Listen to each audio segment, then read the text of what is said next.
Now, the county of Kent is known as the Garden of England. It's tranquil, it's peaceful, it's calm.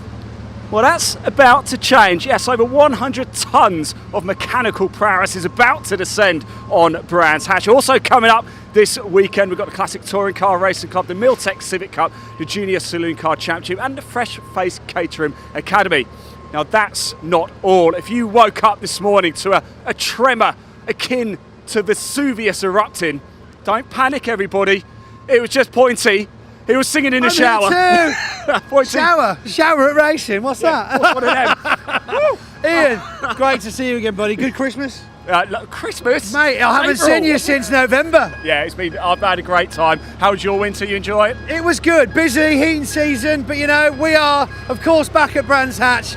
You can see in the background here, we got trucks everywhere. Lots of new faces. You know, it's going to be exciting. Big grid this year. Big grid. Tell us who's new. What? So we've got in Weaver Motorsport, we've got Bradley. He's come. I believe he's got John Powell's truck from last year.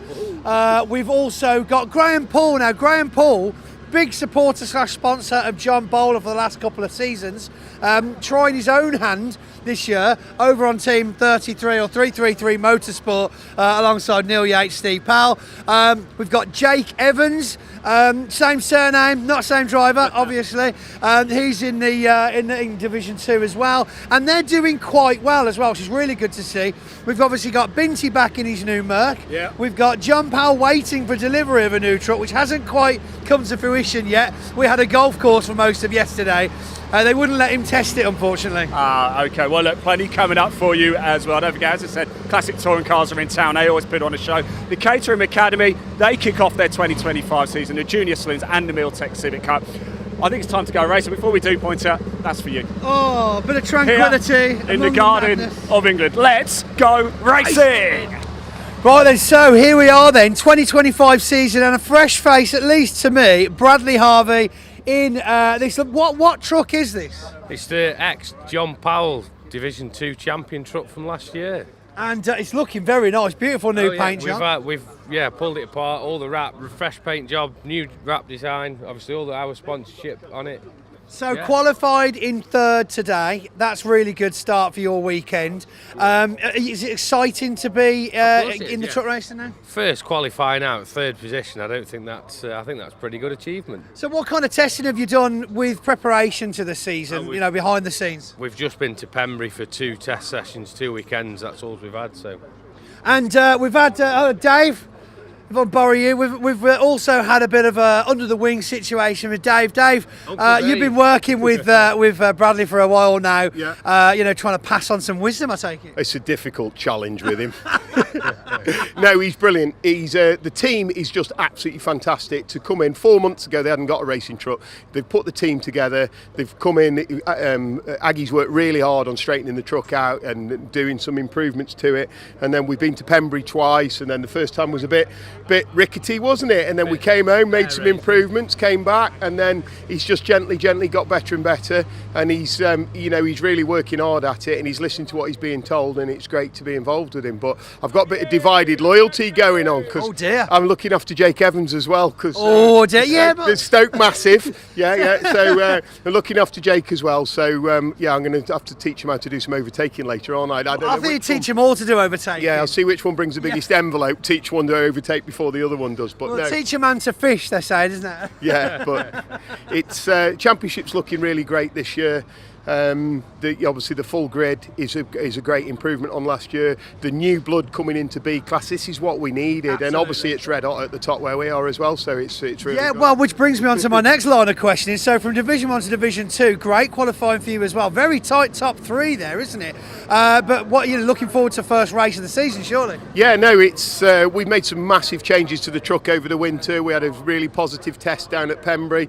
The team have just been absolutely phenomenal this winter, and combined with the commercial partners, LKQ, Digraph, Morris Lubricants, we're here back fighting. And I said to everybody in the winter, look, I'm actually bored of finishing second now. We might have to go backwards before we go forward. So we've tried to reinvent the wheel. I think we've done a pretty good job of it. Well, I look round from where I'm standing, so that fingers crossed they've just better round. So I was scared Aggie was going to beat me. What do they say? So it's We're really pleased with the progress we're making. I cost us the pole then. Yeah, I had a 58.4 on the screen, made a mistake. I've had a 6 and a 7 taken off me for track limits. So, I'm not crying. We're in the right place to race, aren't we? Let's bring it on. Let's bring it on. That's it. True words, never been spoken. So here we are with Bradley and Dave going into the first race for the 2025 season. Gents, thanks for joining us. Good luck for the first race. Cheers, Pointy.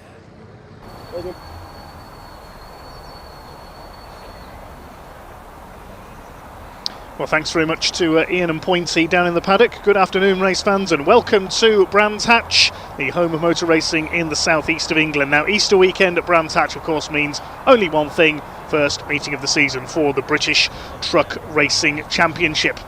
And there is a massive field of trucks here. We've got 19 of them in total here this weekend. The big rigs are back with a vengeance after a slightly quieter year, it has to be said, in 2024.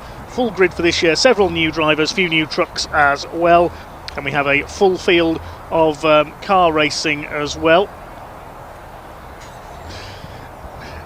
We have the Classic Touring Car Racing Club here with all of their championships. So we saw them at Donington last month. We also saw the Miltech Civic Cup. They've got 3 races this weekend, 3 races for the Junior Saloon Car Championship as well. And we also have a grid of novices, the moobob Caterham Academy Championship. Group of around 30 drivers in their first ever circuit race. They've only contested a sprint up to now, the Caterham Academy drivers. We'll introduce them to you later on. Tomorrow we'll also be joined by the Track Action Race Club with their mixture of different saloon cars as well. Do give us a like on the stream. We've got on the BRC YouTube channel nearly 500 of you watching already. Let's go through some of your comments. Who's ready for racing then, says Wendy Howell. Well, we certainly are. Hi to Ethan Dance, to Dan Hughes, Carl Brownsell. No doubt Melissa and Holly are watching as well. Holly, of course, well known for her fundraising over the last couple of years for the My Name's Doddy MND motor neurone disease campaign with her cycling efforts. Back of the net 07, absolutely buzzing for a huge grid of trucks. So are we. Hi to Morgan Marshall, Andrew Miller Swan. Ludicrous Bacon, that's a good name, reports there's a bit of drizzle at Druids. He has now gone away, and it's just a bit windy here at Brands Hatch. The sun's been out, but it is a bit blustery. 1 or 2 drops of rain in the air here at Brands Hatch as well. Do let us know where you're watching from. Let us know who you're cheering on as well. Hi to Mark Nairn, Oliver. Dan Longley, he's supporting his father Chris, racing in the Caterham Academy today, making his race debut. Good luck to Chris and all the other Caterhams later on.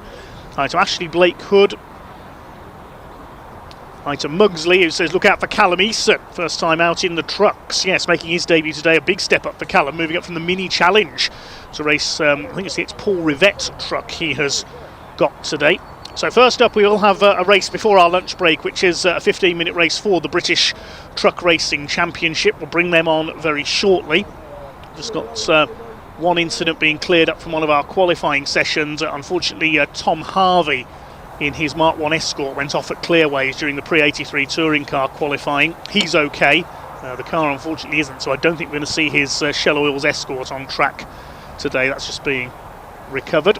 We'll have a look at the grid then for our first truck race of the season, set by qualifying this morning, and it is the 9-time consecutive Division 1 champion Ryan Smith, Flying Ryan, in the Daimler Freightliner, who set pole position with a 58.50. Alongside him, the 10 times former champion and former European champion Stuart Oliver, his Volvo VNL, rebuilt after its accident at Thruxton last season. 2 drivers with 19 titles between them on the front row of the grid. Second row, 69 David Jenkins, we just heard from him in his MAN, alongside welcome returnee Martin Gibson, back for the first time full-time since 2021 this year in the Team Oliver MAN alongside. Very close in qualifying, the top 3 covered by less than 0.3 of a second in the end. Row 3, fantastic qualifying effort by Neil Yates in the number 33, his best ever qualifying effort, alongside John Bowler in the number 14. Row 4, it is Michael Oliver. He got a grid penalty after qualifying, a 3-place penalty for passing under yellow flags, and he starts alongside Stephen Powell, who lives just down the road from Brands Hatch, his MAN. He'll be a bit disappointed, I think, to be down on row 4. The 5th row is David Smith with his MAN, starts alongside Adam Bint Moving up to Division 1 this year, the former Division 2 champion in his brand new Mercedes Actros. The truck was launched just a couple of days ago. He was shaking it down during qualifying. The sixth row of the group, we've got number 86, Tom O'Rourke, another driver who got a penalty in qualifying, the International Navistar, for passing under yellows, and he starts alongside the first of the Division 2 trucks, the slightly less powerful machines, which is last year's championship runner-up Simon Cole in his Iveco. Row 7 is Finnish visitor Sami Ojanen in his Finnish-built Sisu, the Mad Croc racing truck. Mad Croc, I believe, is an energy drink, and he starts alongside Archie Handy, son of Simon Cole, in the ex-Paul McComiskey Volvo FM12. Row 8 is one of our newcomers, Jake Evans, cousin of Craig Evans, who used to race the number 10 MAN in Division 2, alongside Bradley Harvey. We just heard from him, racing the ex-John Powell DAF LF. And the final row, Graham Poole, former sponsor turned racer in the number treble 3. It's a change of number, actually. He's down as 66 on my entry list. He's racing as 333, racing for 333 Motorsport, which is the Stephen Powell Neil Yates team in his MAN.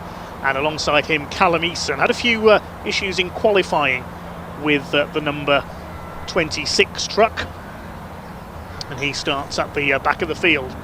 Son of Wayne Eason, who used to race in this championship a few years ago. Joanne Eason represented the family as well, one of a number of ladies to have raced in British truck racing over the years. And Callum making the move up from the Mini Challenge. Wayne used to be the manager of Paul Rivette, of course, the Division 2 star. There should be one other truck on the grid, not that monster truck. We should be seeing John Powell, the reigning Division 2 champion, number 6. As we heard from Pointy, he'd only just taken delivery of a new Greenhouse Group DAF, and he missed qualifying this morning, so he'll be starting race 1, hopefully from the pit lane. 19 trucks here. We had hoped to have the full capacity of 20. Unfortunately, Ricky Collins, number 95, the Yorkshireman, was a late withdrawal. We'll hopefully see him out at the second round at Pembrey in Wales in mid-May. As the monster trucks go to work, we've got certainly all the fun of the fair at trackside at Brands Hatch today. We've got show trucks on display, local fire brigade with a display as well, for this annual Easter Truck Festival here on the Brands Hatch Indy circuits. One change to the regulations this year. In Division 1, the top 3 in the championship at each meeting, today it's the top 3 from last year's championship, have air restrictors placed on their turbochargers to limit their power and theoretically limit their top speed a little.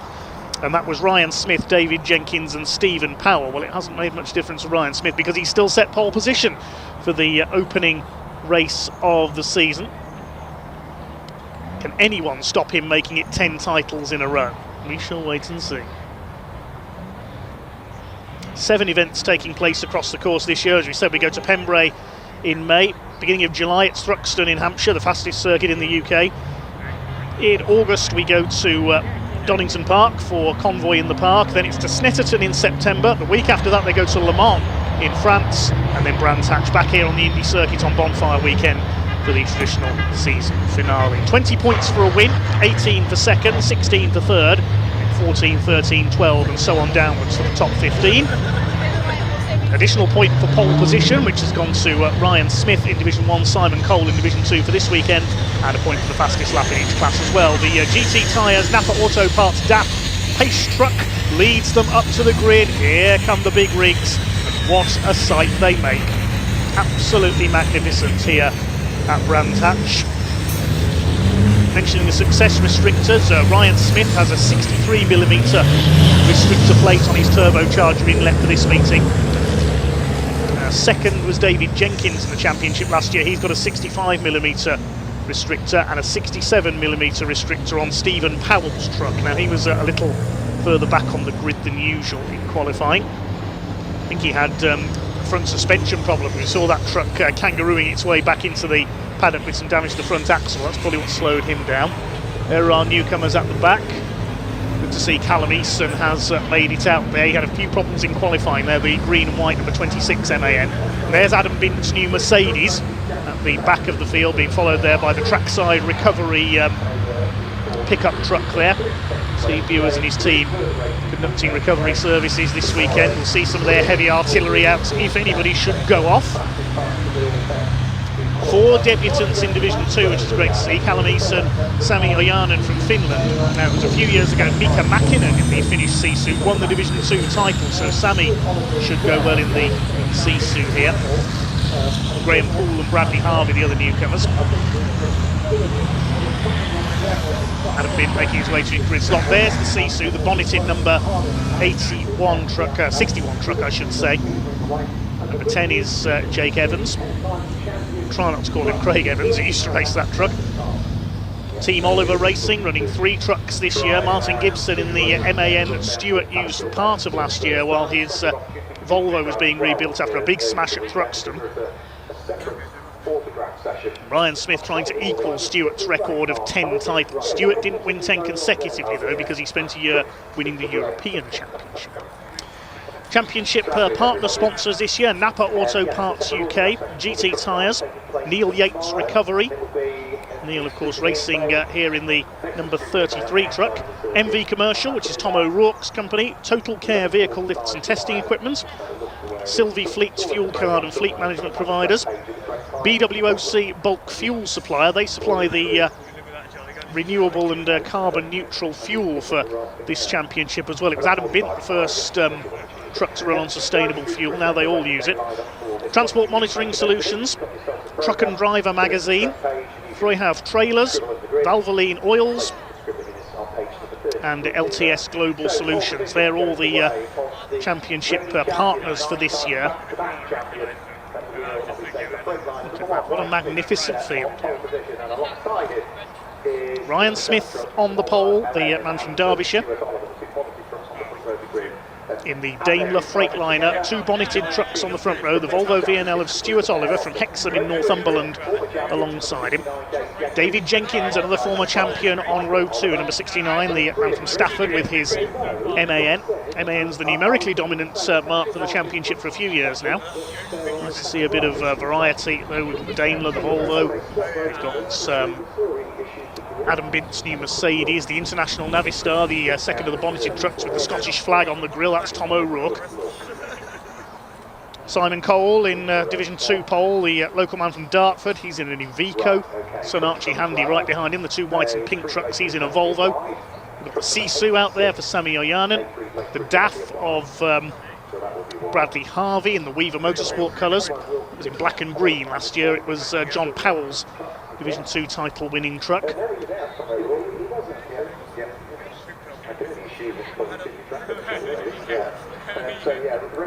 John Wilkins says no Napa truck on the grid this year.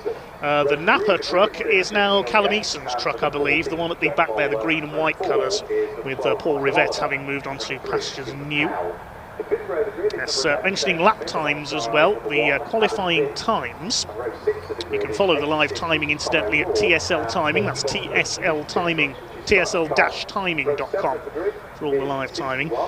Ryan Smith's pole lap was a 58.501 second lap of the Brands Hatch Indy circuit, which is 1.2 miles in length. Stuart Oliver did a 58.694 and David Jenkins a 58.88. They were covered by less than 4/10 of a second, the top 3. Michael Oliver a 59.622 alongside him originally, but Michael with that grid penalty, so he starts from the inside of row 4. Quickest in Division 2, Simon Cole, did a 1 minute 1.916.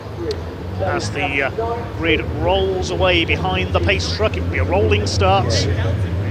15-minute race for the British Truck Racing Championship, the first of 5 races for them across the course of this weekend. We will see 2 today, 3 tomorrow. I don't think John Powell is there, unfortunately, the number 6 truck not ready, so we should see 18 trucks this one. We're hoping John will be able to start from the pit lane, but I don't think he's there. British Truck Racing back in the big time. First of 7 events this year. 34 races in total. Can anyone stop flying Ryan Smith? He's raced MANs. Raced the Sisu in Division 2 in his early days. He's had a Mercedes. Now onto the Daimler. Incredible thing, there are 20 titles between the top 3 drivers on this grid. Great to have Martin Gibson back. He's been working with GT Tyres, doing testing and development over the last few years. He's been racing cars as well in the likes of the Fun Cup Endurance Series. Division 2 packed with newcomers. Great to see Division 2 coming back after a rather thin year in 2024.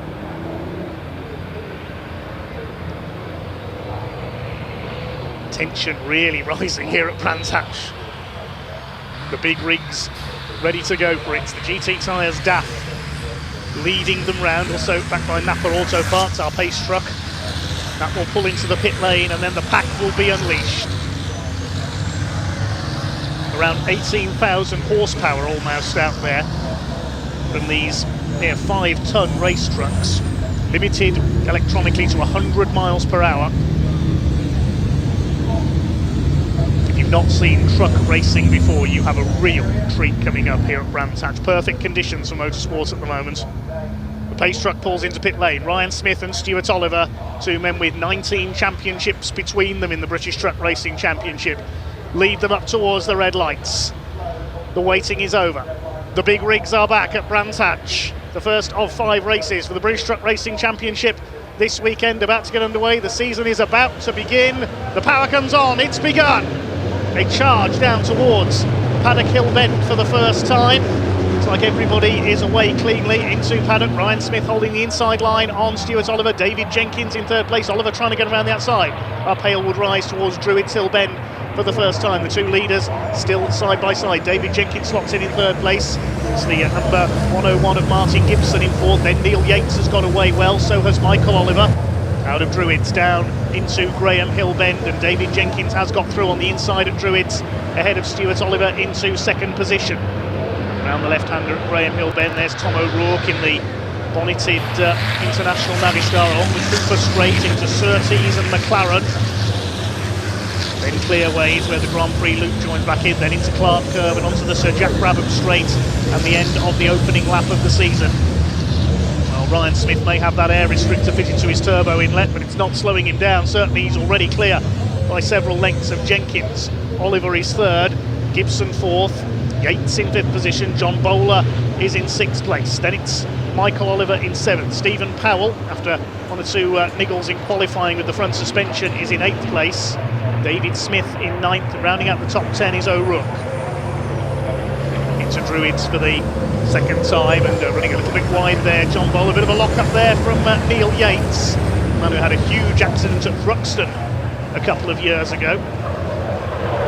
Finding his feet in truck racing over the last couple of seasons. A squeal of tyres there in the background. There's a spin, the number 40, that's Archie Handy in the Volvo. Spun it at Druids. Callum Eason pulls up in avoidance. So if he can get going again, he can.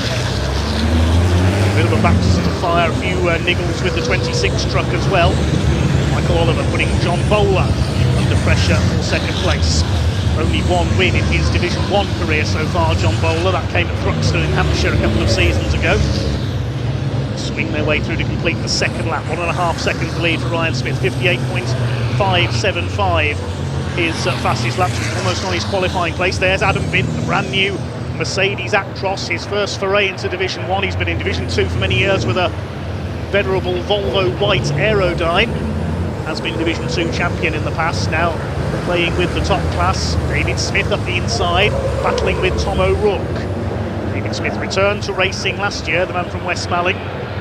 Former Division 2 champion several years ago. Now in Division 1, there is Stephen Powell trying to make his way up the order. The man who runs a pub just down the road from Brands Hatch, the Portobello Inn. Sun shines on the big rigs as they battle their way around. There are few better sights in motorsport, it has to be said, than a full grid of trucks in battle. David Smith still in the fire from the MV Commercials truck of Tom O'Rourke. There's Bint, a few lengths behind them. Smith has increased his lead by another couple of tenths of a second. Stuart Oliver still third behind David Jenkins. They're clear of this battle for fourth. Martin Gibson at the head of it. Then Neil Yates, who's running superbly up there in fifth position. Of course, this race, the results of race 1, decides the grid for race 3 coming up tomorrow. The result will decide the grid, but with the top 8 reversed. 86 Tom O'Rourke as David Smith locked up a little there at Druids. O'Rourke will be alongside him, but he'll be on the outside for the left-hander at Graham Hill Bend. So David Smith should hold the place. Best he had in his comeback season last year was a second place. He holds the place there, that's the battle for ninth. Behind them is Adam Smith now. Who's leading Division 2? Looks like it is Simon Cole in the number 41. He was second in the Division 2 points last year without winning a race. Consistency was the key, but sadly a breakdown in the last round at Brands Hatch handed John Powell the title. It was Paul Rivette who did much of the winning, but he missed several rounds due to a combination of a broken ankle and engine dramas. Sam Osborne replaced him in a couple of rounds. No Paul Rivette on the grid this year.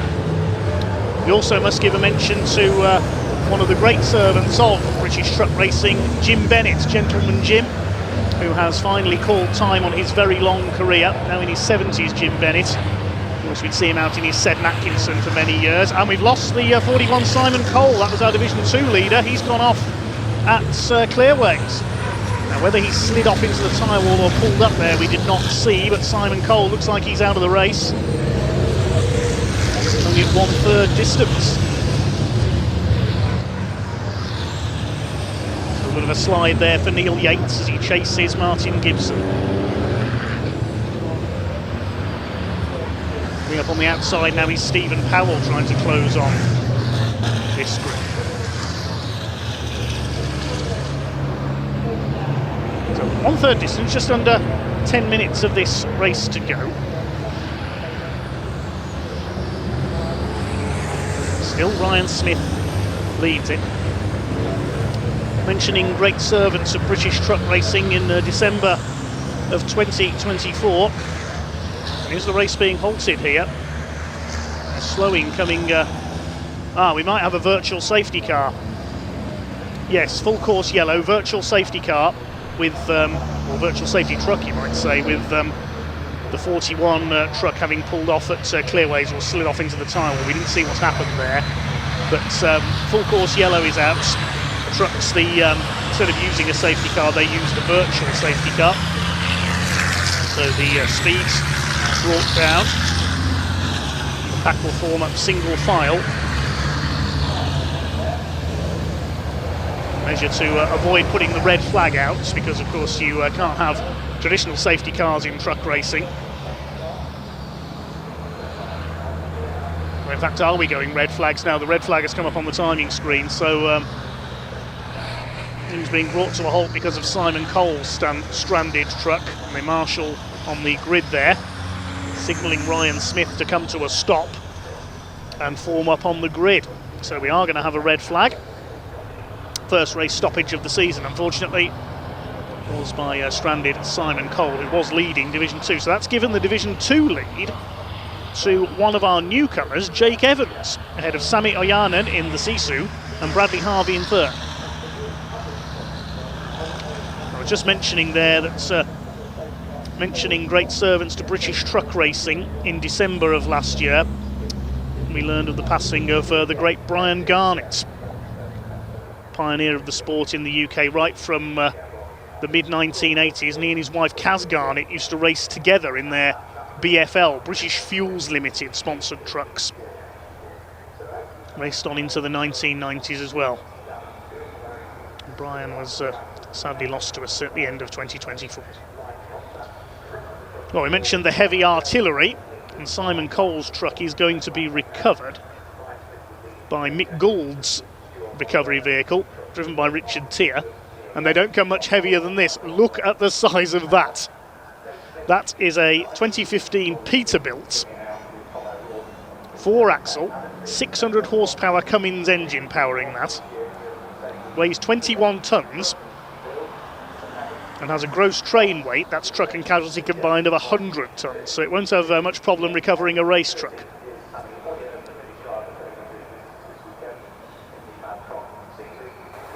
.600 horsepower, 15-litre diesel engine and an 18-speed gearbox in that thing. Saw that on track in the show truck parade here on Bonfire Night at the end of last season as well, with all the lights on. Imagine that bearing down on you on the motorway. I think you were in the film Convoy.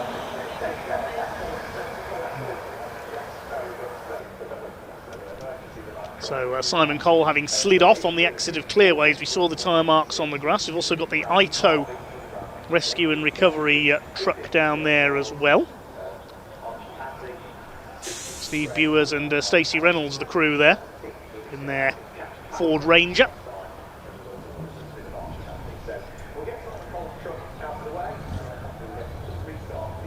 And so once Simon's truck is recovered, we will get this race back underway.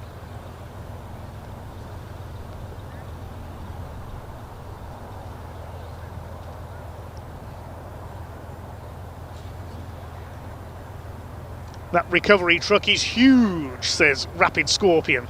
It certainly is. Having stood next to it in the paddock, I can certainly confirm that. So, well, the recovery truck maybe not needed because that Ford Ranger's doing the job. Look at that.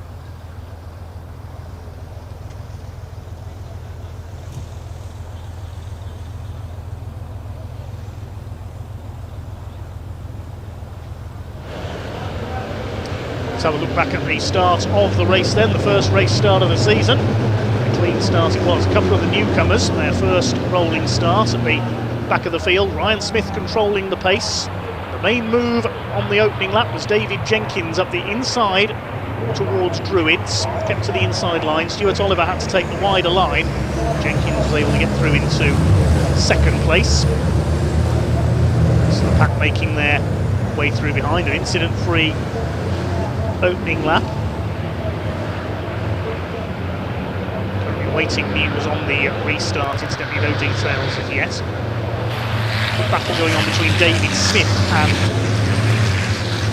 Tom O'Rourke further back in the order.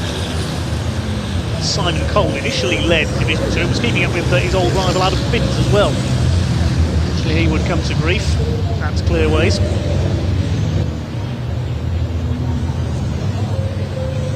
Smith already pulling away. He was leading by 2.5 seconds at the time of the red flag.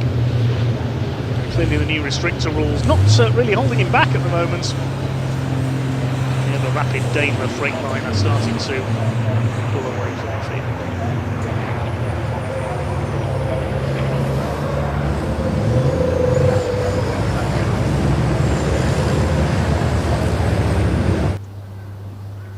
There's the telehandler just putting the tyre wall back together. Simon Cole make his way back into the paddock.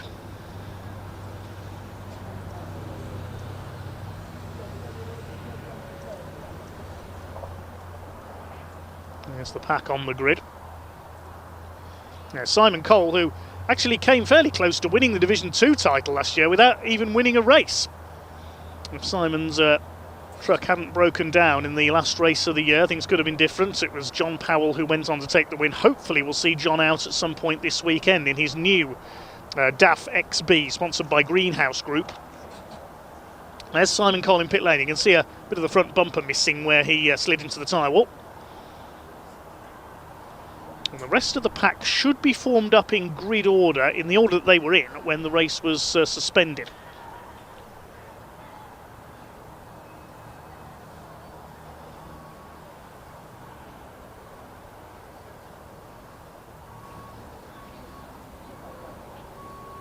Marshals will just check the tyre wall, give us opportunity to say a big thank you to the Orange family as we know them, our volunteer marshals out there in all weathers, who let us enjoy our racing. We couldn't go racing without them. I think we can head down to pit lane where Ian Waterhouse is going to try and find out what's happened with Simon Cole.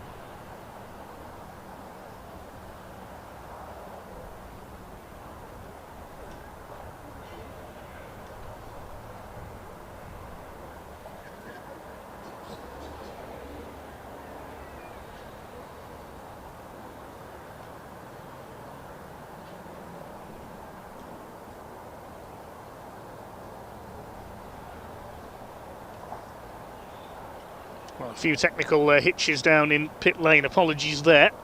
We'll try and get an update as and when we can with Simon Cole, as the grid is being reformed, so We are going to see a restart by the look of things. We don't know the length of the restart at the moment. Tyre wall repairs just being completed there.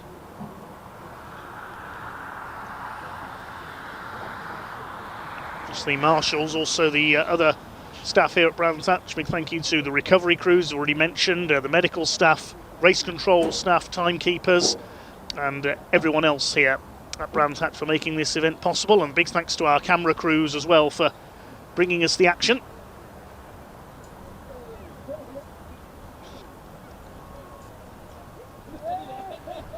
Just checking the barriers there.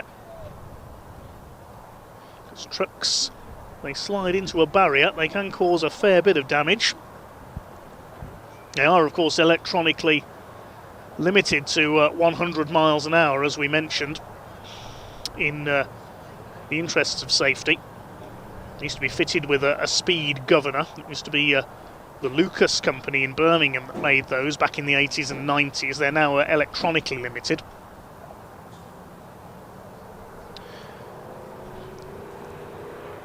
It has been the case almost since truck racing began. It was November 1984 when the first truck race was held in Britain. That was at Donington Park, and it garnered a record crowd for Donington, the biggest crowd Donington had ever seen, to see this new phenomenon. And the trucks there literally were standard road trucks, several of which were driven to the event, left their trailers in the paddock, went out, raced, and then carried on their journeys. Tullio Gislotti, the Italian, was the first winner. There were a lot of celebrity drivers at that meeting, like sort of Martin Brundle. He had a go at truck racing. Barry Sheene, motorcycle legend. The Grimer brothers of hot rod racing fame were out there, I think, as well. Steve Parrish, of course, another motorcycle star, Barry Sheen's great friend and rival, and he became European champion in trucks.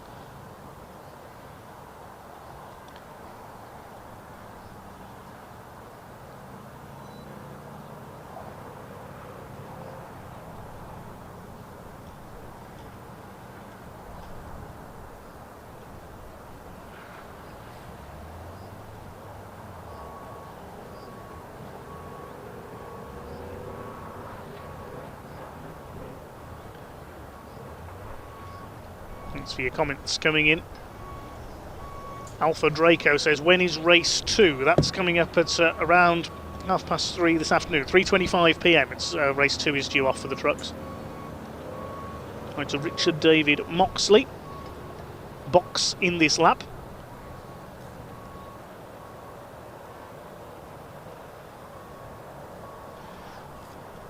One comment says, is that tyre smoke from braking coming off some of the fronts? It's steam, actually. These trucks use water-cooled brakes, so as the brakes heat up during the race, you'll see steam coming from the water used for cooling the brakes.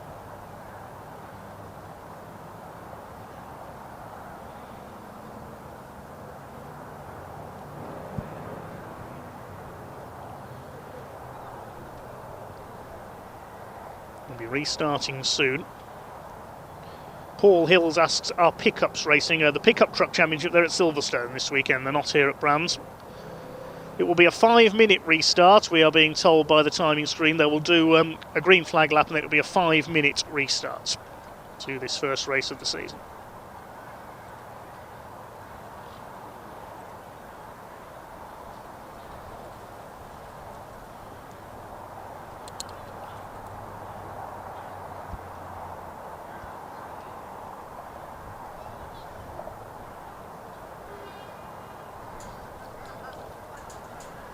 Rachel Martin says UK marshals are the best. Certainly agree there, Rachel.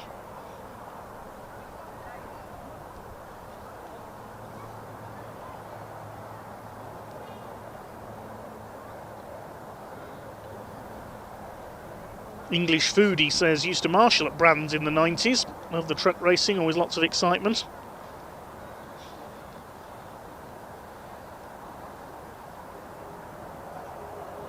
There's the final repair just being done to the tyre wall there. After that little wallop from Simon Cole.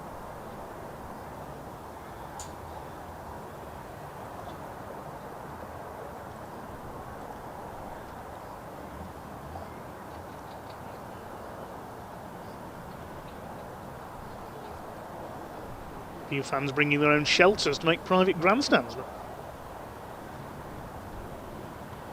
Looks like the marshals are happy down there. We'll just wait for them to get back to their positions.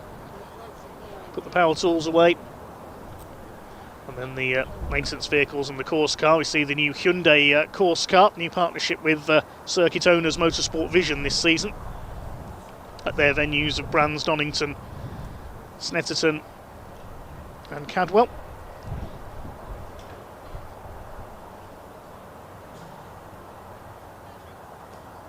Hamilton Park as well, of course.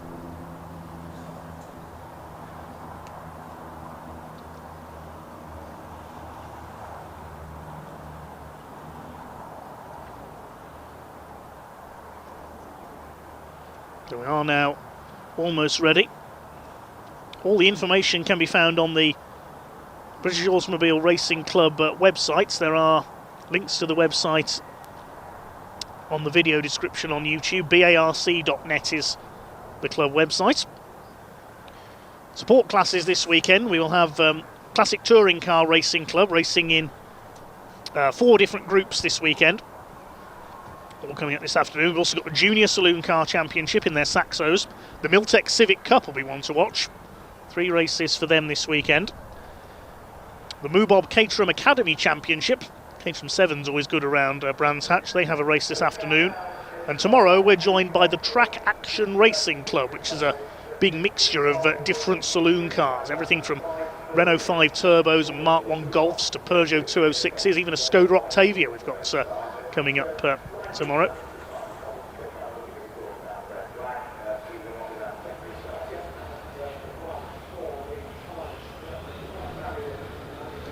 Okay, the pack moves away then. A rolling lap and then a 5-minute sprint for the line. After this we will have a quick lunch break before we move on to our afternoon's racing. Trucks lined up in the order that they were in when the race was halted.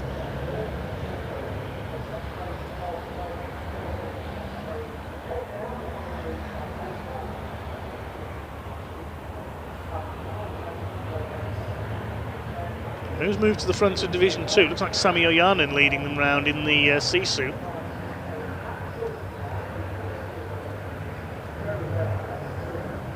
David Jenkins on the outside of Ryan Smith. Team Oliver trucks, sponsored by GT Tyres and Tahuna Honey.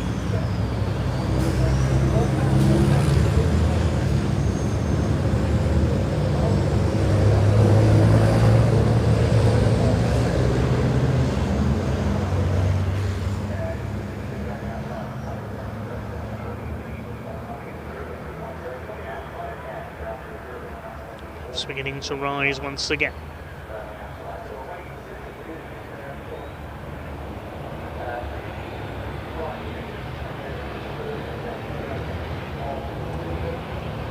It is going to be a frantic 5-minute sprint for the line for the British Truck Racing Championship.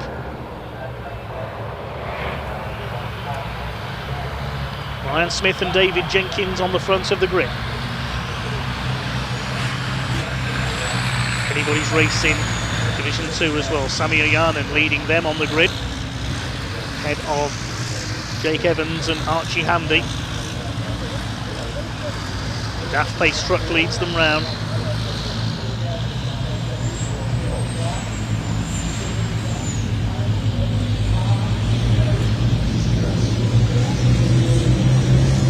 Keeping it steady at the moment in 2x2 formation.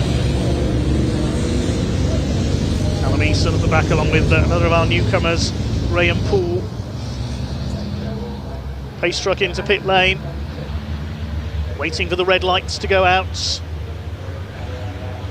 Can anyone stop Flying Ryan? We're about to find out. Very close together at the front of the grid formation. Wait for the power to come on. The pack is unleashed and we're underway once again. Towards Paddock Hill Bend they go. Smith and Jenkins almost leaning on each other. Deadly rivals on track, these two. Stuart Oliver tucks in behind on Ryan Smith's bumper. 101 of Martin Gibson in behind, then John Bowler and Neil Yates, and Bowler's just about out-dragged Yates up the hill there around the outside. I think Smith has lead. Stuart Oliver muscles his way up the inside, forces David Jenkins out wide, nearly onto the grass. That was aggression from Stuart Oliver in the Volvo. He's up into second place. John Bowler keeps to the outside line. John Bowler will have the inside line for the left-hander. There's contact behind between Michael Oliver and Neil Yates. I said this would be frantic over just 5 minutes. Neil Yates on the grass. Tom O'Rourke nearly gets into the back of them. It's like the M25 on a bad day. More contacts. That's Michael Oliver sideways. He's going to go into a spin. Round he goes. There's trucks scattering everywhere in avoidance. Tom O'Rourke has got damage. David Smith across the grass. I think they've all kept it going there. Great cloud of smoke and dust as they rejoin. That's ruined it for Michael Oliver. He keeps it going. Tom O'Rourke's still going with the front end of his truck shredded, but I think that's just cosmetic damage. He's got ahead of Stephen Powell. Where are the leaders? Here they come. Down Paddock Hill Bend. It's Smith leading. Stuart Oliver having muscled his way into second. Then it's David Jenkins. John Bowler up into fourth position. He's going well. Martin Gibson down to fifth, and then there's a gap caused by all that schmozzle behind them. Neil Yates is sixth, and Tom O'Rourke in what's left of the 86 truck is seventh. Then it's Stephen Powell, David Smith and Adam Bint rounding up the top 10. Sami Oyanen, the Finnish driver in the Sisu, leads Division 2 ahead of Jake Evans and Archie Handy. Michael Oliver's rejoined towards the back after his spin. There's the Division 2 leader. Sisu Mark, very successful in truck racing over the years with the likes of Jokke Kallio, Harry Lustaranen and the lady driver Minna Korpala driving for them in the European Championships. Evans in second, and third at the moment is Bradley Harvey. Archie Handy's dropped back there in the number 40. At the back of the field, that's Graham Poole. Sami Oyanen kicking the tail out on the Sisu, sponsored by Mad Croc Energy Drink.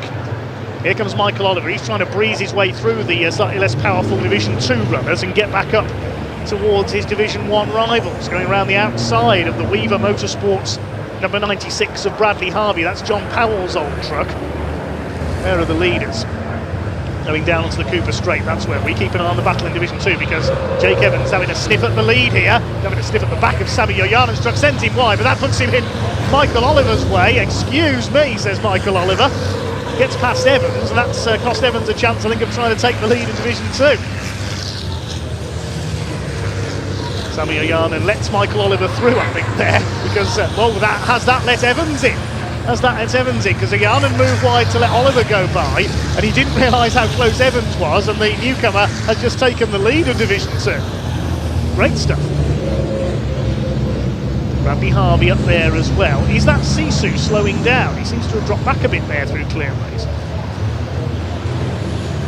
No problems for the treble 3 as well. That's Graham Poole, has had a spin at Druids. The leaders lap him.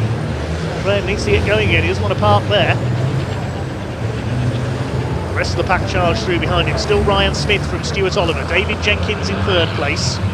Remember, the top 8 finishers will be reversed on the grid for race 3. That takes place tomorrow. So in 8th place at the moment is Stephen Powell, and that will give the local man pole position for tomorrow with Tom O'Rourke alongside. Graham Poole going again after his spin in his first ever truck race. There's Martin Gibson. Great to have him back in the championship this year. Up there in 5th at the moment. Trying to chase down John Bowler for 4th place. Just over 1 minute left on the clock. Looks like it's going to be a win for Ryan Smith, picking up exactly where he left off last year and the year before that, and the previous 7 years before that. There he goes. Even our camera can't keep up with him into Druids. Oliver second. 3 drivers with 20 championships between 21 if you count Stuart Oliver's European titles. This is the battle for 6th position. Neil Yates having a good chase down by Tom O'Rourke. Behind them is Stephen Powell. Of course, this is a battle for who will start on pole as well for tomorrow's first race. Another race coming up this afternoon. Race 2 is the grid there is decided by the second fastest time for each driver in qualifying. I can tell you Ryan Smith has also got pole for that one. So the clock is about to count down to 0, so we're going on to the final lap now. Where is Ryan Smith? Well, here's the battle in Division 2. Jake Evans has got clear. He's going to take a debut win in the 2nd division. There he is, and he's keeping up with Graham Poole, who's a lap down. The spinning earlier on, Oyanen second, the 96 of Harvey third, then Callum Eason, Archie Handy. Graham Poole, of course, a lap down in 6th in Division 2, but our leader is onto the Cooper Straight for the final time. The Smith juggernaut just rolls on, quite literally, picking up exactly where he left off in 2024, starting his quest for a 10th consecutive title. Through clearways he comes for the final time in the worldwide truck racing Daimler Freightliner, flying Ryan Smith up towards the checkered flag to start as he means to go on for 2025. He takes the win in race number 1 here at brandshatch. Second place goes to Stuart Oliver. David Jenkins completes the podium. There's a long gap back then to 4th place, which should be John Bowler. There he is. 5th goes to Martin Gibson. Neil Yates holds off Tom O'Rourke for 6th. Stephen Powell 8th, which will give him pole position provisionally for race 3 tomorrow. The gap back to David Smith in 9th. Rounding out the top 10 will be Michael Oliver, recovering after that tangle down at Surtees. Adam Bint in the first race for his Merc is 11th. Next through, we should see the Division 2 winner, and here he comes. Well done, Jake Evans. Flashing the lights, he crosses the line. He wins Division 2 in his first ever truck race. Oyanen second, Harvey third, Callum Eason 4th. Archie Handy comes over in 5th. And the only other finisher, Graham Poole, a lap down, as we lost Simon Cole, his truck in the pit lane. Well done indeed to Jake Evans there. That was a very good drive indeed to get past Sami Oyanen and take the Division 2 win. But it's Ryan Smith on top in Division 1, the winner by 1.5 seconds ahead of Stuart Oliver. And Ryan getting the fastest lap as well, 58.241 seconds. Third place for David Jenkins ahead of John Bowler. Good restart from him at the second attempt up into 4th round the outside. Martin Gibson completing the top 5 on his return. Yates with a good run to 6th, then O'Rourke and Stephen Powell completing the top 8. Michael Oliver racing back to 10th behind David Smith. Adam Bint, the final finisher in Division 1. And Division 2, Jake Evans taking the win ahead of Sami Oyanen by 3 seconds in the end. Bradley Harvey third on his debut ahead of another newcomer, Callum Eason. A step up from a BMW Mini into a race truck. Archie Handy and Graham Poole completing the finish, though Graham Poole's not taken the checkered flag, so he may have pulled in on the last lap. We lost Simon Cole, of course. Shirt brought out the red flag when he went off at clearways. We'll wait to see if we can hear from some of the drivers. I think we can go down to Pointy in Parc Fermé in a moment.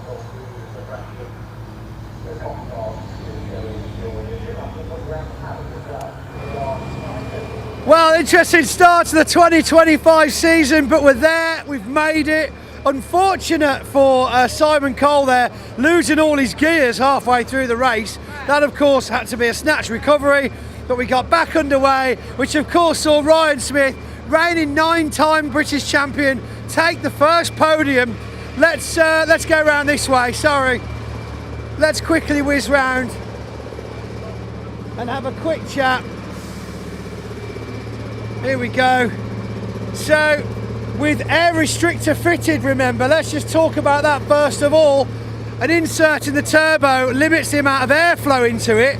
Ryan, you said earlier on this weekend it was causing the odd issue with regards to acceleration.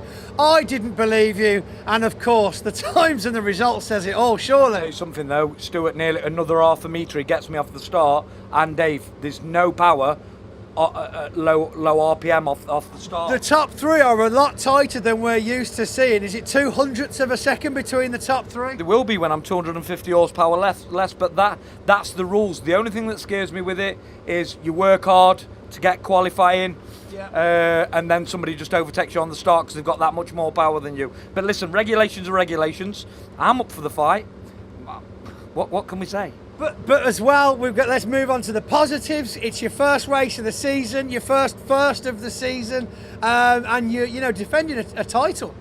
Yeah, and that's the main objective really. But I better get into the gym because if we thought this year was going to be easy, we're wrong. The power difference is crazy. Even out of corners, I leave him on certain bits and then he just reels me in on higher bits. But then, of course, what you've got to remember going through the year now, those restrictors are going to get fitted in different trucks, and everyone's going to probably get a taste of that. Regulations are regulations. Yeah. We're here to defend our title. Totally. Have we had his hands tied? Probably a little bit. I just want to give a shout out to me good mate who I've been coaching, Arthur. He's go-karting today. Arthur, go on, smash it, lad. Go on, Arthur, smash it, lad. Excellent, excellent. Right, so as we can see, cat among the pigeons with the new regulations of the air restrictors.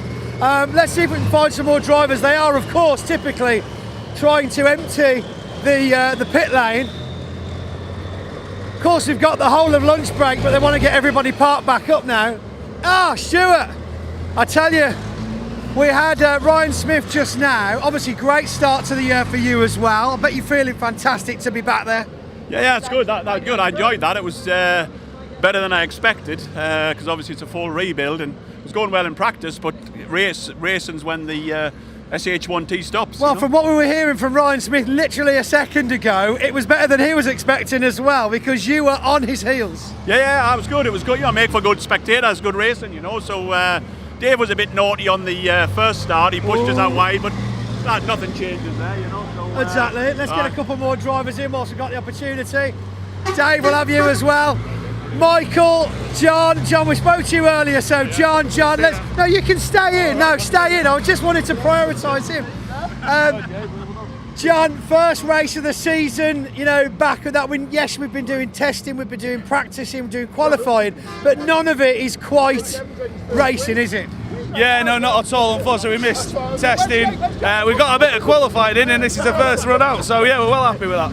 Now, any changes massively to your engine this year? Or have you got the same one as last year? No, different engine this year. That's one of the reasons we missed out on the practice session at Pembury 3 weeks ago. But yeah, they've had my arse kicked a little bit, so it's obviously worked. That's the second time we've had ARSE today. We're going to have to check in the book whether we're allowed it. Do not use naughty words, kids. Don't be like these guys. Dave, great result. Again, I don't think TSL could keep up with the top three today. No, I just out of breath. I just ran up to speak to Jake Evans. Absolutely fantastic first win from him today. Absolutely just brilliant. Family team. What the whole job's all about. Really, really trying, listening, scrimping and saving. Absolutely fantastic. So anyhow, on to the A class. He needs to slow down. Yeah, no, good scrapping. Well, one of you will have a restrictor in at some point this year, so we'll see what happens. Got it. He made sure of that already. Yeah. So swapping over for Pembury. Listen, it's all good stuff in it. Let's just keep going. We need to just get after that other man. Yes, we do. Let's all work together and do it. Right, thank you very much, drivers. Time for a lunch break now, though, and I had a chance to catch up with a couple of other drivers in the paddock, so hopefully we'll get to see those interviews at some point, but we will be back with lots more racing action with our good friend Ian Waterhouse after the lunch break. We've got Caterham's, we've got, well, come on, coming in, we've got Caterham's. What else have we got on today, this afternoon? We've got pre-03s, pre-93 boss, the next race after lunch, so Lovely. we're going to head down to assembly here from some of those drivers soon. Junior Saloons are here as well. The Miltech Civic Cup is here. And don't forget, coming up a little bit later, the first race of the season for the Caterham Academy. Caterham Academy. So what's the Academy? Is it because they're younger drivers or is it just because they're learning? Doesn't matter about that's age. it, they're learning. It's a lot of rookies taken to the track later today, so that's going to be quite something to look out for. So make sure you keep tuned. Don't forget, hit that like button, hit that subscribe button as well, whether you're watching this at the British Truck Racing Championship YouTube channel or Bark as well. Right there, please hit that like button, hit that subscribe button, and we can keep bringing you more and more. I believe it's on the Caterham channel as well. So, fantastic. Do hit that one too. You need to go get some lunch. I'm going to have some, so we're going to hand out some trophies. Yeah, there you go. Go.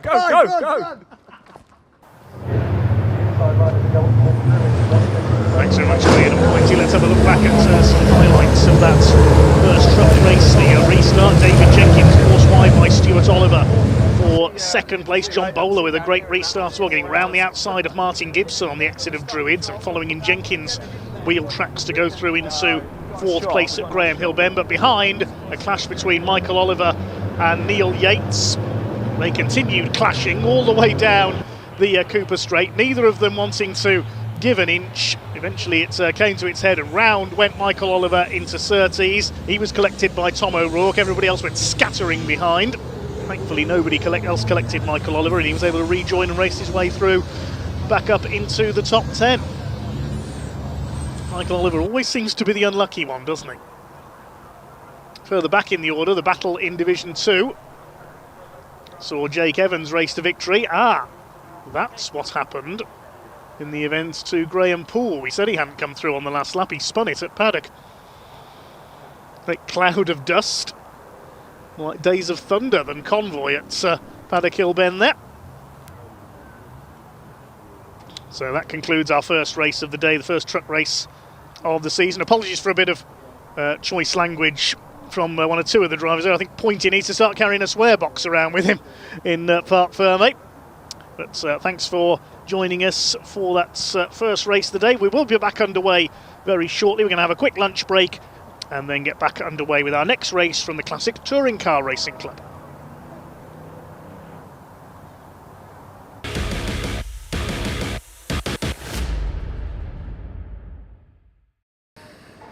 Well, look at this. The three amigos coined the phrase. In fact, it's the second or first set of three amigos, because we've got Team 333 with three drivers.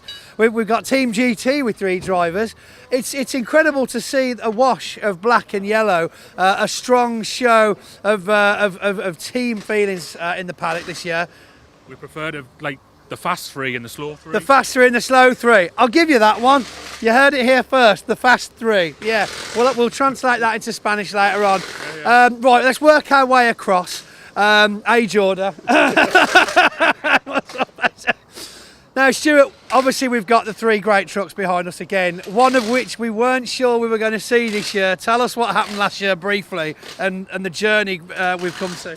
Yeah, well, unfortunately it's Thruxton, it broke, I think is a good way to describe it. But got broke. Got broke, yeah, but got broke in a bad way. You know, if it was a dinky toy, it would have been thrown in the bin. Yes. If it was a road truck, it probably would have been thrown in the bin. But because it was a race truck, spent hours and hours over the winter months rebuilding it, and it's back here, so over the moon with it. Absolutely. And speaking about over the moon, looking at your qualifying, fantastic start to the year for you. And how does it? Have you got any particular challenges for yourself this year, other than winning everything, obviously? Yeah, winning everything. Winning everything, all of it. I've been saying, I come off there, and if I qualified fourth this time last year, I'd have been dancing around the paddock, slapping arses, going everywhere, you know. But other body parts are available. Yeah. But I've come off the track there and finished fourth, and thinking I really wanted to do better. So I think we're on the up. And that's good to see. And you're smiling. We're all smiling. And Martin, talking about bringing things back. Great to see you again in room 101 of all places. Yeah, it's good to be back, and sadly because of the costly crash of Stuart, there was another truck available, which soon jumped in. But qualifying was good. It's good to be close behind them and not too far away at this stage. Now obviously you'll work for GT as a test driver most of the time. I take it, is this harder or easier than what you do day to day? Oh, a lot harder. Oh, good. Okay. Yeah, day to day. Like it'd be a challenge on the weekend. I just sit at a desk and play with a mouse, so this is a lot harder. Well, gentlemen, thank you very much for joining us. Great to see such a great support from a championship tyre partner of GT as well, of course. And as well, I mean, what a show, what a show. Just get these three monsters in the background. The monsters in the background, yeah. We've seen the monsters in front of them already. Oh, right then. Well, that's all we've got time for down here in the paddock. Team GT. So here we are with another fresh face for the 2025 season, but an old friend of mine, and I mean that because I've known you a long time. Long time. That's it. My God, these fire suits, I don't know whether they're meant to put the fire in or keep the fire out. In, definitely looks hot. Graham, absolutely fantastic to see you on circuit. Good to be here. Where was your head?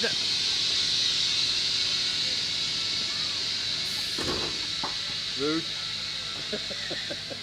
Unbelievable. We're leaving that in. As long as you got his face in it, we're leaving that in.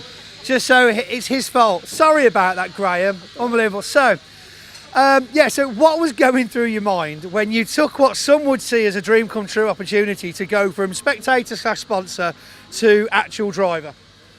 It's just something I've always wanted to do.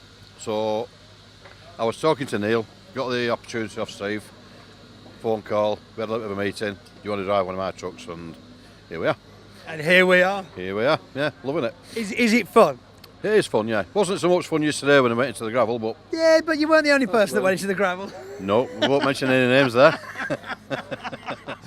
I mean, let's, because this is a rare opportunity, especially from someone in my position, to be able to get that fresh, raw excitement, that thrill that someone's like, OMG, I'm actually about to race around Brands Hatch in a real super duper race condition, every mistake counts kind of situation.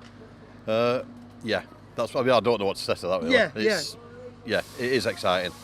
I just need to get to grips with them corners a bit more, that's all. And I think I'll get there. You've got the whole season ahead of you. Is there any particular track that you're really looking forward to this year? I believe Le Mans might be exciting. Ooh, just to be there.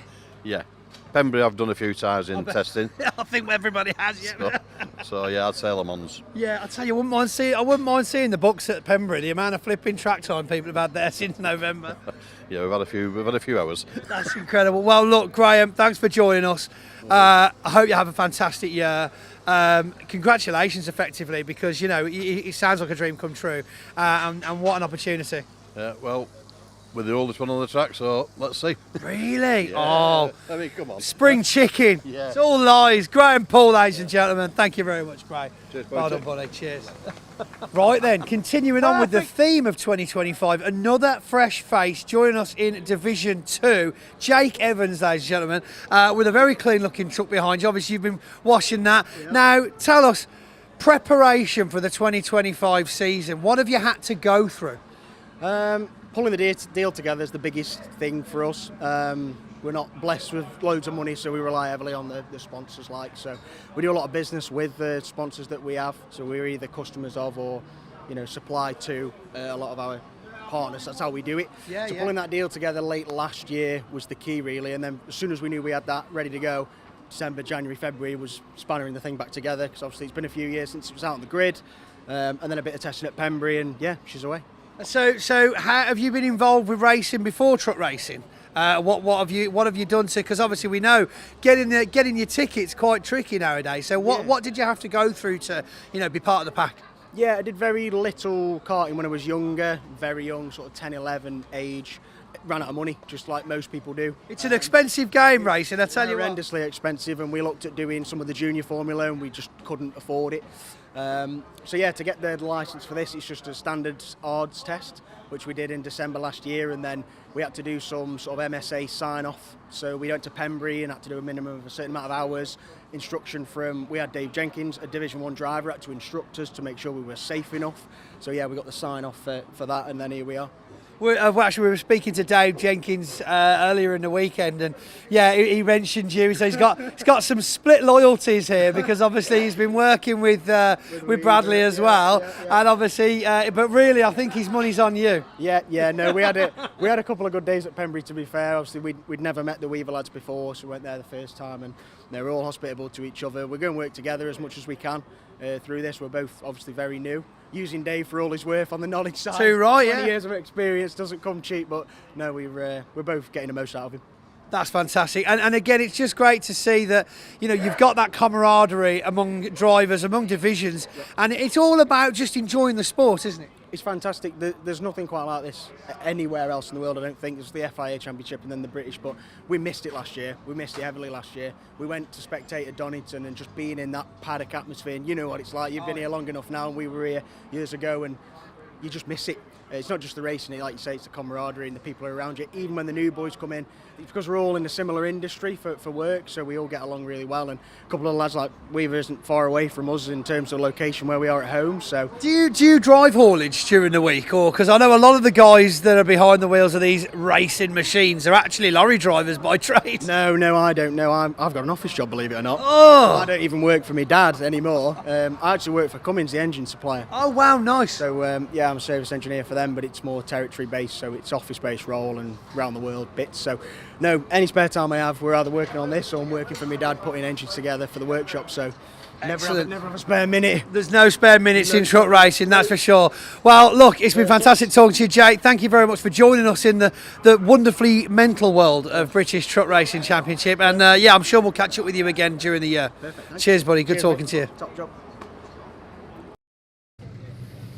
Well, a fantastic start to proceedings here at Brands Hatch. Yes, the British Truck Racing Championship Race 1 over in the lunch break now, but it's going to be shortened, of course, because of that red flag in the opening race. I'm delighted to say here we are in the assembly area, the classic touring car race club, the pre-03s, the pre-93s, and the Boss, the Blue Oval Saloons. In fact, your champion, your 2024 champion, Tim Mizzen here. Let's grab a quick word with Tim. You know, I'm a big fan of your car, Tim, but you had a bit of a break. You've come back and you've won the championship. Yep, amazing. It shocks me too. Yeah. Tell us about your motorsport journey. So where did it all start for you? 1997 with the it was the Ford Saloon Car Challenge. Right. And I went in, started with a Sierra Cosworth, couldn't really handle it. It was just, and then I went took a step back and went to racing stock hatch for the late 2006 to 2010. Yeah. Came back and had a go with these again, and then packed up for 12 years when my daughter was born. Came back 3 years later, win it. I love the car. I love the colour as well. Why the bright green? You know, I have no idea. We don't miss you, do we? No, definitely not. I can't lose it. Yeah, no, I've no idea. It's just they used back in the Ford Saloon Car Challenge, there used to be a Sierra Cosworth SAF, and it was yellow and green, and I always liked it, and I thought, well, do you know what, couldn't really choose, so why not? Yeah. That's great. Tim, best of luck today. Thanks for talking to us. Very much. Really appreciate it. Stay with us a little bit, everybody, if we can. We've got Joe Dorrington here. It's a bit of a tight squeeze, actually, but a two-time winner last time out in the pre-03s. And I want to find, where's Ian Boyer? Here he is. Everything Ian touched turned to gold last time out at Donington Park, so let's find out. He's also trying to get me to go for a run with him as well. Ian, how you doing? I'm very well, very well. Right, everything you touched at Donington Park turned to gold. Are we going to have more of the same here at Brands Hatch? I'm hopeful, but let's see what happens. This is a bit of a tricky and technical track, so I'll just hopefully get a good start and see what happens. Now, we all know about Paddock Hill Bend, we all know about Druids. I actually think Graham Hill's one of the hardest corners. What do you think? I like Graham Hill. I think it's quite a good. As long as you don't go in too hot, it's quite a nice corner. Really like that one. Top man, I'll let you crack on, Ian, and we'll discuss. We'll discuss running later, mate. Good luck. He's trying to get me to go for a 5k run tomorrow, but I've already got the excuse book in. Right down here, we've got Simon Mann. Let's go have a chat with him. Second place last time out in the. Here he is, Simon. A few more cars in your category this time. Yeah, there's a few more this time. Now let's talk about your car. Let's talk about the livery, the Cadbury's design. It's a bit of a crowd pleaser, isn't it? It is a little bit, and yeah, I brought chocolates for the marshals this weekend as well. So. Okay. What about the broadcast team? Yeah, feel free to pop by. I've got some chocolates. You can. Whereabouts are you? I'll definitely be coming down. Down by Halewoods. There we go. Everybody heard that on the show. If you're here at Brands Hatch as well, head down to Halewoods. Yeah, no, it's good. What can we do today? Well, hopefully to try and move up a bit. I mean, I set personal best in qualifying, which was good, but yeah, there's a lot of M3s to try and keep up with, so we'll just have to try our best, see what we can do. Try our best, see what we can do. Top man, thank you very much, Simon. See you later, buddy. Good luck with that one as well. It's getting so windy here, actually. The door almost flew into the car next to us, so oh dear. Let's keep moving up. I wonder if we can grab a word. We've got Mr. Reynolds up here. Let's go have a quick chat with him. Martin Reynolds, of course, in the Boss, the number 27. We always have a good chat with him. Martin. It's good to see you, my friend. How are you? Very good, thank you. Back at Brands Hatch. One of your favourites? Yeah, I like Brands. Good track. What's it like taking this around here? Certainly down when you go down Paddock Hill, I often feel like your stomach must go up to your face. I think everybody feels the same on that one. It's a great corner though. Very enjoyable. Now let's talk about your history, Martin, shall we? How long have you been race driving? 6 years. 6 years, and what's been a highlight for you in your career? Well, there's a number of things. I think my home track experiences have been really well Snetterton, and I'm looking forward to going to some of the other circuits though. And I've been in Europe, as you know, love Europe. And you know, it's just about enjoying yourself and getting out and mixing with people. It's really good about the whole sport. There's a great atmosphere, isn't there, in a classic touring car paddock? I know there's a bit of food on the go, a few non-alcoholic drinks on an evening. That's right, yeah, and we all have a bit of fun. So man, I better let you go anyway. The cars are heading out on track already. Unbelievable. John, you might have to come my way. I don't need to get run over. Here we go. The pre-03s, pre-93s and Boss Classic Touring Car Racing Club. We are about to go racing. Dave, over to you.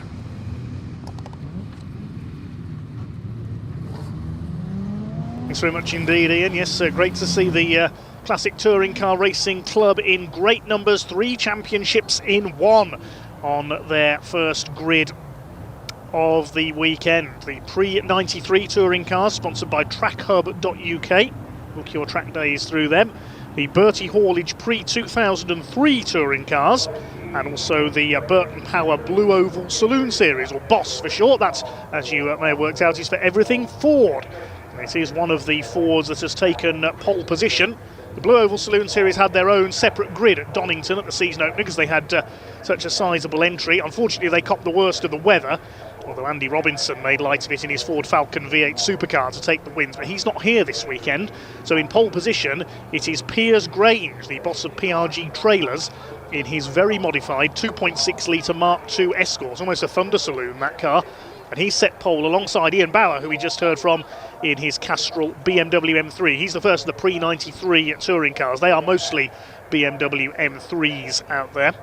On the second row, we can see 2 more M3s. Will Davison, number 17 in the yellow car, and the number 36, the Bastos Cigarettes liveried Sean Morris, number 36 M3. Reminiscent of the cars that raced in the 1990s and the likes of the Spa 24 Hours over in Belgium. Row 3, we have got the number 95 car, which is Kevin Willis. Retired from one of the races at Donington after he went spinning into the barriers at Coppice. He's in an M3, starts alongside Martin Reynolds. We just heard from him in his Ford Escort. He's in Blue Oval Saloon Series. Then we've got the first of the pre-03 cars, Don Hughes from Hampshire in his Peugeot 306, and the double winner in pre-03 from Donington, Joe Dorrington at Donington, in his Honda Civic. Row 5, David Cave with another BMW. That's an E36 328. He's in pre-03. Starts alongside Daniel Gandesha in his pre-93 M3. Completing the top 10 on the grid. Row 6 of the grid, we've got long-time saloon car racer Andy Woods-Dean. He's raced just about everything over the years. He's in a Honda Civic today, starting alongside Tim Mizzen. We heard from him earlier, the reigning Blue Oval Saloon champion in his Ford Fiesta. Graham Myers starts on row 7 in his Jägermeister liveried BMW, alongside Byron Aldous. He's in a Volkswagen Corrado, running in pre-03. Row 8, Cliff Pellin and Rob Taylor in a pair of Ford Fiestas. Row 9, Colin Claxton's Mark I Escort alongside Simon Mann, the Cadbury's BMW, and Todd Hawkins' Ford Fiesta ST starts from the back of the grid. Piers Grange some 0.3 of a second quicker than everybody else in qualifying. As I see Colin Claxton in the Castrol colours there. A different Castrol livery on the front row, that of Ian Bauer's BMW. Good to see numbers rising in pre-03 Touring Car Championship as well. There are only a couple of cars at Donington for the opening round. Andy Woods-Dean, he's raced, as we say, all manner of things in the past, including ex-DTM Audi V8 a few years ago. There's Joe Dorrington, the grey Honda Civic, points leader in pre-03. It was Gary Preville's similar car that won the title last year. And Stuart Waite, who won the pre-93 title in another M3, but they're not out this weekend. And there's the Corrado, a rare car these days, Byron Aldous. Variety certainly is the spice of life in classic touring car racing. 3 championships in 1. The trackhub.uk Pre-93 Touring Car Championship, the Pre-03 Touring Car Championship sponsored by Bertie Haulage, and the Burton Power Blue Oval Saloon Series. All racing together over the next 15 minutes. The silver Escort of Piers Grange in pole position. He needs some points here. He failed to finish the second race at Donington Park. Problems with the Escort. Ian Bauer not only took victory in pre-93 touring cars, he had a win in the Classic Thunder Saloon Series as well with that M3, and he beat all the Super Tourers who are racing concurrently. We haven't got the Super Touring Series here this weekend though. Will Davison on row 2 in the yellow car. Watch for Martin Reynolds in his Mark II Escort, a collector of classic Fords based over in the east of England. Don Hughes, good to have him out there in the Peugeot 306 as well. Last couple of cars into line at the back. Marshall displays the green flag. Revs about to rise from this pack of 3 touring car championships in one. They get underway, and a super start by the BMWs from the outside. Ian Bauer gets away best. The Fiestas and Colin Claxton's Escort charging through there from the back of the grid. Grange has held the inside line into Paddock Hill Bend. They've all made it round. It is the Escort that leads the way. Second place Ian Bauer, and in third position Sean Morris. Martin Reynolds side by side. Big lock up there from Will Davison on his inside. There's a bit of dust on the circuit there from the truck race earlier on, so a little bit of a loss of grip. Martin Reynolds has got ahead of Will Davison as a result of that, up into P4 overall. The rest of the pack heads through Graham Hill Bend. They've all made it round okay by the look of it on this opening lap so far. It's Piers Grange from Cheshire and the Burton Power Blue Oval Saloon Series Escort that leads the way overall around the opening lap. Side by side at the back there, David Cave in the blue BMW with Colin Claxton's Escort. Grange leads, Bauer leads the pre-93s. Further back, Joe Dorrington in the Civic leads the pre-03 split. There's various subclasses as well, which we'll go through later on in the race. Great start by Graham Myers, blitzing through there on the outside in the Jägermeister liveried M3. Gets ahead of Cliff Pellin's Ford Fiesta.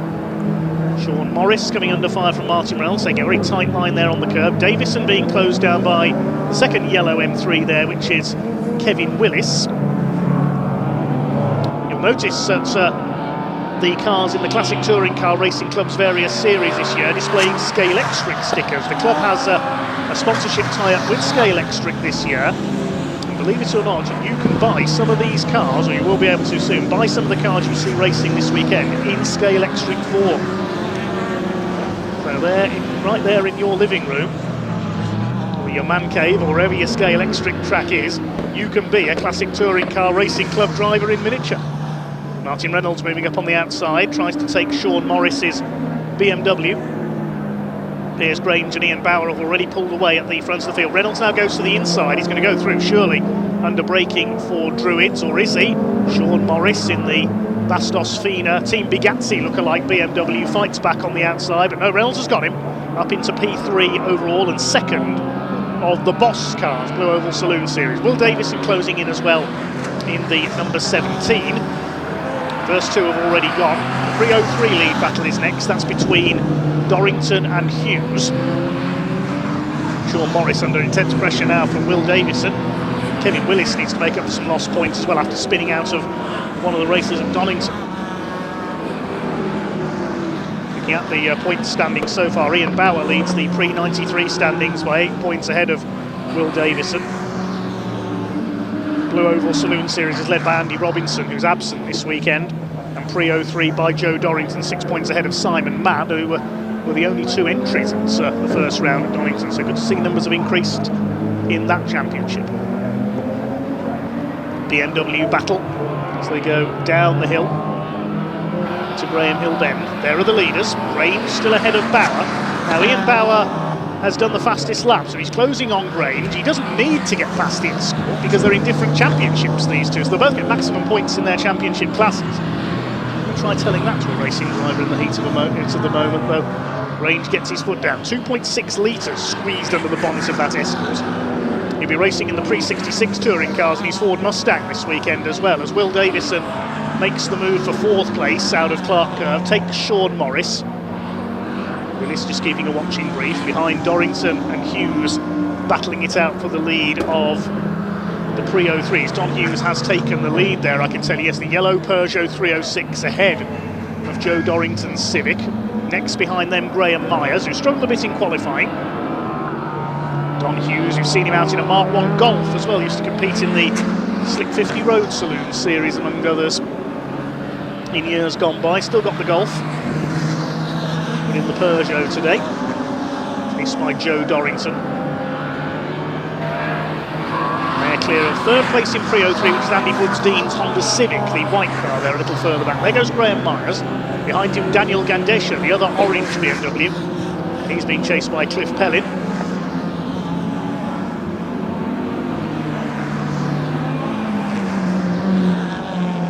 So we've lost Colin Claxton further back. Yes, he's pulled into the pits, so we've lost the Mark 1 Escort, unfortunately. Coming up to 1/3 distance, just over 10 minutes to go. It's Don Hughes in the 306. The 306s, of course, were some of the cars to beat in the early 2000s in the production class of the British Touring Car Championship. The likes of Simon Harrison and Roger Moen were among their drivers. I know Carl Chambers has got 1 or 2 of those cars, the East Anglian Peugeot specialist among his stable of Peugeots of the past. There goes Piers Grange. He's increased his lead over Ian Bauer now to nearly 1 3/4 seconds. There's the Castrol M3 in the colours of the CBM team, which raced in the Italian Touring Car Championship in the 90s. Emanuele Naspetti won a couple of titles for them in the Super Touring era. This is not a Super Touring car, but it is a very good lookalike, that livery. Ian Bauer, who's an ex-Pre-93 champion, won the title on a couple of occasions now. There's a collection of M3s. The leader's lap, Simon Mann, running at the tail of the field in the Cadbury's BMW. I'll have a dairy milk, please, if you just be left by the time I get out of the commentary box.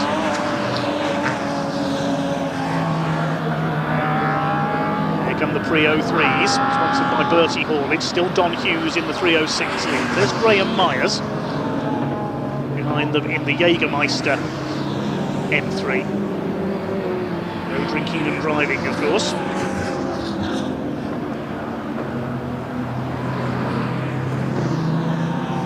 Various subclasses as well.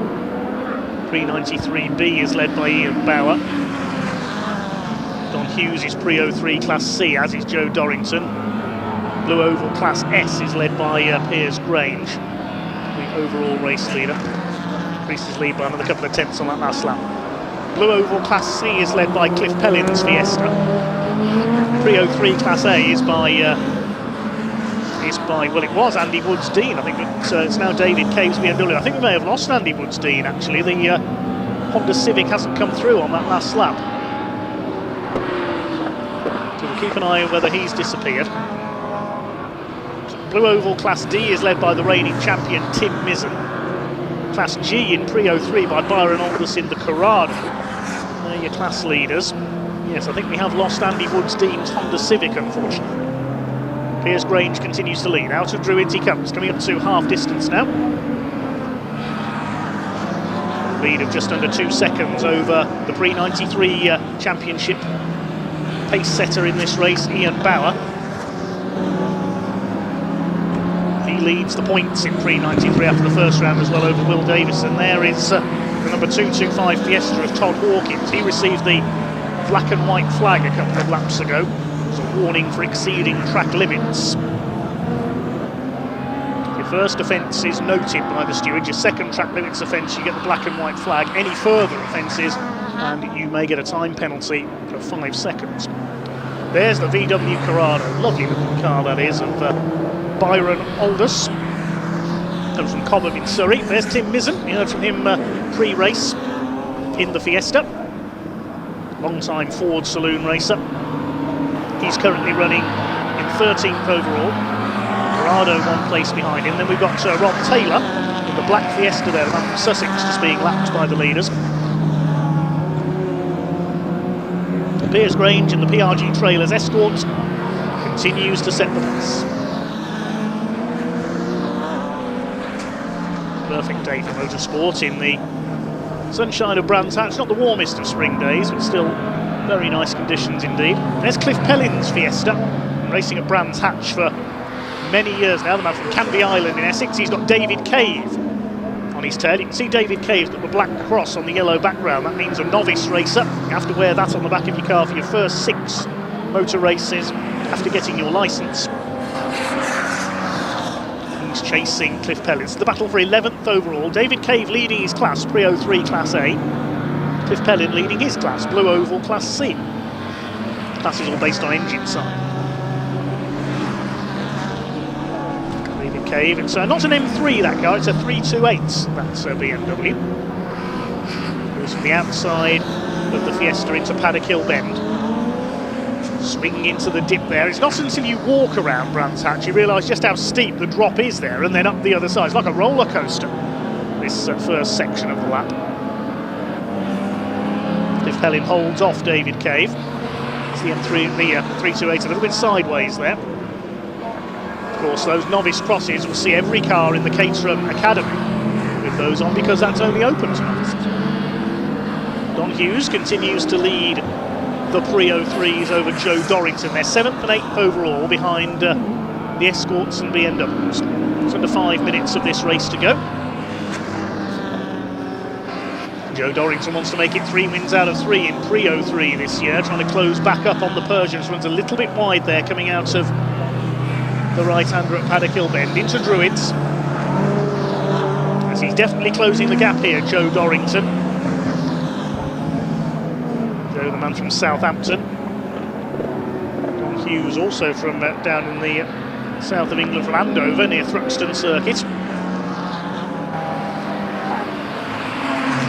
Simon Mann in the background has been lapped. So third of the pre-03s now. It is Nicarado, I think, of Byron Aldous. No, third of pre-03s is David Cave. Just Aldous fourth. Lost the line once again. Piers Grange has extended his lead to 3.5 seconds now over Ian Bower. He's also done the fastest lap of the race, the leader, 51.654. As this duo come up to lap Todd Hawkins in the Fiesta. One of a trio of drivers from Hailsham in Sussex. They're all in Fiestas as well. Hailsham, of course, the location of Arlington Stadium, famous for stock car racing. It was the home of Eastbourne Eagles Speedway team in years gone by. Hughes pulls well a bit out. There's Andy Woods-Dean's car. It's pulled up on the inside there on the exit of Graham Hill Bend. That's where he's gone, and David Cave has now got ahead of Cliff Pellin in his rather sideways BMW. David Cave exploring the limits. Means the closing stage now. 17 of the 19 starters still going. Todd Hawkins towards the back of the field in his Fiesta. It's looking good for a victory for Piers Grange. Ian Bower, as we said, doesn't need to catch him. He's going to win the pre-93 splits. They're 8 seconds ahead of everyone else. Martin Reynolds now in P3 overall. He's got ahead of Will Davison. The leader's lapped Cliff Pellin, which means they'll be coming up to lap David Cave as well. Yes, there's the blue BMW. Battle up ahead of them there. Daniel Gandesha is on the tail of somebody. I see that was, it may have been Graham Myers. Yes, the other orange M3. No, he's a little bit further ahead. It was lap traffic that Gandesha was behind there. Over 2 minutes to go for Piers Grange now. We're hoping the back markers sees coming. The marshals will warn them with the blue flags as well that faster traffic is approaching. Driving by David Cave, slows and moves wide. So does Simon Mann, who's now 2 laps down in the Cadbury's BMW. There's a car in Formula 3000, remember, many years ago, that was sponsored by Cadbury's as well. Might have been Mark Blundell who drove it, if memory serves me right. Piers Grange will get finished up here and then go for a double later on in pre-66 touring cars in his Ford Mustang.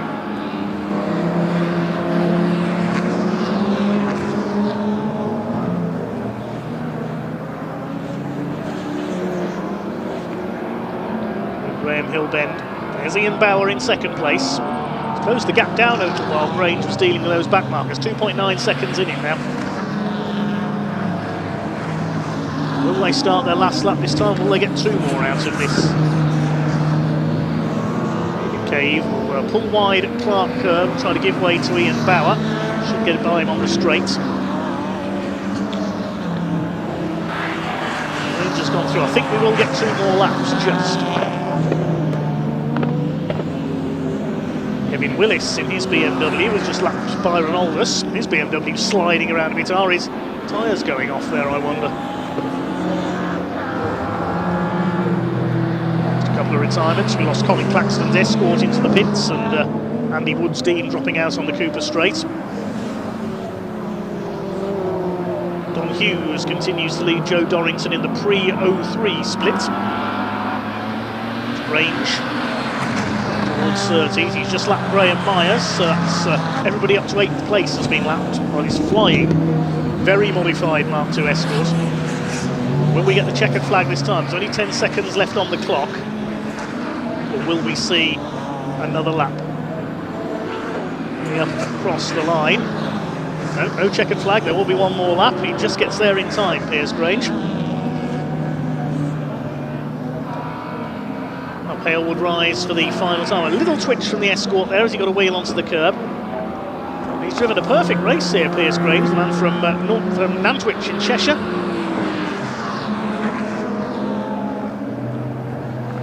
Making up for a retirement in the second race at Donington Park. The season opener was on the podium in the very wet first race. He stayed clear of Ian Bauer and his Blue Oval rivals. Martin Reynolds, second of the Blue Oval saloon cars, in third overall.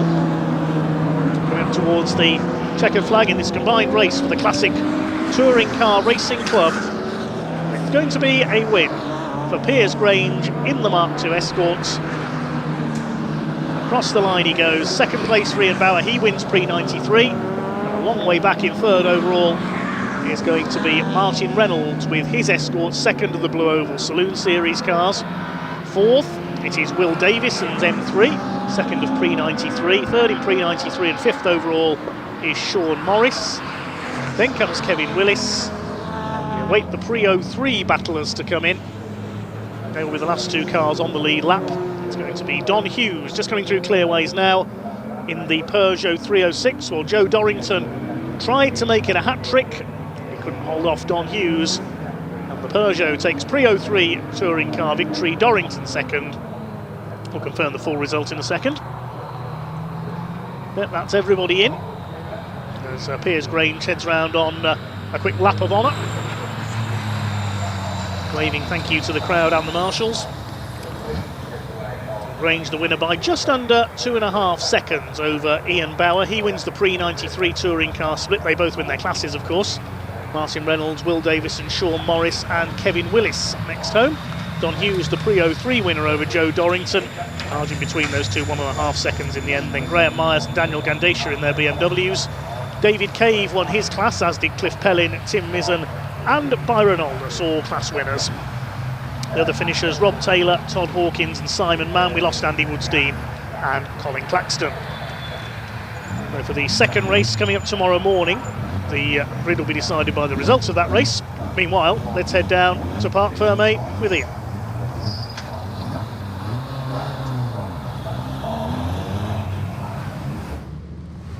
One, two, three, four, five.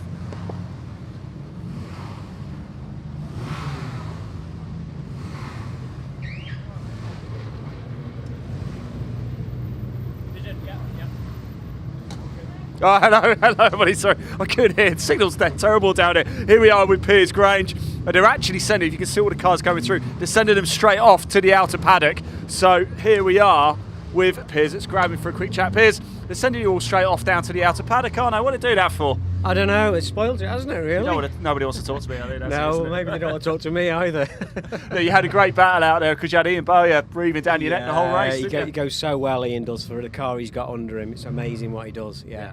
Excellent stuff. Look, happy with a win though? Yeah, that's first one of the year. I've had loads of seconds so far, so it's nice to get the first one in the bag. Excellent. Look, I better let you go before we all get told off here. So see you Thanks later. Best of luck for the rest of the weekend. Let me shut that for you. Unfortunately for Classic Touring Cars, I sent them straight down to the outer paddock. It's probably about a 15-minute walk from where we are, but we'll stick in the pit lane. We'll try and flag them down as we can. More racing action coming up right now. Up next is the Junior Saloon Car Championship. Dave, back to you.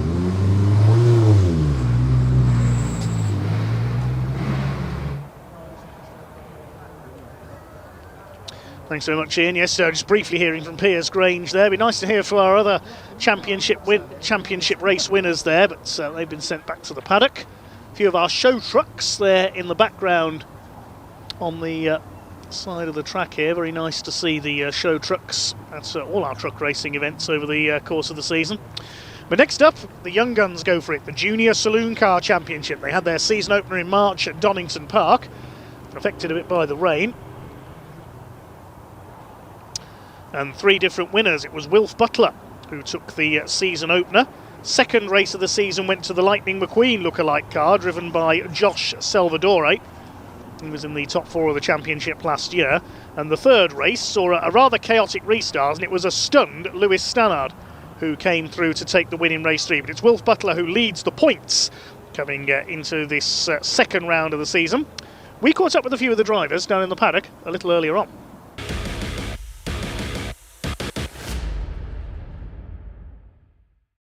Yes, it's time for the first race of the weekend for the Junior Saloon Car Championship. Last time out at Donington Park, Wilf Butler picked up a win in his second place. Josh Salvadore picked up a win. Luca Maserati didn't win, but he did pick up 3 podiums. Lewis Stannard picked up a win and a third place there. Your 4 main protagonists after round 1. Now we move on to Brands Hatch. Let's grab a quick word over here, shall we, with Matthew Swatton, see how we're feeling. Matthew, it's good to see you again. How are you feeling ahead of this one? I'm feeling very confident, yeah. I think the goal this weekend was to aim for the top 10, and I think we've got very close to that. So I think if we can bring the fight onto the midfield, then that's definitely achievable. Where do you think you were particularly quick around Brands Hatch on the Indy circuit? Oh, I think Paddock Hill. I think I can carry a lot. You've got to be brave, right? Yeah, you need the balls to do it. I love that. The best of luck for the race. Thanks for talking to us. Really appreciate it. We've got Leon Holly next as well. I wonder if we could just grab. Sorry to interrupt. I apologise, Leon. I'm just interrupting everything there. How are you feeling ahead of this weekend? Quite good. Just trying to get the points in after the roll, obviously yesterday in testing. Just got to see how the car feels. We've got new brakes, so going to try bed them in and then hopefully get ready for race 2 and race 3. What do you make of Brands Hatch then? So is this race 1 around the circuit a bit of learning, a bit of getting to grips with it and see what we can do for the rest of the weekend? 100%. It's absolutely an amazing track. Really good to have battles on, but yeah. Top man. Look, Leon, thanks so much for talking to us, mate. Give us a little fist pump. Bang, here we go. Junior Saloon Car Championship race 1 of the weekend about to get underway here at Brands Hatch on the Indy circuit. Dave, over to you.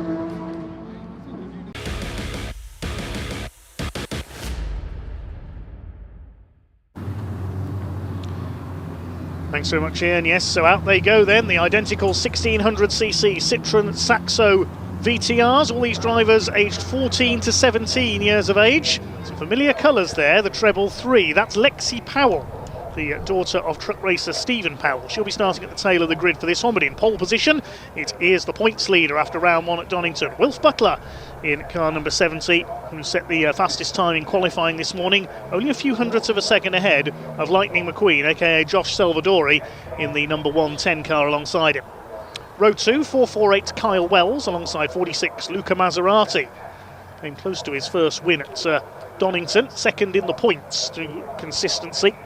Last year's top rookie as well. He's on row 2. Row 3, treble 2, Oliver Kerr, and 19 Lewis Stannard, winner of race 3 at Donington. Fourth row, Ollie Smith, number 80, alongside 23 Max Scharfegger. Completing the top 5, Louis Austin, number 26, the first 5 rows I should say, Louis Austin and Martin Wright, the winner of the JSCC Scholarship over the winter, the man from Cornwall. Row 6, 27 Matthew Swatton in the Kersley Racing car we just heard from, and 87 Leon Holly, who as we heard had a rollover in testing yesterday, but he lines up in his repaired car on row 6. Row 7, 42 Sherry Ann Powell alongside number 7 Joe Wood. The 8th row, 35 Tom Algar starts alongside 98 of Bailey Roberts, making his debut this weekend, as is number 29 Tim Leonard on row 9 alongside treble 3 Lexi Powell. 18 Citroën Saxos out there for this 15-minute race.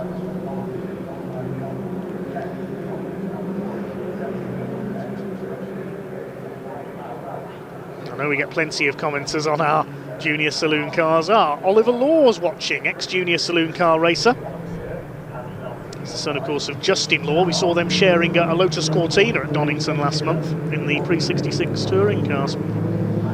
John Wilkins is cheering on Josh Salvadore, the Lightning McQueen car. Surely he should be number 95 in that livery.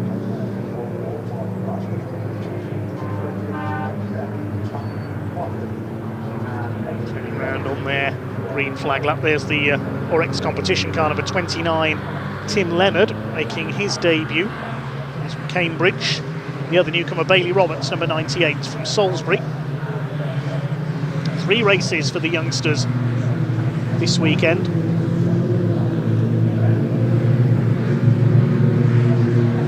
Fastest times from qualifying set the grid for this one. The second fastest time for each driver for race 2 and the third fastest time for race 3. 3 different winners from the opening round of the season. Will we see another new winner here? Will Luca Maserati get his first win in the championship, last year's Rookie of the Year? Will we see Kyle Wells get his first win? He started off as a short oval racer in a formula called Ninja Karts. Race there from as young as 6 years of age.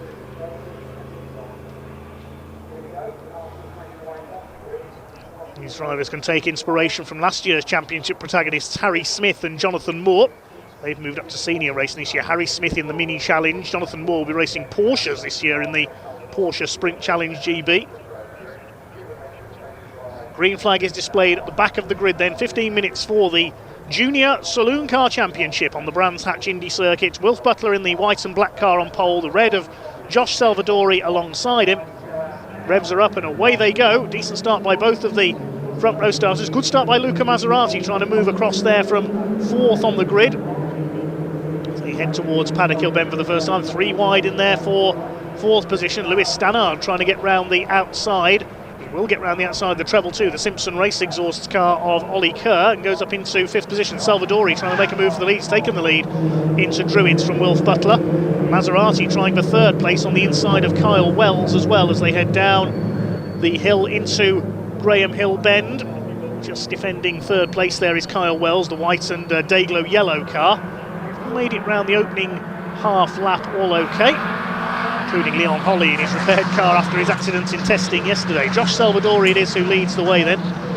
Was 3rd in the championship last year, so starting as the favourite this season. Was the quickest driver at Donington, but only 1 win out of the 3. Had a couple of track limits penalties at Donington, moving to mind his P's and Q's this time around, and he leads the first lap ahead of Wilf Butler. Side by side for 4th position, Lewis Stannard. Ollie Kerr trying to make it 3 wide. Luca Maserati's going to be caught on the outside into Paddock Hill Bend. Stannard goes through on the inside. That's a good move by Lewis Stannard there to hold that 4th place, the grey and red car. He was genuinely shocked, I think, to come through on the restart of the 3rd race at Donington to take the lead and hang on to take the win. Maserati behind him, son of Piers Maserati, the ex-British GT champion. Luca Maserati, certainly a racing driver's name, isn't it? But his family, well known for racing not Maseratis but Porsches in GT racing. Josh Salvadori leads the way. No relation to Roy Salvadori, the great 1950s racer, slightly different spelling. There's Ollie Smith, one of the top rookies in the number 18. He's got Max Scharfegger on his tail. Scharfegger family have appeared in Caterham racing in the past, and also the Citroen C1 Endurance Series. Over the line they go. Maserati trying to move to the outside. Ollie Kerr in behind them in the treble 2. Currently the top independent in the points. Dive through Paddock and to Halewood. Wilf Butler getting closer to the back of Salvadori in the 110. And the battle for 3rd is headed up by Kyle Wells in the 448s. Through Graham Hill Bend once again. Just getting dialed in for the weekend. A lot of racing to come. 3 15-minute races for the Junior Saloon Car Championship. First 2 pulling away very slightly. These could well be the touring car stars of the future. Maybe the GT racing stars of the future if you're Piers Maserati's son Luca. Maybe we'll see him in Porsche racing one day. Ollie Kerr behind him. Then it's Ollie Smith. Scharfegger is next, then Louis Austin. He and Ollie Smith fighting to be top rookie at the moment. They're only a couple of points apart. Martin Wright, the scholarship winner, rounding out the top 10. Up on the curb there, Lewis Stannard nearly up onto 2 wheels. He doesn't want to run wide as a result of that. He just goes onto the curb, he avoids the gravel. So Salvadori leads it. Battle for 3rd, the highlight at the moment, Kyle Wells. Had quite a big smash here at Brands Hatch, I remember, last season in the wet with Jude Cooper. Chased by Lewis Stannard. Maserati, Kerr, Smith, Scharfegger, Austin. Right under pressure from the 27, which is Matthew Swatton in the Kersley Motorsport car. We saw Harvey Kersley, son of team owner Alex, racing that car last year. He's now moved up into the Hyundai Coupe Cup and had a very good debut there at Alton Park recently. Across the line they come, coming up to 1/3 distance. Which side is Luca Maserati going to try and attack on Lewis Stannard? He's definitely lunging. Has a look on the outside. Stannard holds the place. 2 leaders now, nearly 3 seconds clear.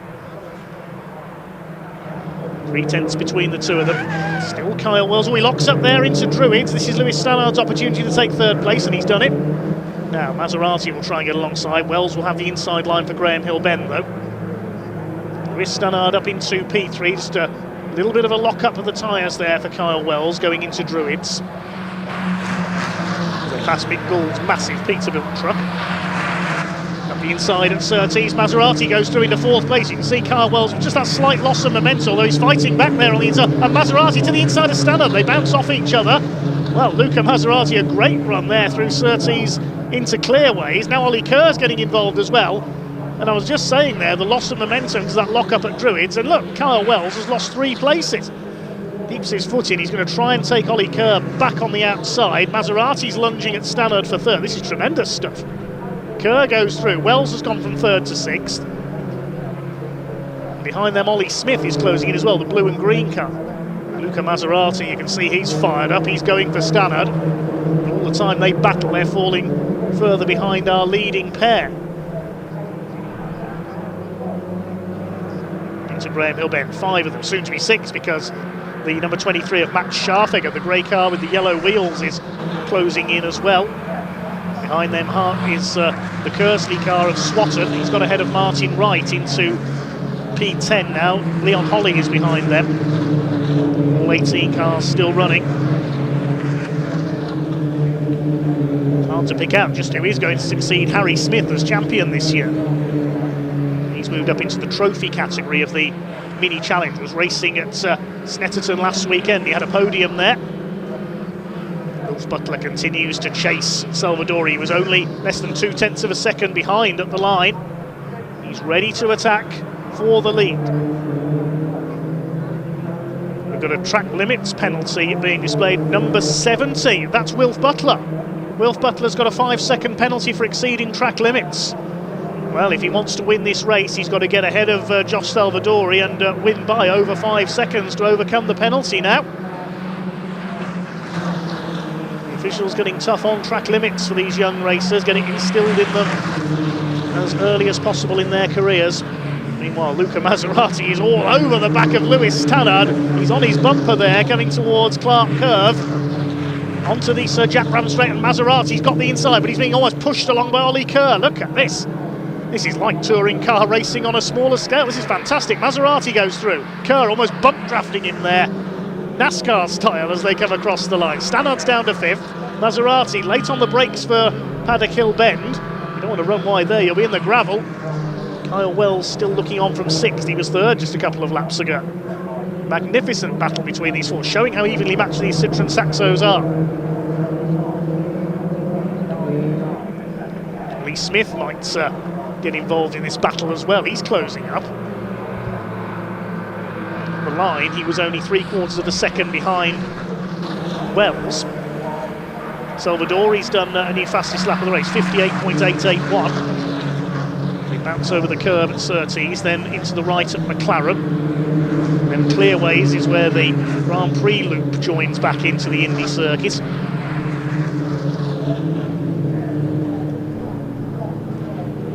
Across the line they come to complete their 8th lap. Salvadori still leads from Butler by just under half a second, but of course we've got that penalty to be applied for Wilf Butler.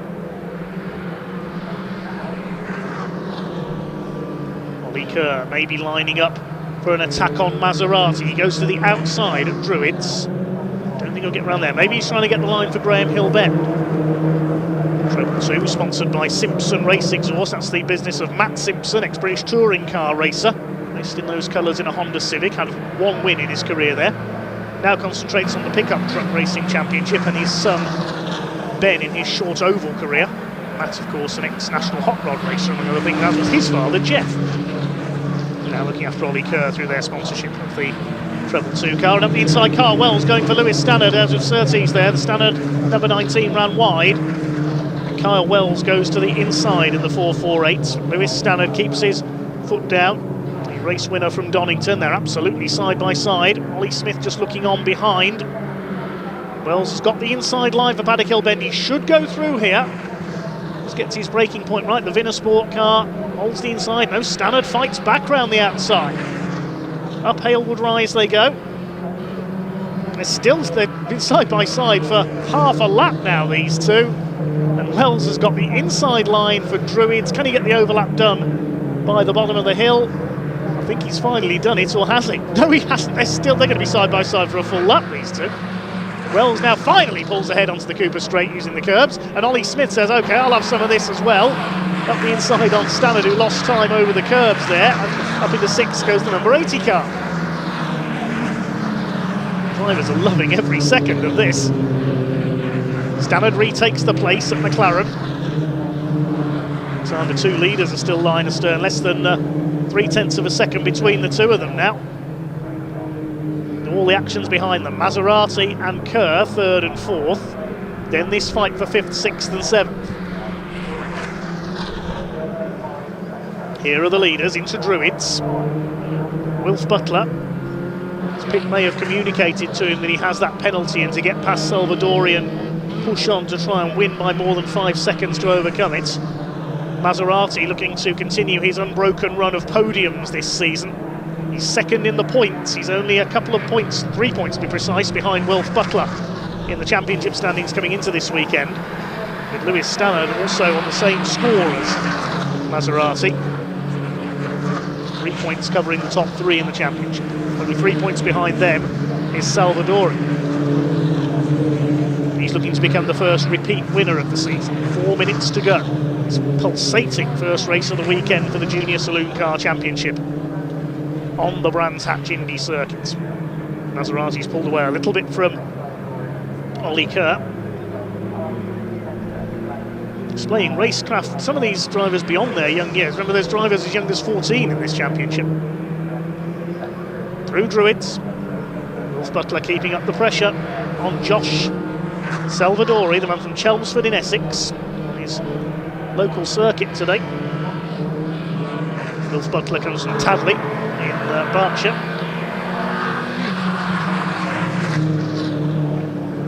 These two are well clear of their opposition now. They're nearly 6 seconds clear of the Maserati and Kerr battle.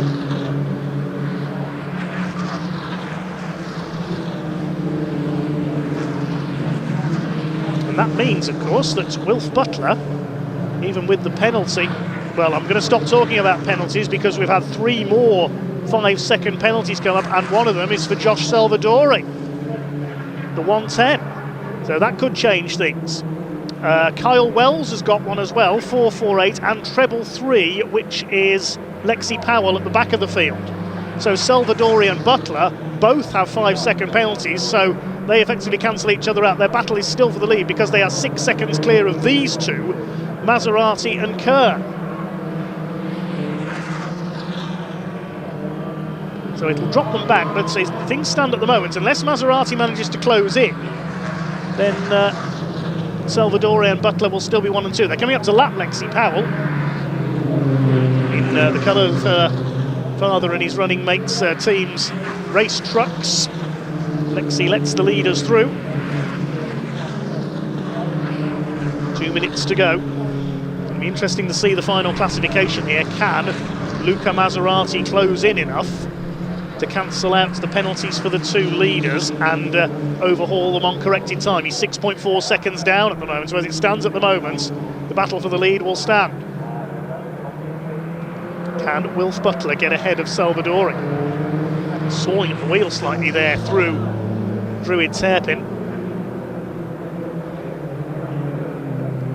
Have to see what happens when the corrected times are added, but I think these two have done just about enough ahead of Maserati and Kerr. Lexi Powell in the middle of that those two pairings has been lapped.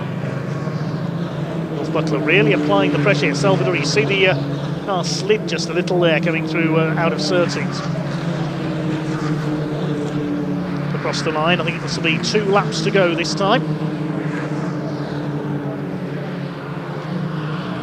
Maserati still holding third. These two 3.5 seconds clear of Kyle Wells. Now he's got a penalty to be added on. He's in 5th place ahead of Stannard and Smith.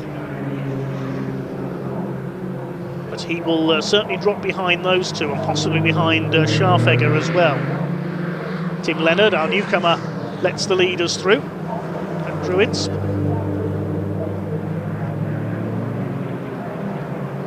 Around to start their last lap this time. Only 0.2 of a second in it between the two of them. If they see the last lap signal, that will be Wilf Butler's signal to attack. He's been attacking pretty much all race long. See last lap signal, no, it's his last chance. But one last effort to try and take the lead away from Josh Salvadori and prevent him from taking his 2nd win of the season. Up across the stripe they come with just a few seconds on the clock. Towards Paddock Hill Bend. Now Butler is going to go for it. Out of Paddock Hill Bend for the final time in this first of 3 races this weekend for the Junior Saloon Car Championship. Can Josh Salvadori hang on? They're nearly 7 seconds clear of Maserati in 3rd place, so these two will be safe even with the penalties for the 1-2. But which order will they finish in? It's pretty tense as they come out of Graham Hill Bend for the last time. Are we going to see a last bend lunge from Wilf Butler? I don't think he's quite close enough as they come down the Cooper Straight. It's a couple of Saxo lengths in it. You may have to rely on a mistake here from Josh Salvadori to try and get into the slipstream. They both run a little wide out of Surtees. Keep it tight to the inside through Clearways and Clark Curve. I think Salvadori has just about done enough to try and break the toe from Wilf Butler. Up over the line they come. It's going to be win number 2 of the season for Josh Salvadori. They cross the line, less than 0.2 of a second in it. Wilf Butler in 2nd place. And it's going to be Luca Maserati who will come in for 3rd. He keeps up his run of podiums for the season. Ollie Kerr just behind him.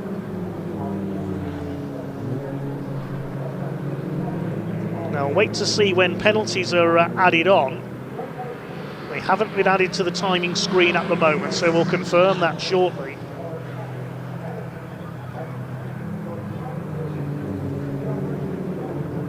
And in fact, the timing screen's saying in the race control messages that the 110 car that crossed the line in 1st has got another 10 seconds of penalties. Well, they haven't been added on at the moment, so results remain provisional currently.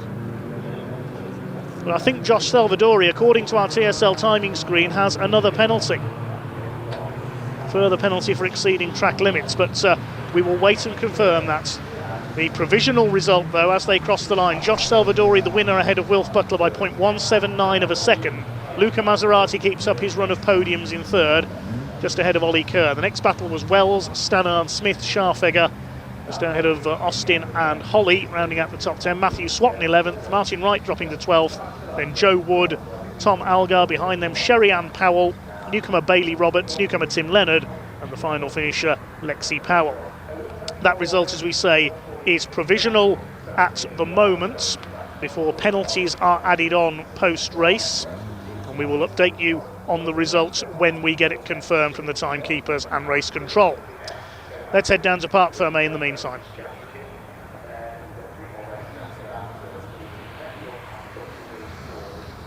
Yeah, hello everybody, welcome down to Parc Fermé. What a great battle that was. We've got Josh Salvadori over here as well. Josh, I'll tell you what, fantastic race. You were kept honest the whole time, weren't you, by Wilf? Yeah, it's a bit disappointing just getting a time penalty for track limits. Oh no, you're kidding me. Yeah, not good. It's one of those things though, it is motorsport, it happens, but at least you know you've got the pace, right? Yeah, definitely. I'm really happy with my start. Just really happy the way I got into the lead, and hopefully can keep it up for next. Still more to come, mate. Still more to come. Yeah, there you go. I didn't realise there are track limits there. Unfortunately, he's been handed a penalty. I wonder if that has promoted Wilf then, unless he's had one. Wilf, has that promoted you to P1? I don't know yet. We're still looking for the results, but we'll soon see. Yeah, I mean, I hope. Yeah, me and him are going to have a championship fight this year. You boys have been quick, haven't you? We're certainly quick at Donington Park. Whatever happens, whether you have been handed a penalty, we're not sure, of course, but at least you know the pace is there, right? Yeah, definitely. I mean, we flew away from the rest of the pack, so see how it goes. Top man, thank you so much. I am hearing in my ear that actually it was Luca Maserati who has taken the win as well. Where is Luca? Vicky, where's Luca? Where's Luca Maserati gone? Where is he? We're desperate to find him. If we can have a chat with Luca. Luca, here he is.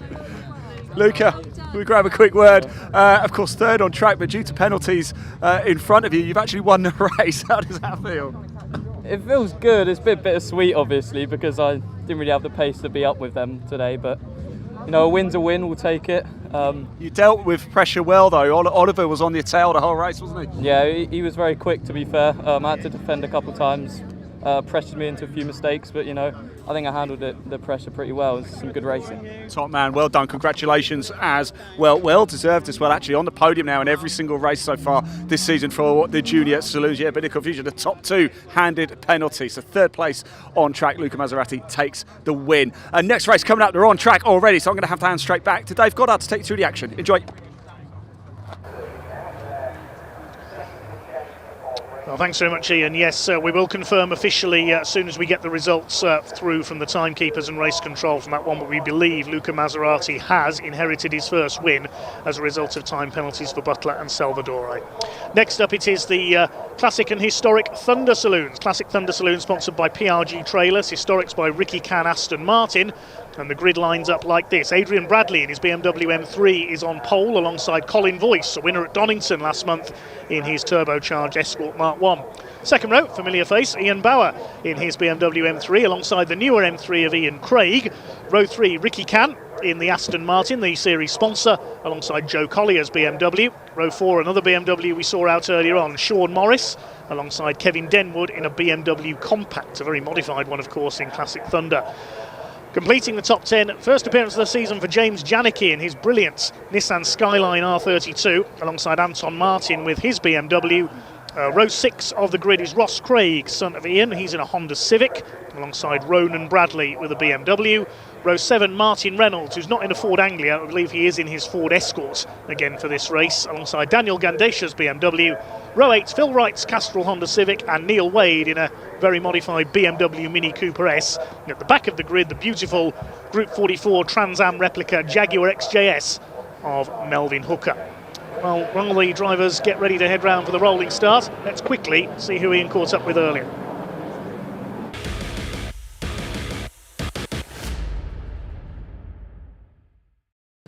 Right, time for the next classic touring car race to get underway very shortly. It is, of course, the Classic and Historic Thunder. Yes, turn the volume up. You thought the trucks allowed, these are just as good. I've come down here because we've got the Jaguar XJS here. Melvin's here, one of my favourite cars of all time. Tell us a story about it. I've had it for about 25 years now. I brought it as a crash car with all the bits. Wow, okay. Put it back together, and we did 2 seasons actually in Classic Thunder in about 2001, 2002. Yeah. That was with a V12, and we kept having issues with the V12. So it got put in the back of the garage, and then COVID came about, and I couldn't do anything else. That for a bit, yeah. So rebuilt everything, the suspension. It's now got a Jaguar V8 supercharger engine in it. Just from a road car. It's nothing fancy, but they're about. It looks special. They're about 400 brake, standard. So it's not like what these guys have got, but it's doing me good at the moment. So. Now, when you came in, you gave it a bit of rev in. You couldn't turn it on for us. Are you allowed to do that? Could we just probably get told off, but we'll do it anyway. Listen to this, everybody. Oh my God, I'm going to get blown away by these exhausts. This is just unreal. My favourite thing to do.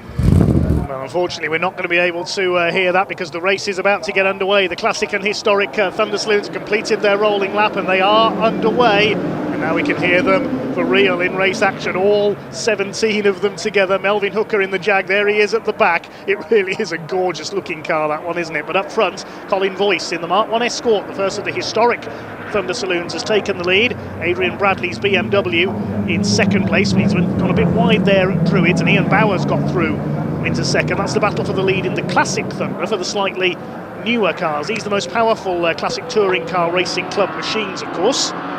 Many BMWs in there. There's the skyline of James Janicki. Neil Wade in that BMW Mini, an ex-rallycross car, that one. It's got a 2-litre, I think that's a Saab turbo engine that car had in it when I last saw it race a few years ago. I believe that's still got that in there. The cars really are the stars in this division.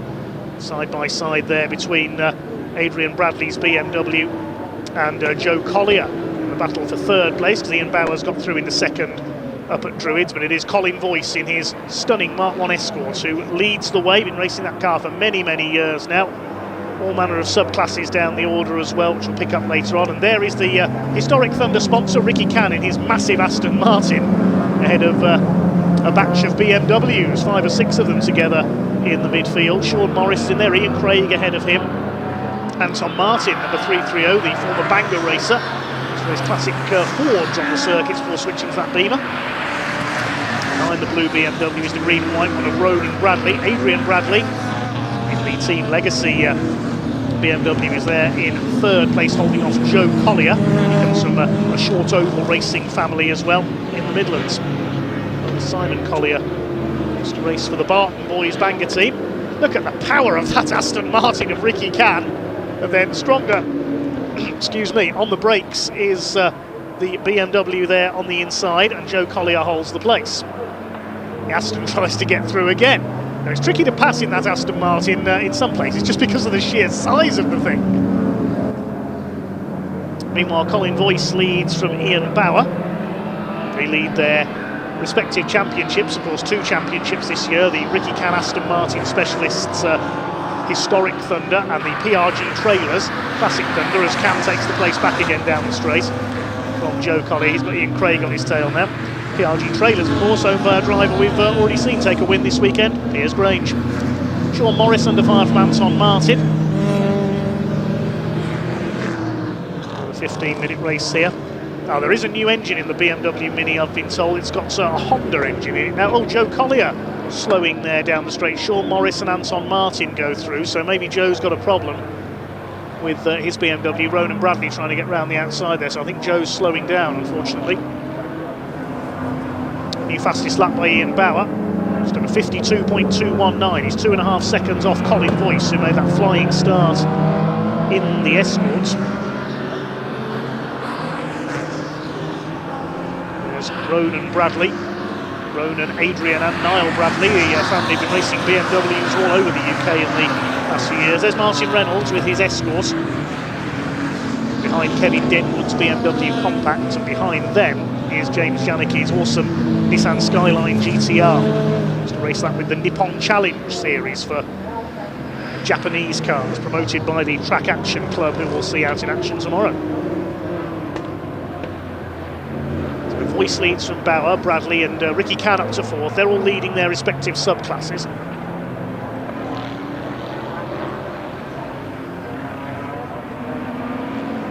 Back in the order, there's the Skyline ahead of Martin Reynolds, then Ross Craig's Honda, Daniel Gandesha's BMW, Phil Wright in the Castrol livery Honda Civic, there's Neil Wade in the Honda-powered BMW Mini. Castrol livery, very reminiscent to the cars that used to contest the old National Saloon Car Cup, the Group N cars in the early 90s. Wonderful to look at, isn't it? Phil Wright used to race a Honda Accord Type R as well, and there is that beautiful Nissan Skyline. If we see any flashes of flame from the exhausts. Beat alongside the likes of 200 SXs and big Toyota Celicas in the series modified Japanese machines. He blitzes around the outside of Kevin Denwood. He was struggling a bit in qualifying, James Janicki, with it. There's the flash of flame from the exhaust. That's what we like to see. A shame we haven't got Clive Hainsford's Mazda RX-8 out there with it as well. He's had some problems with that car in the run to the Donington weekend. 10 minutes gone. Colin Voice leads by over 3 seconds at the front of the field ahead of the Classic Thunder leader, Ian Bauer. Also a shame we haven't got Andy Robinson with his V8 supercar here this weekend, the Ford Falcon, because then it really would be Classic Thunder. Incredible the noise that car makes. Likewise Paul Eaton in his Holden Commodore. We'll see them out as the season goes on there. There's Ross Craig, son of Ian, in that black and white camo liveried Honda Civic. He's racing the Pre-03 Championship with that car before upgrading it to Thunder spec. Joe Collier has pulled into the pits in his BMW, so he has got a problem, he's out. There's Ricky Can's enormous Aston Martin. And there's our leader. We've not seen much of Colin Boyce so far. Stunning looking Mark One Escort. He's raced this car for many, many years now. Used to be in Castrol livery. The Voice Tune Escorts continues to pull away. Had a win at Donington in the opening round of the championship in the drier second race. Played it safe in the wet in the first race, and Ian Bauer went through to victory. And there is Bauer in second place, still not able to shake off Adrian Bradley. We've seen Ian win the Pre-93 split earlier on.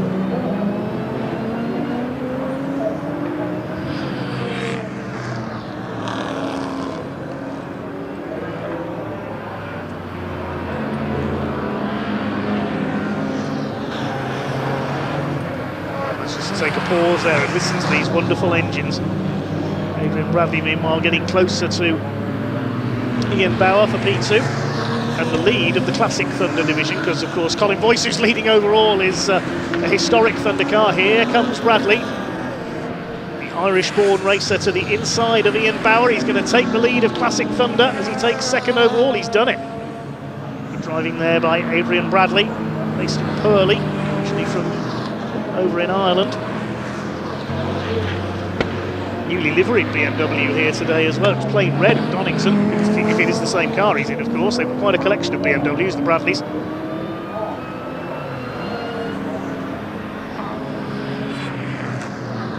.16 of the 17 cars still running. Melvin Hooker in the Jaguar we saw pre-race, still at the back of the field.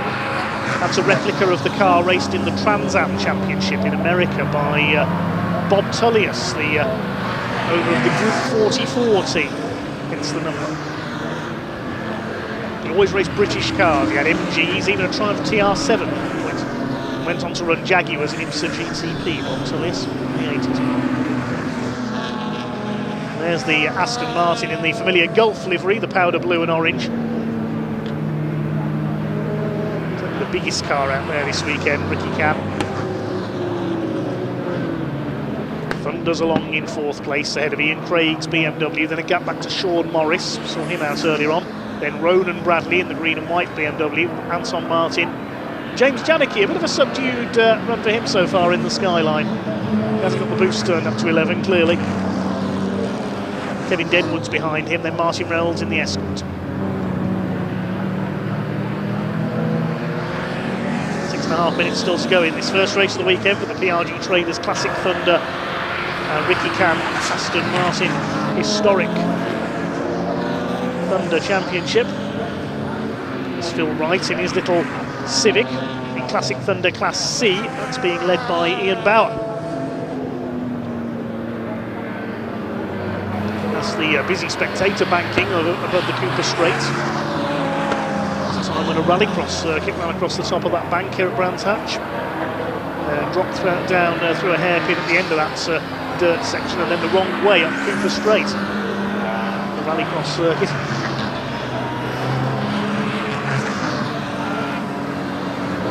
Ian Bauer in third place. There's Ross Craig leading Classic Thunder Class D with the Honda. He's the only entry in that class, Ross Craig, but will pick up some useful points towards the championship.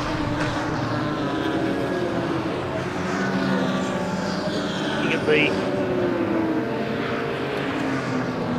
championship points from last season, where we have a moment in the action. Classic Thunder, it was Josh Lawton's Honda Civic who was the champion last year. Not seen him appear so far this season. In historic Thunder, It was Colin Voice's Escort who took the title. James Janicki has got ahead of Anton Martin, meanwhile, in the Skyline. It's for 8th position. Third in Class B of Classic Thunder, which is led by Adrian Bradley. After the opening round of the Classic Thunder Championship, it is Ian Bowen who leads the points by 1 point ahead of Mike Cutt, who's not here this weekend.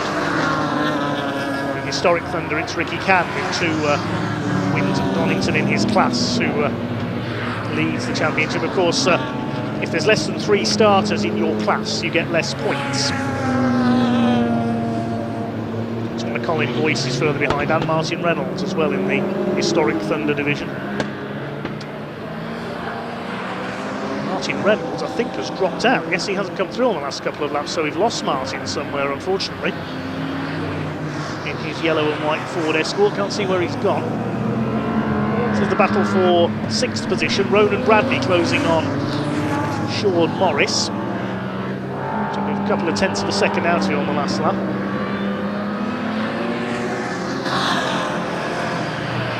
The Jaguar, seems to be lapped by Ian Craig, who's in 5th position. Morris coming under fire now from Ronan Bradley, a brandshatch specialist in the number 78. Adrian Bradley still has the fastest lap of the race, 51.272 for his BMW. He's 1.5 seconds off Colin Voice for the overall lead. They come up to lap the Bob Tullius replica. Really is a stunning car, that of Melvin Hooker.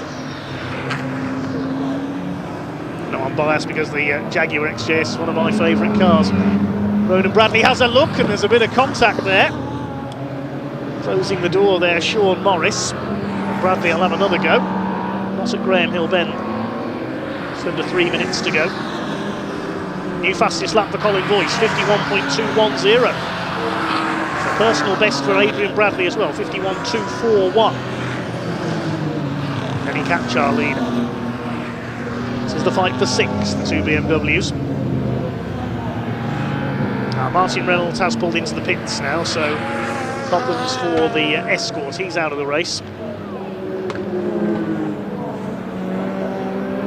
He can make it back out for... It's on a busy programme for Martin, competing in 2 championships this weekend, as are several of our BMW racers, and Piers Grange as well, of course. 2 of his Fords here this weekend. If the problems with Martin's Escort prove terminal, he could head back up to Wisbech and fetch another classic Ford from his collection, possibly for tomorrow. There go the leaders. Lead gap is down to 1.2 seconds now, so Adrian Bradley is closing on Colin Voice. Has he got time to catch him? There's just under 2 minutes left, so he could catch the Escort here. Again, they're in different championships, Historic and Classic Thunder, so he doesn't need to pass him. But he is closing fairly quickly now. See the gap coming down there. Has Colin Voice got a problem, possibly? Doesn't look like it. Just a good drive by Adrian Bradley. Bouncing over the curbs there, though, a little too quick into Surtees. He's gone wide there, coming out as well. He's pushing perhaps a bit too hard to try and catch Colin Voice. Yeah, he's lost a bit of ground there now. 1 minute 5 on the clock as they cross the line, so we should get 2 more laps out of this. And the gap's back up to 1.5 seconds, 51.47 for Voice, 51.72 for Bradley. Meanwhile, Ronan Bradley has finally got ahead of Sean Morris. We come up to lap Neil Wade's BMW Mini Honda. James Janicki is closing on those 2 as well in the Skyline.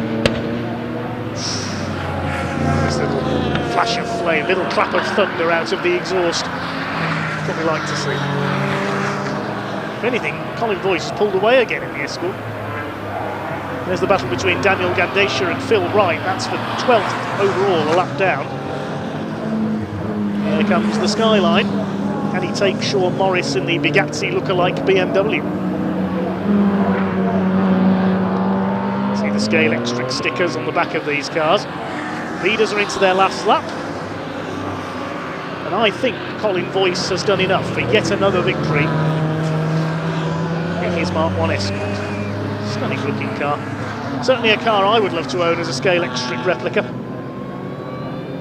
Flash of flame from his exhaust too. They go into Graham Hill Bend. It is Colin Boyce, man from Billericay in Essex. Stay ahead of Adrian Bradley, who will win the Classic Thunder split. Through the final corner, coming up on Ross Craig in the Honda. Up to the checkered flag, Colin Boyce darts out from behind the back marker and takes the win. He wins Historic Thunder, Adrian Bradley second and wins the Classic Thunder split. The podium will be completed further back by Ian Bauer. In his BMW, he goes across the line, slapping a couple of back markers there. Ricky Can will come over in fourth in the big Aston ahead of Ian Craig. And then this battle for sixth. The Skyline has got ahead of Sean Morris, who's dropped off the pace a little in the final couple of laps. But ahead of them is Ronan Bradley's BMW. The Skyline nearly catching him on the run to the line. Sean Morris comes over in eighth. Anton Martin's BMW will be ninth. And last one on the lead lap is Kevin Denwood.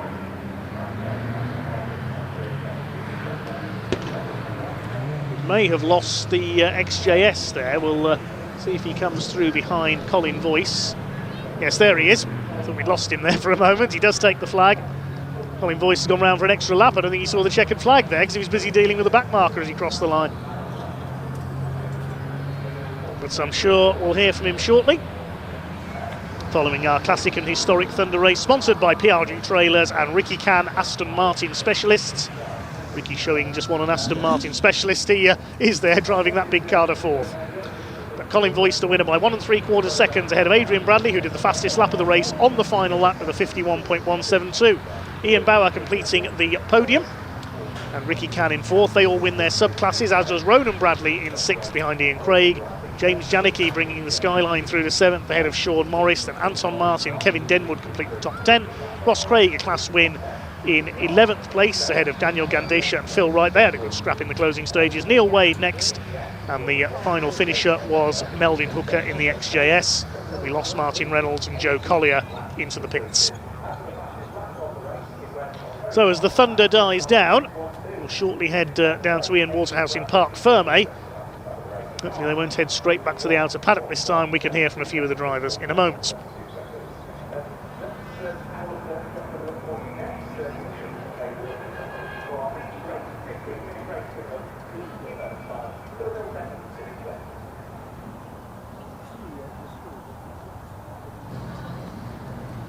I can't hear.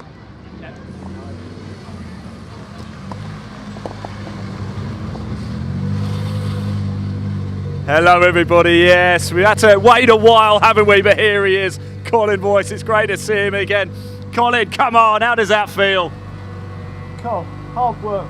Tell you what, get your helmet off first, then we'll have a quick chat. There we go, look, we'll let him get out of the car. It's good to see Colin again. I've known Colin for a number of years as well. Picking up the win under pressure though, wasn't he, from Adrian Bradley, but managed to hold him off. Congratulations, Bradley though does win the Classic Thunder. Of course, Colin takes the Historic Thunder, but the outright win. Come on, Colin, how you doing, mate? Oh, well done. How was that? Yeah, good. Adrian wouldn't let you go, would he? No. Trouble is, I struggle with tyres. Yeah. Because you can't buy Avons no more. No, I remember we had this conversation. Yeah, and I'm just... Look at these tyres, by the way. Look at them. What it is, as the BMW man, what's his name? He said, "I'm going to wait for the last 3 laps because I know your tyres. Yeah. I know your tyres are going to go off, Colin." But I was absolutely. I thought I can't. I've got to keep the pressure up. Colin, well, look. Yeah. We all know family are watching. You got a message for them? Yeah. Thanks, Sarah. And Julie, and the first sponsor for all my life.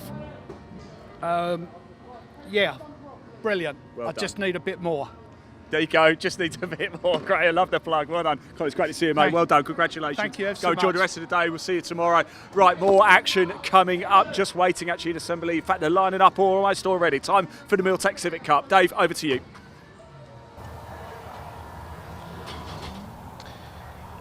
Thanks, Ian. Yes, the second meeting of the season for the Miltech Civic Cup. Next up, promoted by Maximum Motorsports. They raced at the season opener alongside the TCR UK Championship.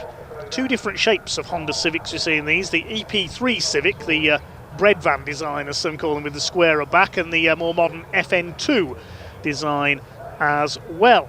So the first of 3 races this weekend coming to the grid for this one, and it is former champion Alistair Camp who set pole position in qualifying. He was champion back in 2021 in the Civic Cup. He's in an FN2, lining up on pole position alongside the current points leader Lewis Kent. We'll give you the full grid as and when we're able to, but so we did catch up with a couple of the drivers earlier on.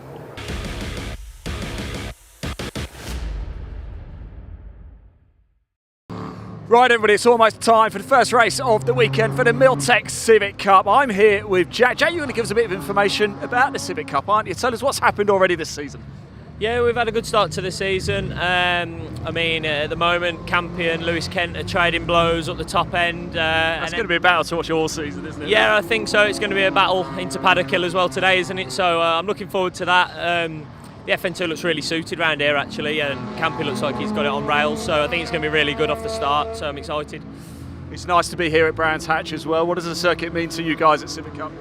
Yeah, we love it here. It always creates great racing, doesn't it? It's so close, especially on the Indy circuit. They're never far away from one another, so it's always great to watch. And the spectacle of the trucks for everyone here today, and the added bonuses of them having the garages, and just the little bits around the event today have just made it really special. So when they go off for race one, I think it's going to look really good. Top man, Jack, and the sun is shining as well, of course. Thank you so much for talking to us, really appreciate it. Let's just move up here very quickly if we can. I just want to grab Matt Wilkins, of course, on pole in the Diamond Trophy. So let's just have a quick chat with him if we can. Don't go anywhere, almost time to go racing. We haven't got too much time, Matt. It's good to see you. How are you doing? Things going well on pole in the Diamond?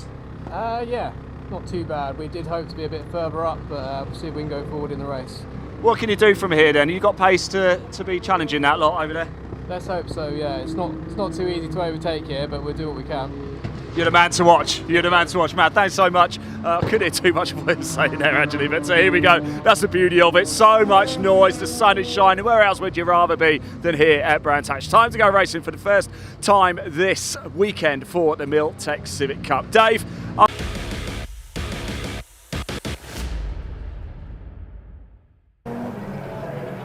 Cars already on their green flag lap then, so let's give you the grid for Miltech Civic Cup Race 1. Alistair Camp and Lewis Kent, the championship protagonists, on the front row of the grid. One each of the 2 models of car there as well. Second row, Scotsman Liam McGill in number 62 alongside 54 Harvey Caton. Wesley Swain, 92, 17 Jake Hewlett on row 3. Fourth row, Francisco Howitt, number 50, one of several junior saloon car graduates in this race, alongside 66 Dave Marshall, 19 Jack Riddell and 90 Jake Renshaw, completing the top 10. Row 6 is 84 Matt Wilkins. As we heard, he's the first of the Diamond Trophy qualifiers. That's for drivers aged 40 and over. He starts alongside 192 Adam Parker. Row 7, Charlotte Birch, ex-Ginetta GT racer, among other things, alongside 37 of Josh Bromley. Row 8, 14 Aidan Mitchell, 25 Will Butts. Row 9, Harry England in treble 3, and number 6 Charlie Constable, completing the top 20. Number 65 Sam Nicolau, and 23 Gary Townsend. We'll also see him out in his Lotus Cortina this weekend in the pre-66 touring cars. Row 11, 93 Ben Bateman and 322 of Jamie Petters.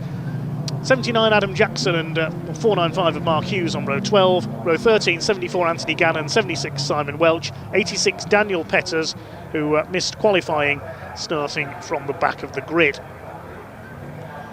Cars pulled into line then. It's the black car with the green and pink livery of Alistair Camp, who's also racing in the TCR UK Championship this year. He's having a very busy year, is Campy. Far cry from his early years of his career on the dirt tracks in short oval racing. Starting alongside ex-TCR UK star Lewis Kent, scored his first Civic Cup win at the season opener at Donington. Liam McGill from all the way up in Edinburgh on the second row of the grid, alongside young gun Harvey Caton, who had a spell in the lead of the second race at Donington a few weeks ago. Green flag waves at the back of this big grid of Honda Civics. There is one gap. I think that might be Harry England that's missing. He had an off in qualifying earlier on. So 26 cars out there, and away they go for race 1 of the weekend for the Miltech Civic Cup. They're all away well. Car a little bit slow away towards the back, Simon Welch in the white and purple car, but it is Alistair Camp who leads through Paddock Hill Bend for the first time. Second place Lewis Kent, McGill in third, then it's Caterham as they head into Druids for the first time. Side by side for 5th position, trying to make his way around the outside there is Jake Hewlett, the black and green number 17. They make their way down the hill. Somebody running out a little bit wide there on the exit as they start to sort themselves out. This brightly coloured field of Honda Civics, a fantastic, well-subscribed championship, the Civic Cup, seen as the feeder series as well for the TCR UK Championship. Sort themselves out around the first lap then. That's one of the Petters boys running wide there, Jamie Petters I think that was, as they head around the conclusion of lap number 1. Alistair Camp has lost the lead. It's Lewis Kent into the lead, McGill in second place. Battling up the outside, that's Wesley Swain in the number 92 car with the Dayglow yellow wheels, but it is Lewis Kent who leads the way. McGill second, Camp down to third, then it's Cater, then a gap back to the number 17 of Jake Hewlett in 5th position. Dave Marshall side by side with Wesley Swain behind them. Then slotting in behind is Francisco Howitt, the red and white number 50. Swain gets the move done on Dave Marshall at the Graham Hill Bend. Behind them is Matt Wilkins. I think he's leading the Diamond Trophy category. There's also been contested the Paul Winfield Trophy. As across the grass, Francisco Howitt got squeezed out there by the red machine of Dave Marshall. Did a bit of rally crossing, but he's back on and he's held the place as well. It's in the Paul Winfield Memorial. That's for rookies and for drivers who have not yet finished in the top 10 of the overall championship. We'll pick up on that towards the end of the race. There's Dave Marshall going up the outside there of Francisco Howitt, who's not giving way at all. That's the battle for 7th place. Lewis Kent starting to pull away a little in the lead. Alistair Camp under fire for 3rd place. That's from Harvey Cater, another ex-junior saloon car racer from Staffordshire. They charge their way through. Very busy in the pack indeed. There's Wilkins, the blue car down the inside. Likewise Dave Marshall, who's trying to get the move on Francisco Howitt. He is not giving way at all. They're really rubbing as they come along Cooper Straight. I thought Dave Marshall were going to spin out there. He survived it. Wilkins will go past both of them as a result of that. They're all bottling up behind. Jack Riddell's in there as well. We've got yellow flags waving at Surtees. Somebody may have gone off at the exit there. Yes, it's the number 14 of Aidan Mitchell, unfortunately. The Shropshire driver, the Ben Sharp racing car, has gone off. Look how busy it is in the pack now. Will Buckley, Welshman, number 25 in the middle of this little lot, chasing 37 of Josh Bromley. Riddell's in there. Francisco Howitt as well. Too many to count in this midfield fight. Dave Marshall's got out ahead of them. Matt Wilkins as well. Will Buck goes for the outside of the 37 of Bromley. Then it's Howitt, Riddell. Then Petters up on the outside there, recovering that overslide on the opening lap. Will Buck gets blocked there coming out of Druids. I can hardly keep up with this. This is frantic one-mate racing. 2 different models in there, of course. The leading FN2 is currently Alistair Camp in 3rd place. It's Lewis Kent who leads from Liam McGill. 322 there is Jamie Petters. Number 90, that's Jake Renshaw in the midfield. Francisco Howitt fighting back on the inside of Bromley, but side by side with Riddell as they cross the line. I think that's Harry England in there behind them. He did have an off in qualifying, but he has started the race. That's good to see. So it wasn't him that was missing from the grid. And he's still there on the outside of the number 50 of Francisco Howitt. There's England in the FN2 shape, the later shape Civic, the late 2000s car that is, the EP3, the earlier shape from the early 2000s. Still these two, they've been side by side for a whole lap now. Still Lewis Kent who leads, but just under a second from Liam McGill. 3rd place Alistair Camp, it's Harvey Cater. Bromley finally runs out wide into Surtees, and Jack Riddell splits that pairing. Will Butt up the inside as well in the 25 in the Welsh red, white and green, the colours of the Welsh flag. Man from Pontypool. Behind them Jamie Petters, then Harry England, then behind them it's Adam Parker, number 192. Too close to call as they come across the line between those 4 or 5 cars. New fastest lap of the race by Liam McGill. 53.387. So he's going for our leader, Lewis Kent, who's looking for his second win of the season. Jamie Petters clips the back of Josh Bromley as they go through Druids. This is the fights just outside the top 10. There is Lewis Kent, our race leader, on his local circuit here at Brands. There's McGill in second, and Harvey Caton really pushing for third place. Caton in the area motorsports car number 54, on the tail of Alistair Camp. 2021 champion. It was Max Edmondson who won the title last season, not returning to defend the title this year.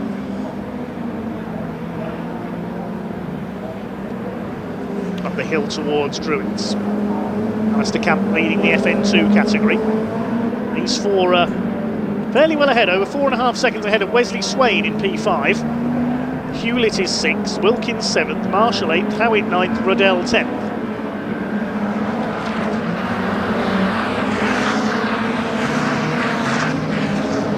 Spend 9 minutes of this race to go. Chris Kent's in the Essex Bodies car, the Essex and Kent Motorsports team he ran for in TCR UK. Still this battle raging, though, Jamie Petters ahead of Will Butt in the number 25 car. Then we've got Josh Bromley, Harry England, fighting up the inside there. Who's that behind them? It's the number 90 car, I think, of Renshaw. Running out wide, 192 of Adam Parker. 22 Charlotte Birch trying to get involved as well. 65 Sam Nicolau is in there as well. Late entry for this weekend. Just the one retirement so far, number 14 Aidan Mitchell. Saw him go off at Surtees. Down the outside goes the number 90, I think that was, of Renshaw. Back at the inside, Josh Bromley, and there's contact with Harry England. England gathers it up. Keeps going, he's going to lose a place or two though, keeps his foot down, stays ahead of Renshaw. Nicolau is going to be squeezed out on the outside. That's going to allow Adam Parker to go through, and possibly Charlotte Birch as well. Along the Cooper Straights. Fantastic stuff in the midfield, very, very busy indeed. Towards Surtees they come. Nicolau up the inside attacking the 22 of Charlotte Birch. Behind them 495, that's Mark Hughes. They're still side by side further back, Birch and Nicolau together. Nicolau on the inside. Mark Hughes looking to maybe slingshot past both of them into paddock. There are the leaders coming out of Graham Hill Bend. Still Lewis Kent controlling the pace. Increases lead to 1.35 seconds now over Liam McGill and Alistair Camp, who leads the class. Big lock up there from Harry England into Druids. But still holding off Josh Bromley in the 37. A bit of a lock up there down to the left-hander at Graham Hill Bend. They're really on the edge of adhesion in this first race of the weekend for the Miltech Civic Cup.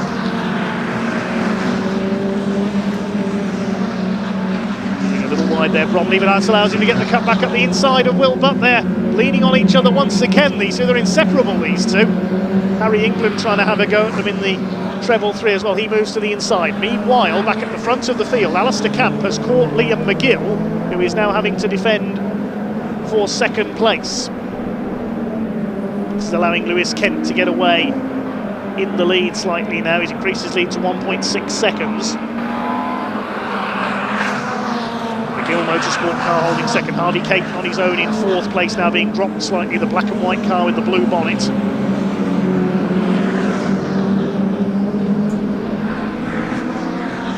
Still this train of cars at it for what is 12th place overall. Every point vital in this championship. Lewis Kent leading.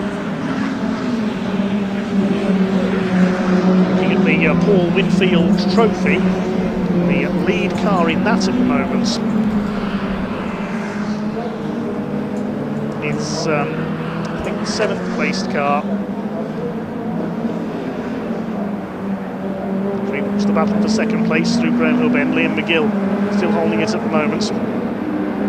Sorry, the 9th place car, not 7th. Francisco Howitt is the first car in the Paul Winfield Trophy for rookies and for drivers who have not yet finished in the top 10 of the championship. And the Goodyear Diamond Trophy, that's for drivers aged 40 and over. I think that's Matt Wilkins still on top. He's in 6th place as Josh Bromley once again side by side with Will Butt. And Butt goes wide over the curbs. Harry England still in behind them. This is frantic in the midfield. if these two cars, the 37 and the 25, are tied together by a piece of string, isn't it? Jake Renshaw up the inside now on Harry England, the number 90. Adam Parker's 192 car in behind them.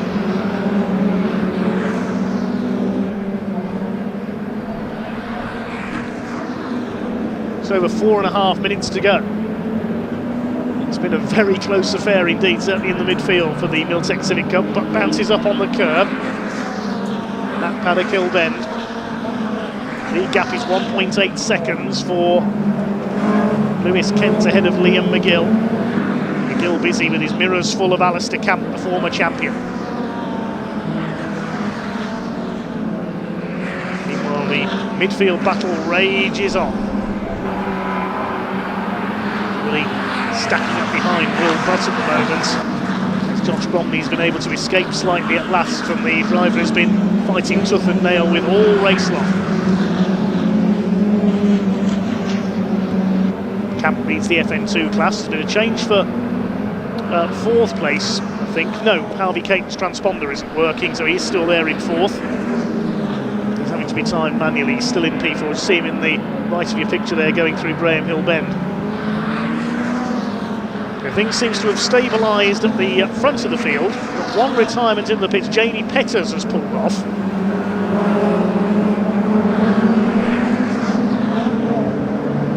We concentrate on the midfield fight. Who's going to be next to have a go at Butsy in the 25 car? That's Jake Renshaw, the number 90, the Ben Sharp racing car. Already lost one of that team's cars, Aidan Mitchell, dropping out of the race.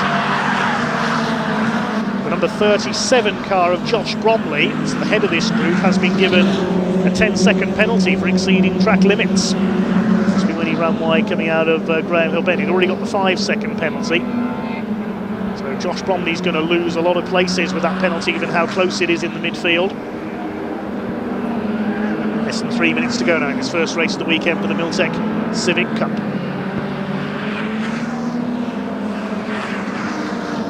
With Lewis Kent looking reasonably safe up front. Liam McGill second. Alistair Camp leading the FN2 class in third. Caton still fourth. Wesley Swain is fifth. Sixth place is Matt Wilkins in the Motion Motorsport car. He's looking set to win the Diamond Trophy segment.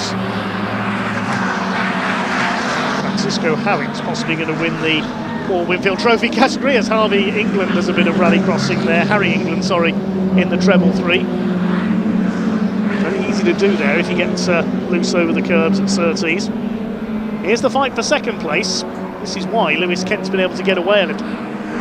Liam McGill is having to defend from Alistair Camp.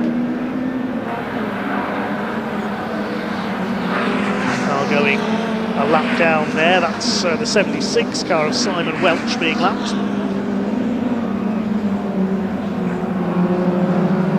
Silver and orange metallic paintwork of Lewis Kent's car glistening in the sunshine here at Brands Hatch. He's heading for win number 2 this season to extend his points lead. He's only a point ahead of Alistair Camp coming into this second weekend of the season, with Harvey Caton and Liam McGill joint third in the points. Kent will open up a lead here over Camp. McGill will go ahead of Caton. Jake Hewlett's fifth in the points. He's down to 8th in the race. Oh, time penalty, 5 seconds for track limits for number 45. That's Alistair Camp. So that's going to drop him down. It's going to drop him to 4th place behind Harvey Caton in the final reckoning. So Alistair Camp's got a penalty for exceeding track limits. That gives Liam McGill a safe second. They're coming around to start their final lap this time. Still this battle rages on. They can't get past the 25 of Will Butt. The leaders over the line to start their final lap. Barring any major disaster, Lewis Kent has got this one in the bag.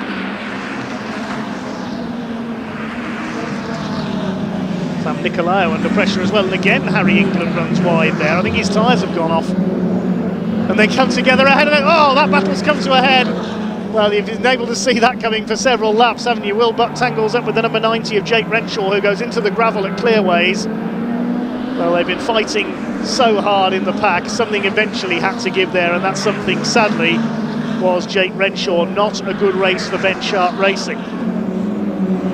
Meanwhile, here comes Lewis Kent. There'll be yellow flags out in clearways. Matters not for Lewis Kent. The man from Witham is coming in to take his second win from 3 races this season.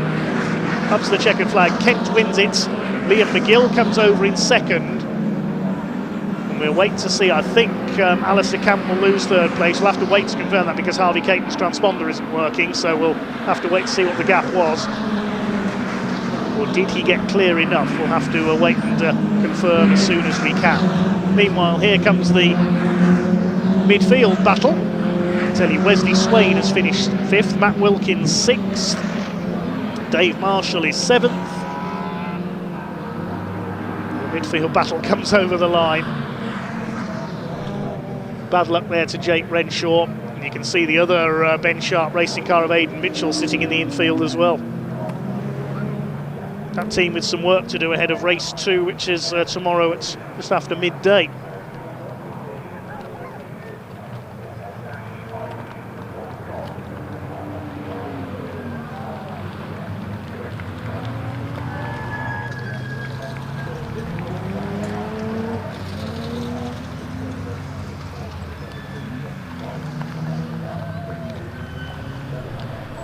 So everybody has now taken the checkered flag. We'll wait confirmation on the penalty there because I think Alistair Camp will drop 1 place in the result. There's the penultimate lap tangle. Jake Renshaw going into the gravel, tangled with Will Butt in the number 25. Yeah, tried to get through, there just wasn't room for the 2 of them on the inside there. Went for the same bit of tarmac, went onto the grass and round he went. Provisional result then, Lewis Kent the winner by just under 1.5 seconds ahead of Liam McGill, and Alistair Camp at the moment showing in 3rd. We'll wait to see if that does get corrected because I don't think he was 5 seconds clear of Harvey Caton, but we'll wait and confirm that. Swain 5th, Matt Wilkins wins the Diamond Trophy splits. That's Dave Marshall, Jake Hewlett, Francisco Howitt and Jack Riddell completing the top 10, and I think by my reckoning that means Francisco Howitt wins the splits. Meanwhile, we can head down the split for the Paul Winfield Trophy, I should say. Meantime, we can head down to Parc Fermé.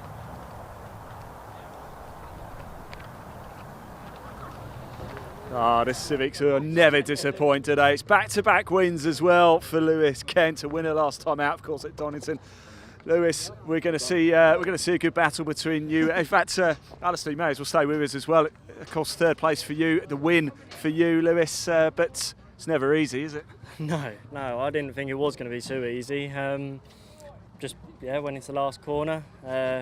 Ali obviously didn't get too much temp into his rear tyres. Rookie mistake.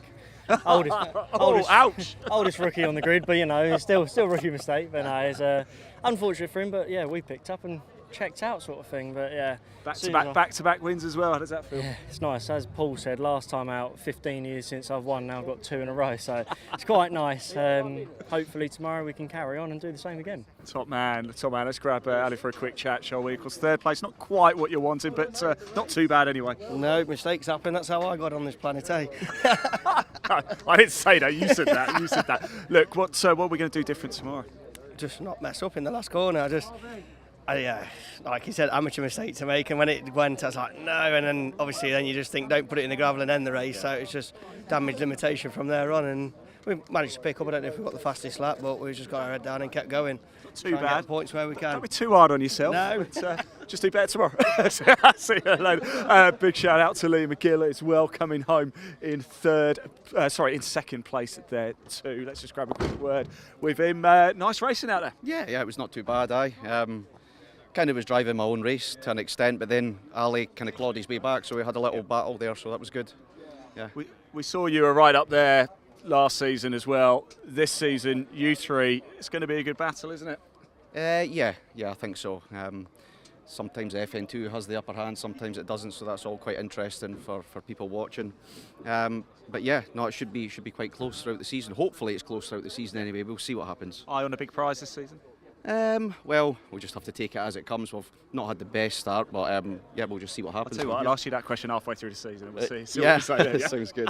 Tomo, well done there. Thank you so much. There you go. Top 3. Great racing for the Milltech Civic Cup. It always is. Another race coming up for them tomorrow as well. Still plenty to come this afternoon. Lots of you tuning in as well. Thank you so much for watching and getting involved in the comment section. As always, please hit that like button and that subscribe button. All the pictures we bring you are completely free for you to tune in and watch. If you hit that subscribe button, don't worry, we don't spam you or anything. It just means you don't miss any of the racing action when we do go live at future events. We're also live at the Caterham Motorsport channel and over at the British Truck Racing YouTube channel as well. Right, it is time for the next race, and it is time for the second race of the day for the British Truck Racing Championship. So I'm going to hand over to Dave to take you through the action. Enjoy, everyone. Well, there'll be a slight pause, thanks Ian, there'll be a slight pause before the trucks come out because we've got to retrieve a couple of cars from out on the circuit.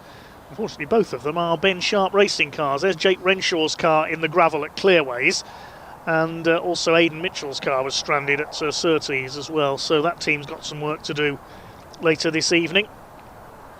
Thanks again for all your comments coming in on the stream. Chain Reaction was cheering on Liam McGill in that race.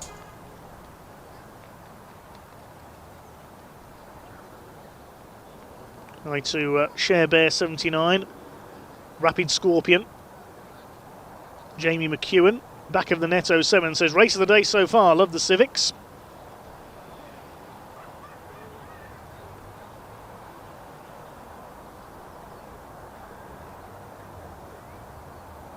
Thanks again for all your comments as we see the car being cleared out of the gravel. The marshals raking the gravel back into place. And before we give you the lineup for our second truck race of the weekend, where the grid's based on the second fastest times from qualifying, let's head down and see who Ian and Pointy have been chatting to in the paddock.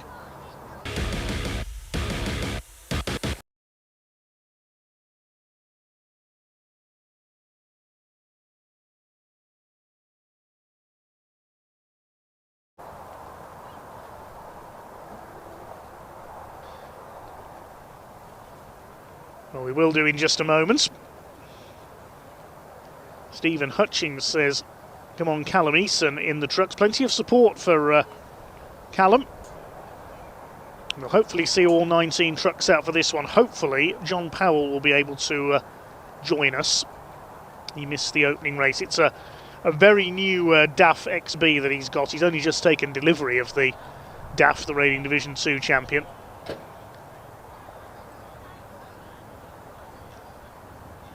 Just waiting for the car of Aidan Mitchell to be loaded down there. You can see the recovery truck at the top of your picture at the outside of Surtees Bend. You can see to the left of that the little hill there where the rallycross circuit used to run. But anyway, here's the grid for our second truck race of the day. It was again very close in qualifying. It's a couple of tenths of a second covering the top 3 on second fastest times. Ryan Smith once again in pole position, but he's explained that the power deficiency from the air restrictor is off the rolling start, so we'll see if he can make the start once again. Stuart Oliver starts alongside him. Second row, David Jenkins and Michael Oliver. No grid penalty for him this time, that was just for race 1. Martin Gibson on row 3 alongside John Bowler. Then Stephen Powell on row 4 alongside his teammate Neil Yates. David Smith and Tom O'Rourke, hopefully he's reattached his front bodywork, completing the top 10. And then behind them, we will see Adam Bint and Simon Cole.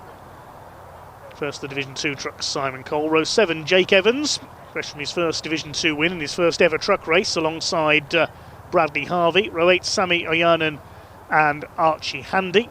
On the 9th row, it is Graham Poole and Callum Eason, and hopefully John Powell will go from the pit lane.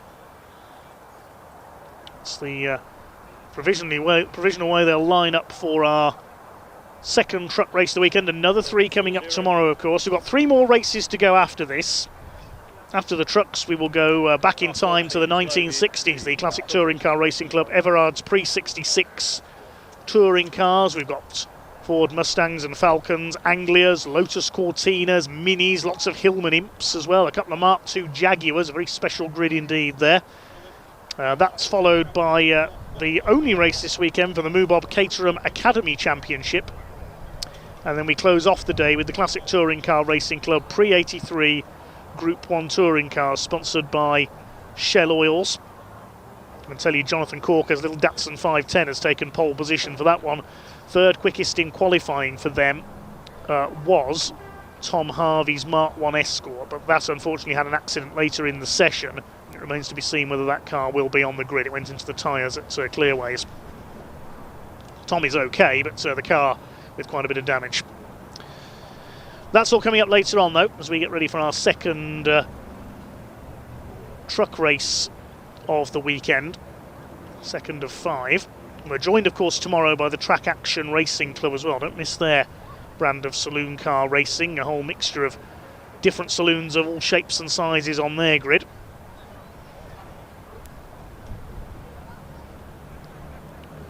Ryan Smith looking to make it 2 out of 2 in Division 1. Jake Evans likewise in Division 2.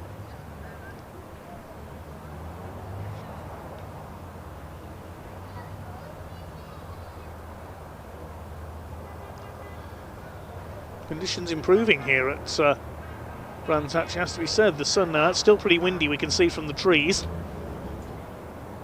The trucks, I think, are on the move in the paddock. I can just see them down there from my commentary position, see the roofs of the race trucks on the move, so they are heading out now onto circuits.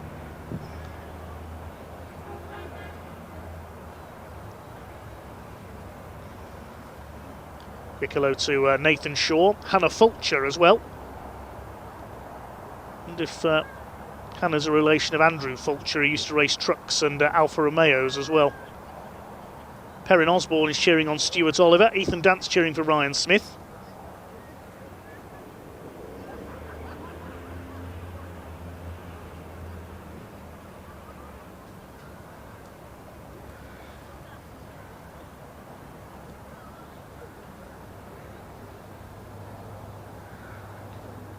As I say, hopefully we'll see all 19 trucks for this one.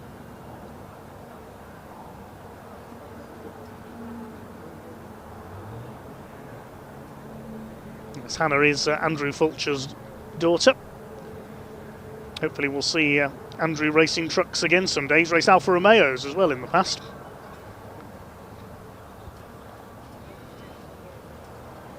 I think it was him that had the Filippo Berio olive oil sponsored Alfa Romeo.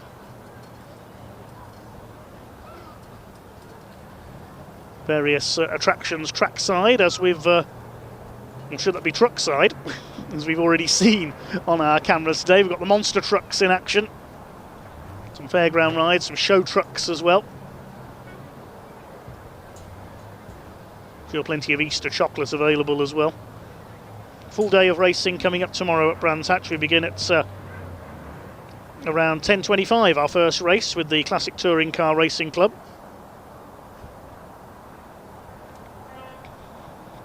We run right the way through to programme scheduled to end just after 5:30.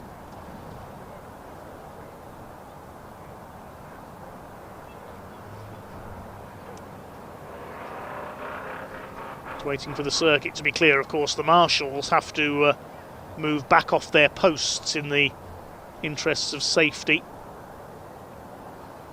Big thanks again to our volunteer marshals. We couldn't go racing anywhere without them. There's that massive Mick Gould Commercials Peterbilt recovery truck, built to Mick's special order in the USA. I think it's nearly as big as my house, that truck. You can see it's got the big sleeping compartment for the driver as well.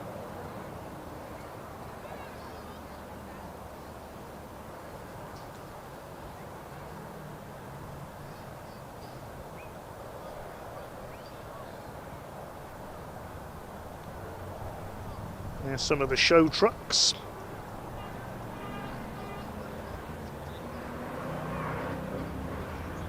Quite an impressive number here. There always are at Brands Hatch. Many more of them at the bonfire weekend as well. And there you can see in the assembly area the Pre-66 touring cars waiting for their turn next. What a mouth-watering field they've got.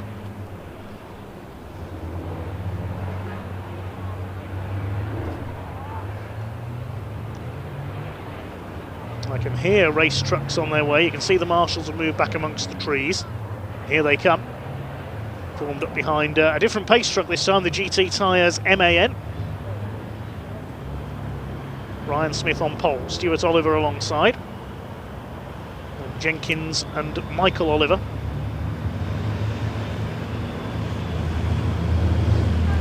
There's Stephen Powell. May have come out of paddock there slightly out of grid order. We'll see when they're formed up. The confirmed lineup. Tom O'Rourke's back out. Missing a bit of front body work after that contact earlier on. And there is Adam Bing. Great to see Adam finally up in Division 1. He's been in Division 2 for many, many years now in his Volvo, the venerable Volvo White. The Volvo White, of course, that was the mainstay of truck racing back in the 1990s. Likes of Richard Walker, the late great Slim Borgard, George Allen as well, his brother Les. They ran Trucker Line, the chassis repair business based in London. I think George's son still runs that. Last Volvo White American style one to race in the championship was Brian Burke, the man from the West Country, a few years ago, the pink and white machine. Similar livery to Simon Cole. Haven't seen that out for a few years now. Still got a Volvo out there, the ex-Paul McCumiskey Volvo, driven by Archie Handy. Mentioning Simon Cole, I didn't see him go through there. Is he on the screen? Oh, there he is at the back.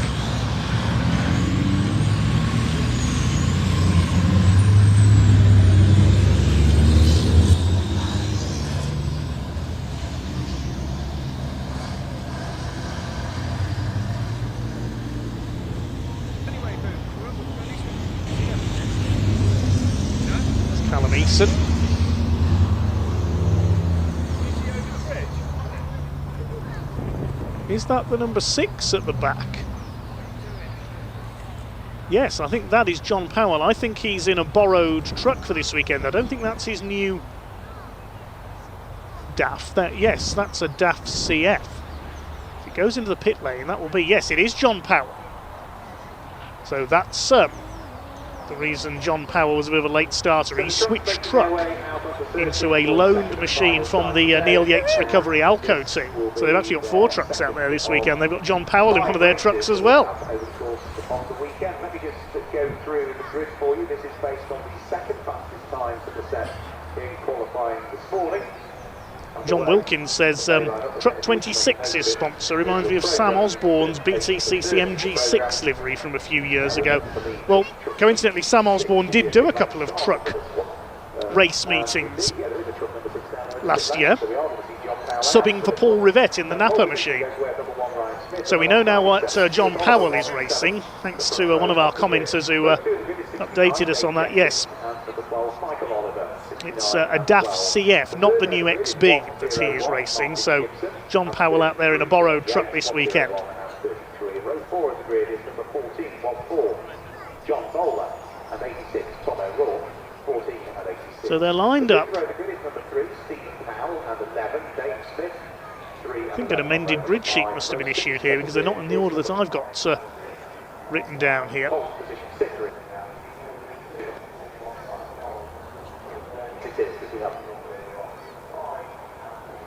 Row 7 of the grid is number 61, our finished visitor for this weekend, which is... So Ryan Smith and Stuart Oliver on the front of the grid, then David Jenkins and Michael Oliver.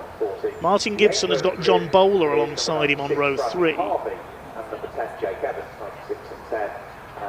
There must have been an amended grid issue that hasn't reached me in the commentary box here, because Stephen Powell's lining up on row 4 alongside Neil Yates.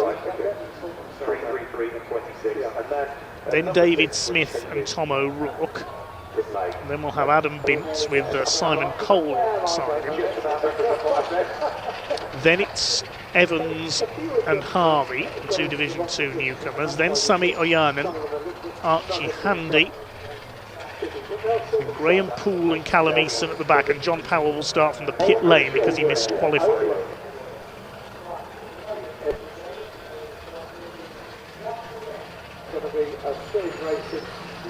15-minute race once again.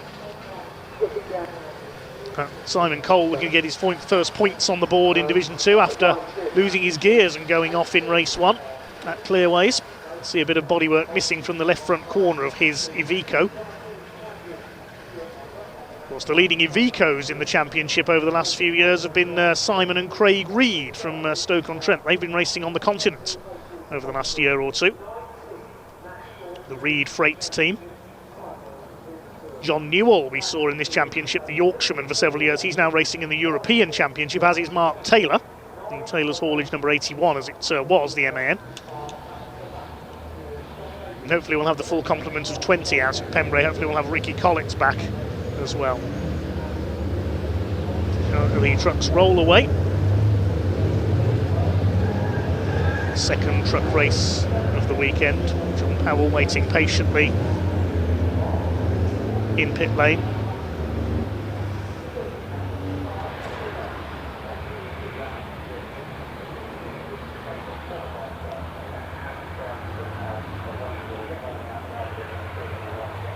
Ryan Smith on pole, looking for win number 2.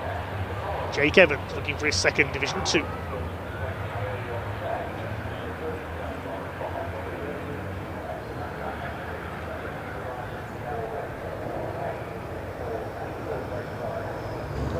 A couple of trucks got track limits penalties in race 1 as well, so that'll be why the grid order possibly has changed. Or no, the grid order is based on second fastest time in qualifying, so it won't affect that. That'll affect the order for race 3.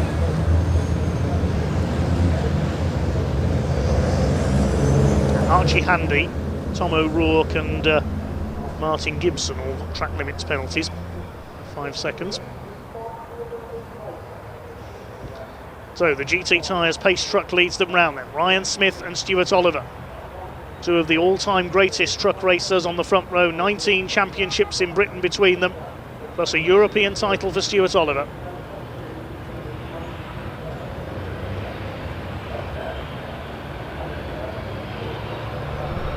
Pace begins to quicken.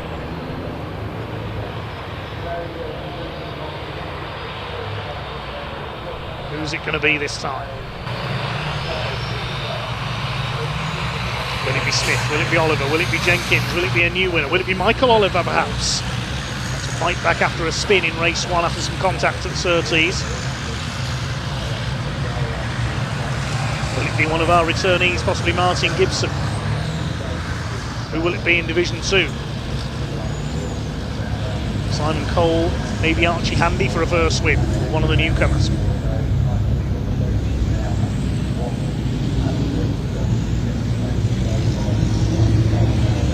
Revs begin to rise. These 12 and 13 litre engines. Getting on towards 20,000 horsepower about to be unleashed from these 5-ton beasts. Smith and Stuart Oliver lead them up towards the lights. The second race of the weekend for the British Truck Racing Championship. The power about to come on, and here we go. Down towards Paddock Hill Bend for the first time. Decent start by the front row and by David Jenkins. And it is Stuart Oliver who's gone into the lead. He's outpaced Ryan Smith into the first turn. Well, Smith could go down to third.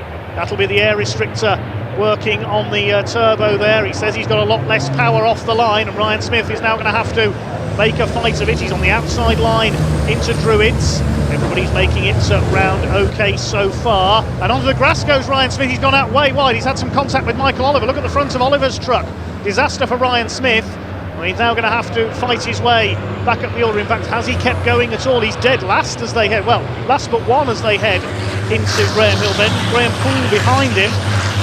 They start to sort themselves out then. Let's have a look at who is leading. I think it's Stuart Oliver who will lead as they complete the opening lap. It is Oliver leading from David Jenkins. Michael Oliver's slightly battered MAN in third place as the Volvo leads the way. John Bowler is in fourth place, then Martin Gibson, Stephen Powell.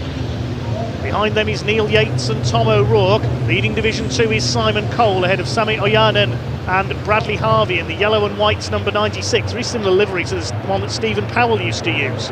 Meanwhile, David Jenkins is all over the back of our race leader. Suddenly, this race has been blown absolutely wide open. Adam Bitt must have got caught up there as well. He's dropped back.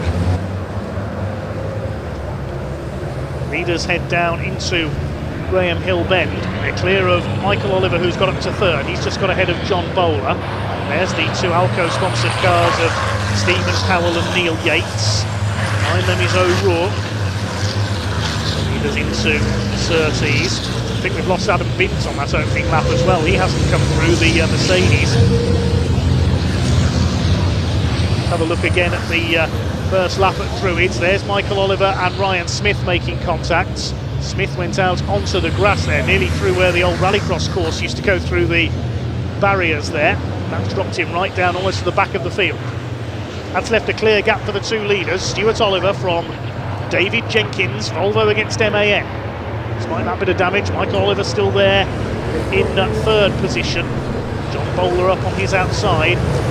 He running wide there further back. I think that was Neil Yates it was, but he's gathered it up again. Tom O'Rourke and David Smith behind him. David, no relation to Ryan, incidentally. And there's a gap back to Ryan Smith, who's already recovered through the Division 2 trucks. There we can see he's already back up into 11th position. Maybe 10th now. He's got ahead of Simon Cole, who's leading Division 2, so he's already through the less powerful machine. Now he's got the tougher nuts to crack in the midfield. There go the two leaders. They're trying to build up as big a lead as they can, because they know Ryan Smith is going to be trying to carve his way through this little lot further back. Up on the outside there, that is Stephen Powell attacking Martin Gibson, his teammate Neil Yates behind him. Through Paddock Hill Bend, up Halewood Rise. Michael Oliver still holding third place. John Bowler's all over him. He wants a podium here. Bowler goes a bit wide. You can hear the tyres squealing there under pressure through Druids. Gibson still there in fifth on his return this weekend, and Neil Yates and Tom O'Rourke side by side. O'Rourke going around the outside at Graham Hill Bend. Now that's a move you don't see very often. You've got the inside at Druids, then stayed to the outside at Graham Hill Bend. Oh, and John Bowler's draw coming open there. Has he closed it? Must have. Or is he on the other side of the cab? I couldn't quite see there. Is that a left-hand drive? Number 14, the MAN. See if that door comes open again, because if it does, he might get the black and orange flag and be brought in to secure that door closed. Ryan Smith is now into the Division 1 trucks. He's past David Smith, his namesake. He's up into 9th position. Now let's see how far he can get back up the order. He's got 10.5 minutes to try and catch the leaders. Still Stuart Oliver holding off David Jenkins for the lead, and they're nearly 6 seconds clear. It's not Ryan Smith, not surprisingly, has done the fastest lap of the race, 58.662. On the tail of this little lot, next target is Neil Yates.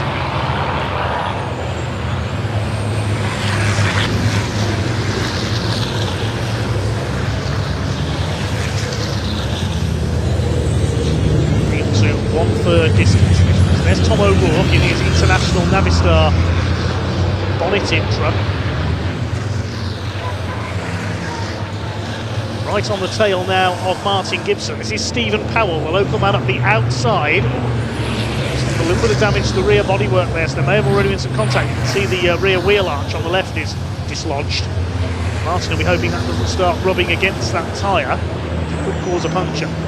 It's Powell to the inside. Now he knows he's got the quicker truck. He just can't get the line away, and as I say that, Martin Gibson locks up and loses the position. He could lose a couple more as well. Tom O'Rourke being pushed by Neil Yates. And while all this is going on, Ryan Smith will be looking on with delight. And I'm thinking, he'll be thinking, well, if you lot are all going to fall over each other, that means I can make up more places and more time.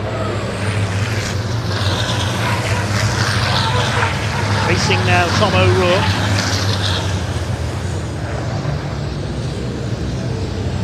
There go the leaders. It's still Stuart Oliver in the Volvo up front. Half a second ahead of David Jenkins as they complete their 6th lap. Michael Oliver still in P3, but he's 7 seconds down, just between these two now. Although depending on whether Ryan Smith can carve his way through the rest of the field. On the back of that group still. That's the treble 3 there. Graham Poole has been lapped. learning his craft on his truck racing debut. The LKQ digraph Morris Lubricants MAN chasing hard. The replay of that first lap again. We see Ryan Smith being pushed wide, great cloud of dust as Michael Oliver made the contacts. Just say that incident is under investigation by the stewards on our timing screen. John Bowler's been given the black and white flag as well for possible exceeding of track limits. Further back in the order, there's Archie Handy. He's currently running 5th in Division 2, which is being led by Simon Cole, ahead of Jake Evans, our Race 1 winner. Sammy Oyanen is 3rd. Meanwhile, Ryan Smith about to make up another place. He's got past Tom O'Rourke, he's past Martin Gibson as well. You can see damage on the right-hand side of Gibson there, so there's been some more contact somewhere. Next target for Ryan is Stephen Powell. That means Ryan is up into P6 now. There's Neil Yates. There's been a bit of push and shove involving him as well. There's a bit of damage to Neil's truck.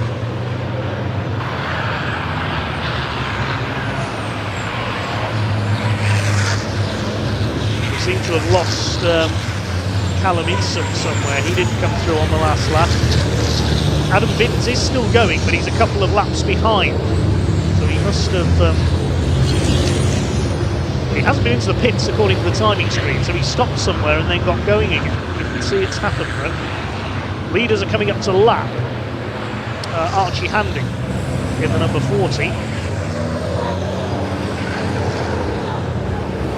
To Druids.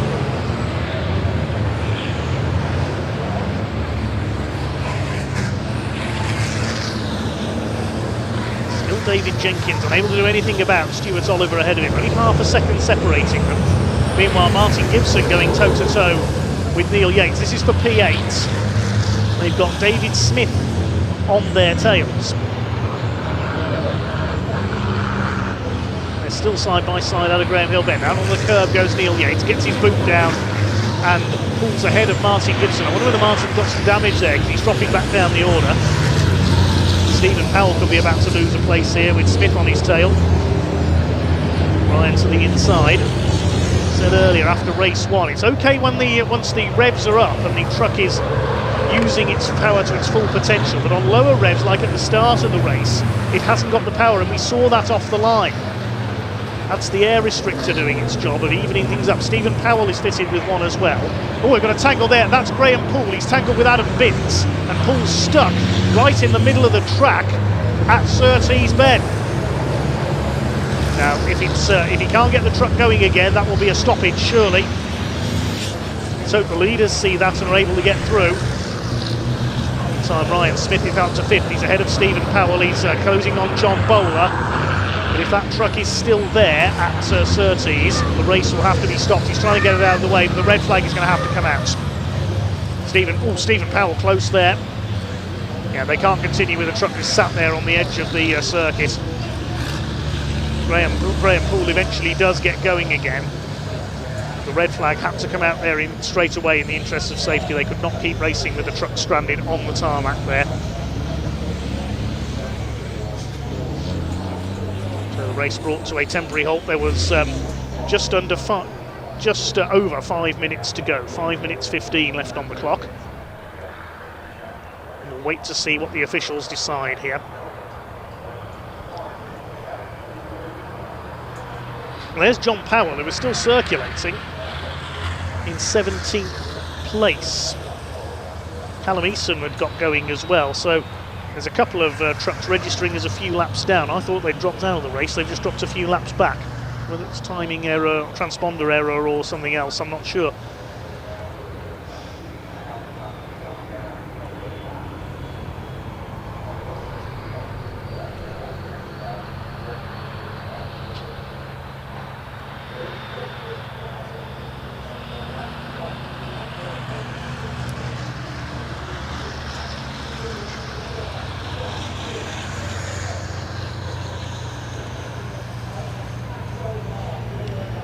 Race brought to a halt, and we will await advice on what's going to happen here. The hazard has cleared because Graham Poole's got going again.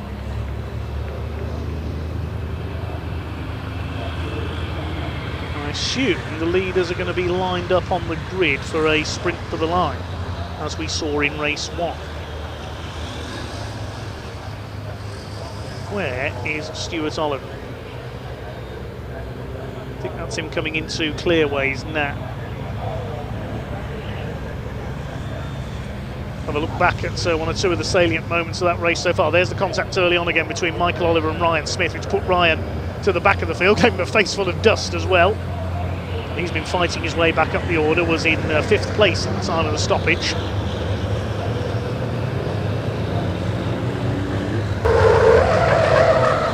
There's an incident we didn't see before. It's Bradley Harvey taking a spin at Druids, everybody avoiding him to the outside.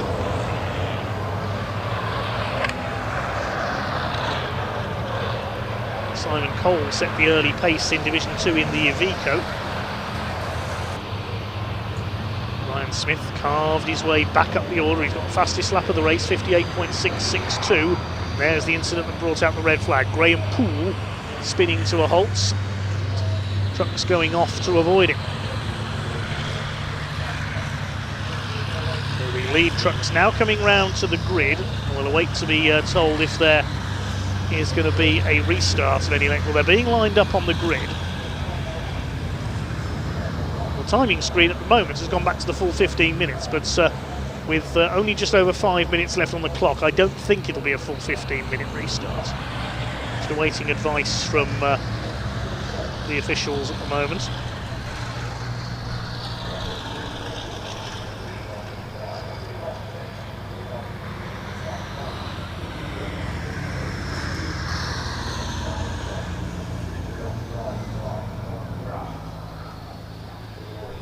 Adrian Watson is the MS UK steward for the trucks today, along with event stewards Mike Sterney and Brian Hemmings. Bob Lentel and Dorothy Iwota are the clerks of the course, so they'll be making the decisions at the moment.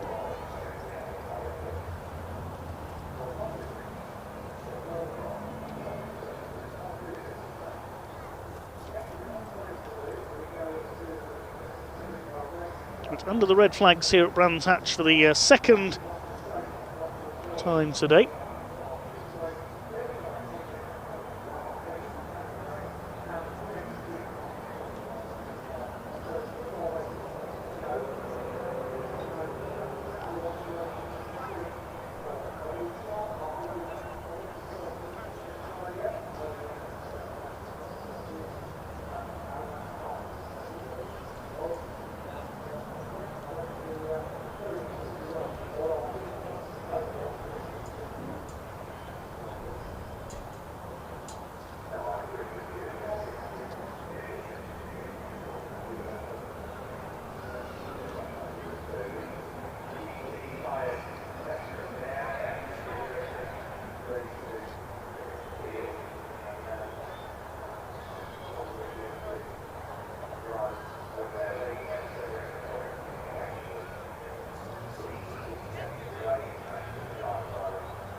Quick loads of one of our commenters, Ludicrous Bacon.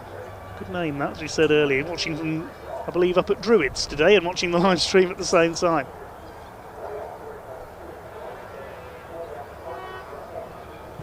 Mentioning Bacon, we've got James Dunkley out in the Pre-83 touring cars later on. His speciality is bacon from his food business. He'll be in his Ford Fiesta.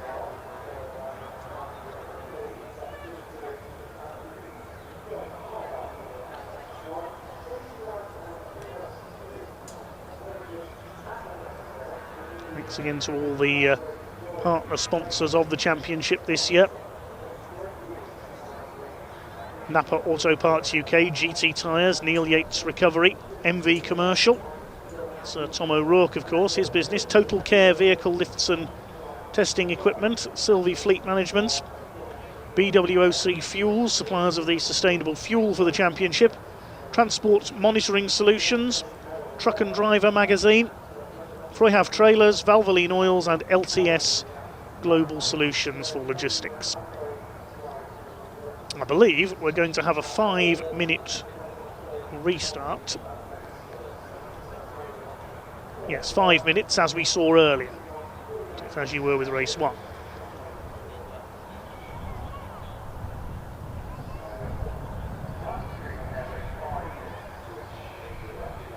Hello to Captain Hawkeye.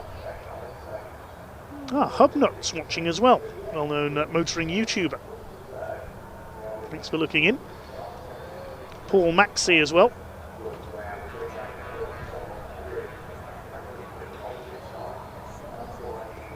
Hello to Ivy.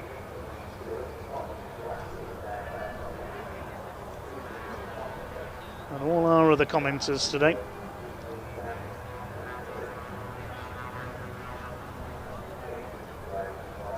Don't forget to leave a like on the stream. We've got over 400 likes so far. See if we can get 500 likes by the end of today. Over 1,500 viewers as well.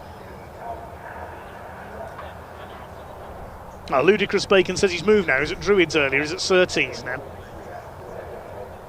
He's over just in front of that bit of the rallycross course you mentioned. It was known Hoppy's Drop on the rallycross course because the circuit used to drop down back onto the tarmac there, named after Trevor Hopkins, the former British rallycross champion.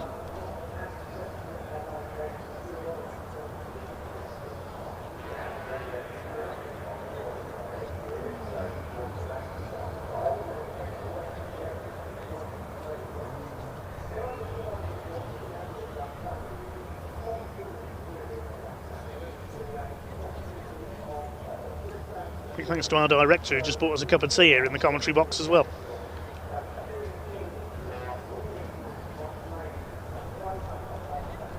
As we await the trucks to be lined up for the restart.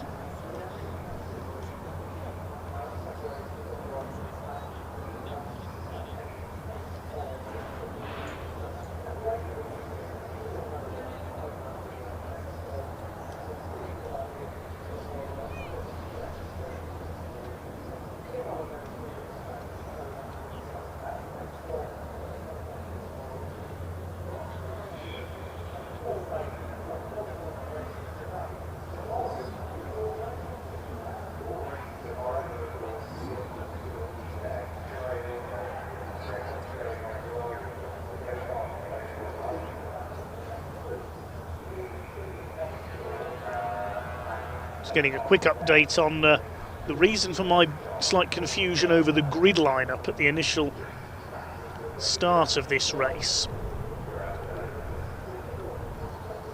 A couple of drivers got penalties. Neil Yates was given a 2-place grid penalty and Tom O'Rourke was as well.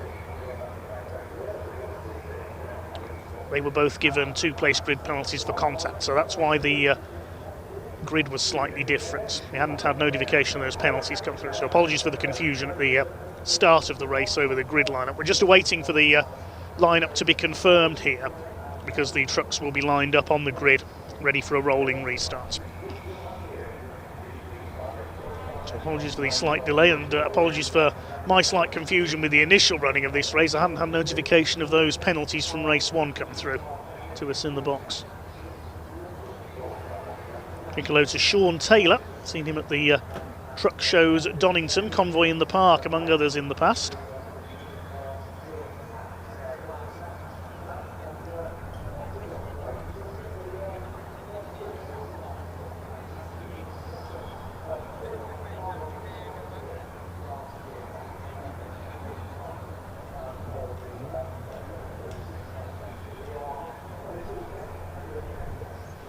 Right to Mike Fordham watching in Devon.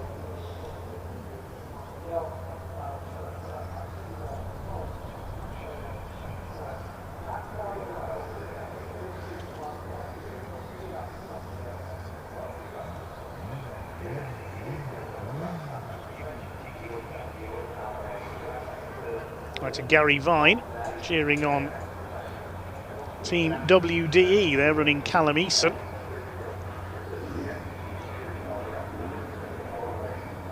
Apparently they won't run you over. They won't run me over. I hear pointy, so let's head down to the grid at the moment. Enough when I like them, you know what I mean?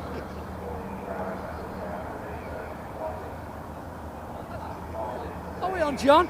Welcome. So yes, beautiful weather, a little bit windy down here on the re-grid at Brands Hatch. As you can see in the background, we are waiting with bated breath to see where they're actually going to end up. Now, rules usually go on a red flag that a result or grid is based on the full lap before the red flag happened. So the one that they've just been brought down obviously was incorrect, so they've run back and they're going to run back with a new one. Once we've done that, I believe, looking up at the clock, we've currently got 5 minutes left on that race because we were only 65% completed when the red flag came out, and as we all know, usually it's a minimum of 75% of race until they can call it a completed race. So let's have a look. Stuart Oliver at the front, I do believe should stay at the front. Very, very good start for him. Extremely quick, flying past Ryan Smith there on the first lap. But of course, Dave Jenkins has literally been nipping at his heels the entire race so far. What are we going to see from him on this restart? Because everybody loves a restart. It's great, we get more racing, we get to finish what we started, but the drivers have different opinions.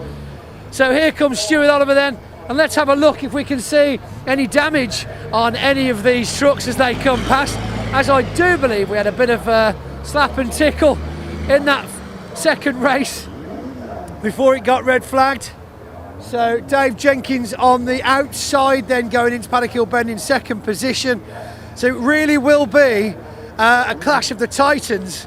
Stuart Oliver, Dave Jenkins. Dave Jenkins I spoke to earlier on, and he was adamant that this is his year. He's fed up of being in second place, and he wants to make it stick this year. Bit of impact damage there on the front corner of Michael Oliver in the number 12. Very, very good year for him in 24, so let's see if he can make it stick this year again. Lots of scuffs on Steve Powell there in the number 3. New truck for Steve Powell this year. Evidently we've heard off him behind the scenes there are a few teething issues, but it's always the case with new trucks. And the 86 truck you can see now, Tom O'Rourke. If you follow us over on the official BTRC Instagram, we did a story last night with Tom O'Rourke's truck in pieces. The engine, we believe, had issues with the coolant hoses, and that had him changing an entire engine last night after missing the session 2 of practice. So big start to the year for the team at MV Commercials number 86. Of course, Tom O'Rourke having access to quite some gear anyway, so that's good for him. 33, Mr. Neil Yates. Again, he certainly found his way into some situations so far this weekend. A frequent drinker, of course, at the Portobello Inn, where it all began, the story, the legend. And oh my gosh, look at this over here. Martin Gibson, GT Tyres, he's really ended up in some bad situations. Now, a lot of this is just fiberglass. Doesn't look to be any structural damage, it is just the fiberglass panels, but these aren't cheap, ladies and gentlemen. But luckily no physical damage to the truck itself. We can see inside it's all on this kind of square section and tubing bolted to the main chassis.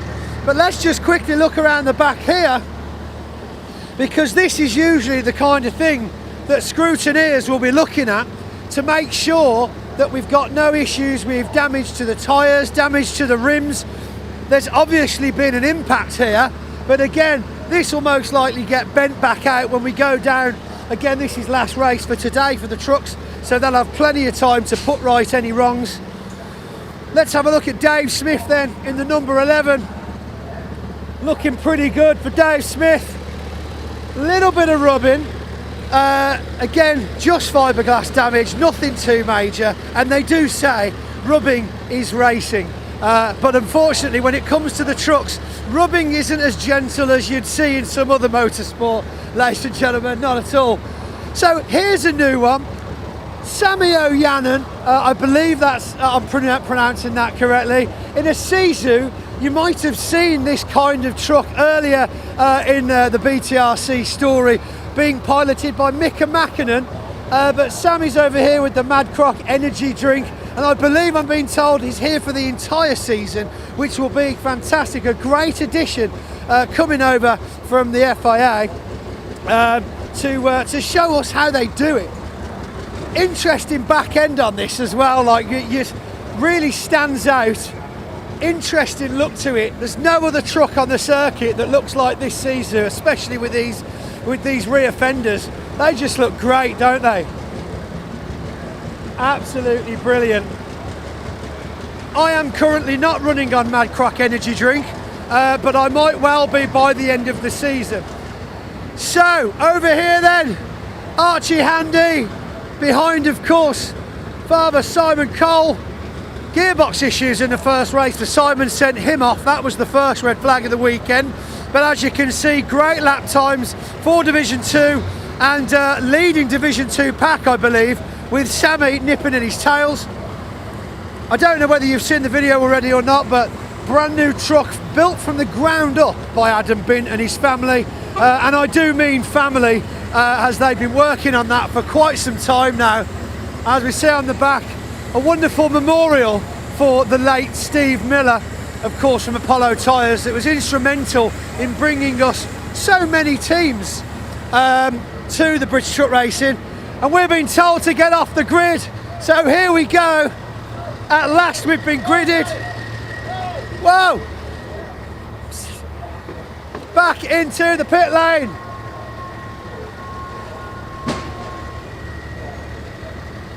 His mirror, he needs something. Hello, he needs something. He needs something. They won't let me in. They won't let me in. He needs, hello, he needs something. No, he's calling someone over. Oh, whatever, never mind. Anyway, there we go. Right, I think it's time to go racing.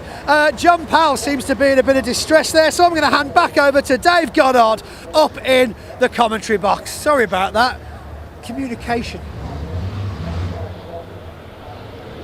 Well, thanks Pointy, yes, for the live updates down on the grid. The grid is now moving away for this 5 minutes restarts. Not sure what the problem was there that John Powell was signalling just alongside where Pointy was, but he's got going. Adam Bint struggling away there in the Mercedes. So maybe he's still suffering a few teething issues. So that is a brand new build. And it looks like it is struggling there.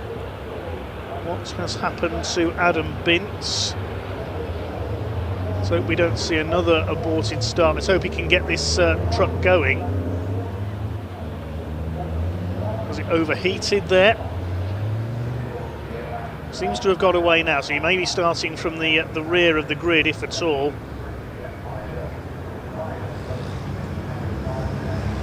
Seems to be struggling to keep it going there at low revs. We are getting ready, hopefully, for a restart, unless Adam Bint can he pull it into the escape road there on the outside? Because if that truck is there, the start will be aborted.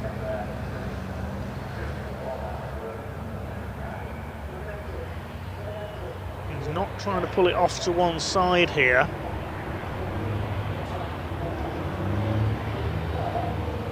And of course, it's a rolling start. The last thing the trucks will want to encounter is a slower truck in front of them heading through paddock. So the start, if Adam Bint can't get up to speed, the start may have to be aborted. He's pulling it out.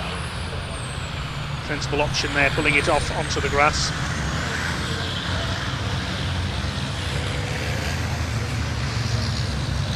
So 5 minutes for the restart, then hopefully we'll get underway as they come round towards the conclusion of this rolling lap. Stuart Oliver and David Jenkins at the front of the pack. Then we've got Michael Oliver, John Bowler, Ryan Smith on the outside of row 3, alongside Stephen Powell. Then O'Rourke, Gibson, Gates, David Smith, then Cole, Oyanen, Handy, Evans, Poole, Harvey and Eason. That's your lineup. Didn't see John Powell there, so he may have pulled off somewhere as well. The pace truck is into pit road. It's another 5 minute dash for the line in the British Truck Racing Championship here at Brands Hatch. John Powell is there towards the back. There's one truck coming into the pit lane at the rear of the field as we get back underway. I think it's Graham Poole that may have pulled in there, but we are away into Paddock Hill Bend. Stuart Oliver gets away well, so does Jenkins. Watch for Ryan Smith around the outside in the number 1 once he gets up to full power. Stuart Oliver covers the inside. David Smith kicks up a bit of gravel there in the number 11. Jenkins in second place. Side by side with her between Michael Oliver and Bowler. Bowler gets taken out wide. There wasn't room there on the outside. It's going to allow Stephen Powell up alongside. Ryan Smith will dive for the inside of Stephen Powell into Graham Hill Bend. Simon Cole leading Division 2 in the number 41, looking for his first win for Adivico. Remember, he went winless through last year. It was Graham Poole who pulled into the pits. I think he has now got going again. We've lost Adam Binns, as we saw in the Mercedes. They charge their way through Surtees, McLaren and Clearways. There's Division 2 runners, bit of dust being kicked up. It's Oliver that leads, Stuart Oliver from Jenkins, Michael Oliver, son of Stuart, in third place. Then it's Bowler, Ryan Smith in fifth position. Now that stoppage, of course, was exactly what he wanted, because it wiped out the advantage of the top two, reset everything. As up the inside goes Tom O'Rourke, but there was a yellow light flashing there at Paddock Hill Bend. Now Tom O'Rourke got a penalty in qualifying for overtaking under a yellow, so whether he's just passed Stephen Powell under the yellows, he may be penalised again. It's the battle for sixth position between these two. Behind them Neil Yates and David Smith. Martin Gibson is next in that rather battered number 101. Through Surtees and McLaren. Simon Cole in the background there, the pink and white truck still leads Division 2 ahead of Sami Boyanen. John Powell is behind them. I think that's a Division 1 truck. He has switched trucks, so I'm not 100% sure. I believe he's Division 1. Down the outside goes Flying Ryan. There's a bit of smoke from Tom O'Rourke's truck there as they went across the line. The lead gap is less than a second, and Simon Cole's off again, exactly the same place as he went off in the first race. That's lost him the lead of Division 2. So who's leading Division 2? It's Sami Oyanen now in the Sisu. Here comes Flying Ryan. He's on the tail of the number 14 of John Bowler now for P4. With 2.5 minutes on the clock, he might run out of time to catch these two, Oliver and Jenkins, for the front of the field. John Bowler holding him off nicely. Simon Cole has rejoined, he's still going further down the order. Ryan Smith to the inside on John Bowler, he goes for it at Clearways, they're side by side, they'll have the tighter line into the Sir Jack Brabham straights. Move up to then have a go at Michael Oliver to try and get onto the podium. Michael Oliver is a tough customer though, he's had several wins over the years, learning from his famous father. But there's a slower truck in front, that is Graham Poole being lapped. It's his spin that brought out the red flags earlier on. He's keeping to the inside there, allowing the quicker traffic to go through on the outside. Michael Oliver able to hold third place, Ryan Smith on his tail. John Bowler closing back up as well, and Tom O'Rourke's coming through into P6 ahead of Stephen Powell.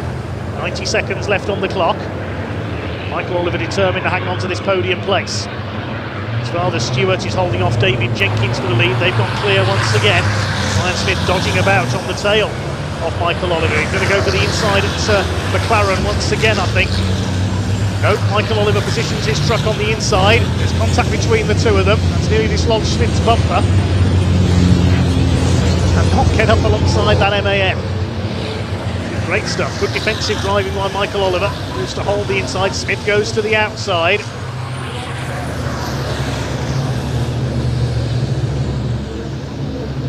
I may get 2 more laps. See if the checkered flag does go out this time. Stuart Oliver leads the way. Running wide there, Tom O'Rourke in the background. Still this fight for third goes on. And John Bowler's not finished yet either, he's trying to get involved. Stephen Powell fighting back on Tom O'Rourke. I think we may get one more lap on this one, and Ryan Smith hits the back of Michael Oliver. He forces his way down the inside and up into third place. Now John Bowler's going to have a go as well.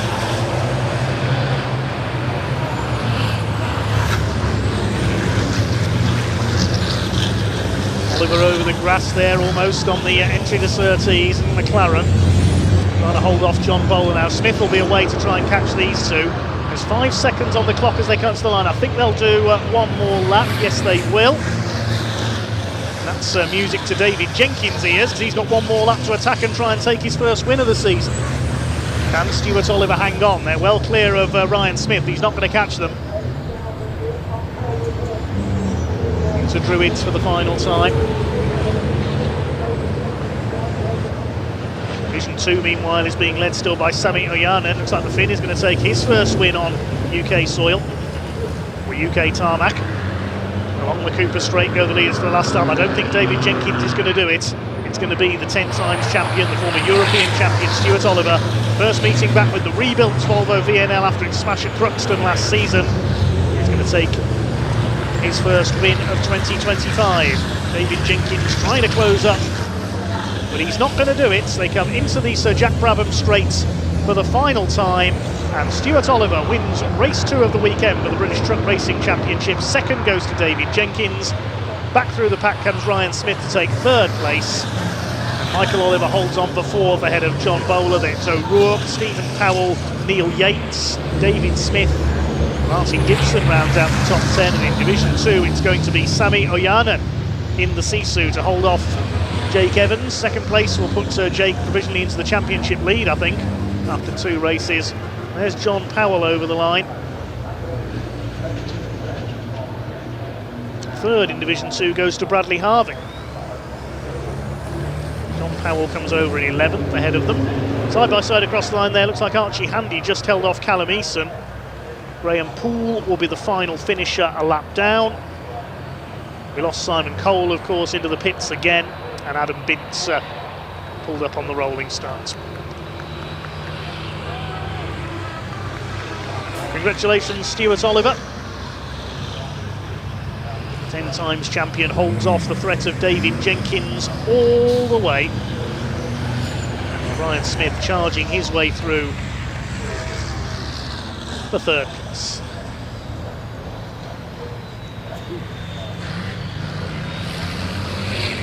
Provisional result then, 0.8 of a second, the winning margin for Stuart Oliver over David Jenkins. Change to Division 2. Penalty for Sami Ojanen. He's been given a 5-second penalty, presumably for exceeding track limits. That's only just come through. So Jake Evans will take the win in Division 2. The officials getting tough on track limits penalties this weekend. So Jake Evans, 2 out of 2 in Division 2 by the look of things, with Bradley Harvey 2nd. Oliver the winner ahead of Jenkins and Smith. Michael Oliver 4th, holding off John Bowler. Then O'Rourke, Powell, Yates, Smith and Gibson completing the top 10. John Powell's first race of the weekend finishing 11th.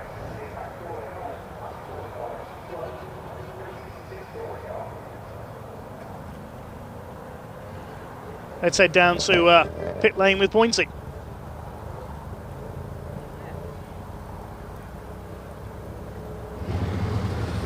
So there we are, the last 5 minutes raced out with a vengeance. My goodness me, that last couple of minutes of that race was incredible to watch. Top 3, of course, well done to Ryan Smith for taking his position 3rd back. But I thought, you know what we need to do? We need to talk to some Div 2 drivers, because we're always talking to the Div 1s. So I'm going to head up the pit lane. Hi there, hi everyone. And we're going to speak to John Powell, who should land about here. So now bear in mind, John missed the first race of the weekend because his truck wasn't quite ready. I believe this is a loader truck. John, first of all, I'm sorry for the hoo-ha and not being able to adjust your wing mirror. You know, that was on me. But congratulations, mate. I mean, look, here we are, 1st place. I mean, there was a time you didn't think you'd be racing at all this weekend, wasn't there? Well, to be fair, literally, I've never driven it. I've never turned, I've drove it around the paddock. So they built a really good truck, them lads. Do you know what? Awesome, they have to work there. They've worked well up and so out. Neil Yates and the whole family, extraordinary people, mate, honestly. And to get the opportunity to drive it and settle it in, brilliant. I've just got to do them justice, didn't you know, so that's good enough for me. Well, I'm sure the team will be really happy. You have definitely done them justice. And yeah, well done, buddy. I just thought I'd come and see Div 2 for a change, you know, like nice to come down, see you guys, because you're racing too, do you know what I mean? Right then, we've also heard that Ojanen got a little time penalty, so he's dropped back into 4th now with a 5-second penalty. So yeah, so he'll be upset about that, I'm sure. But of course, Evans and Jake Evans, and we've got Bradley as well. They'll both be chuffed about another podium this weekend.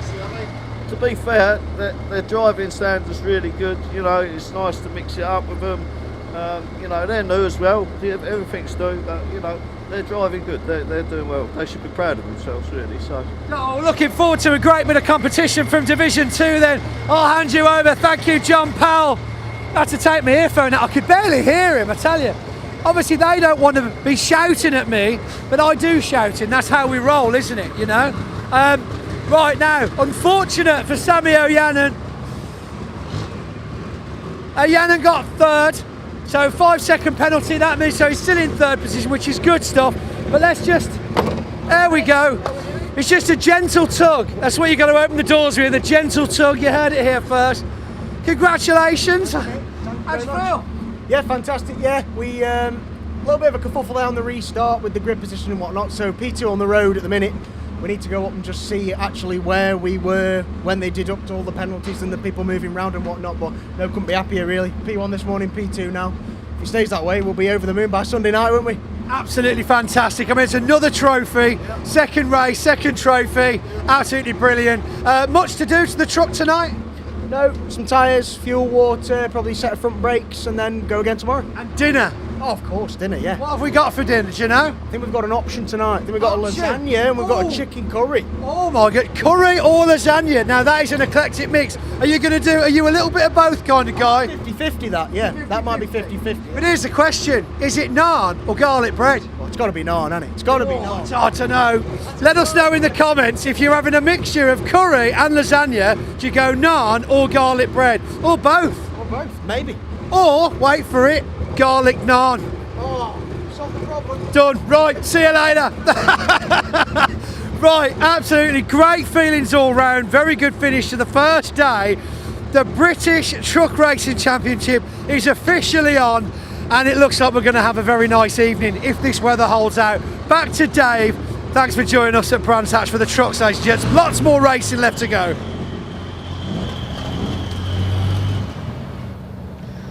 Thanks, Pointy. I'm hungry now. I think it'll be fish and chips for me after this first day of racing, though. Meanwhile, as the trucks head back to the paddock, it's time to go back in time. Next up, the Classic Touring Car Racing Club Everard's Pre-66 touring cars about to come out on track for their first race of the weekend. Let's see who Ian's caught up with down in the assembly area.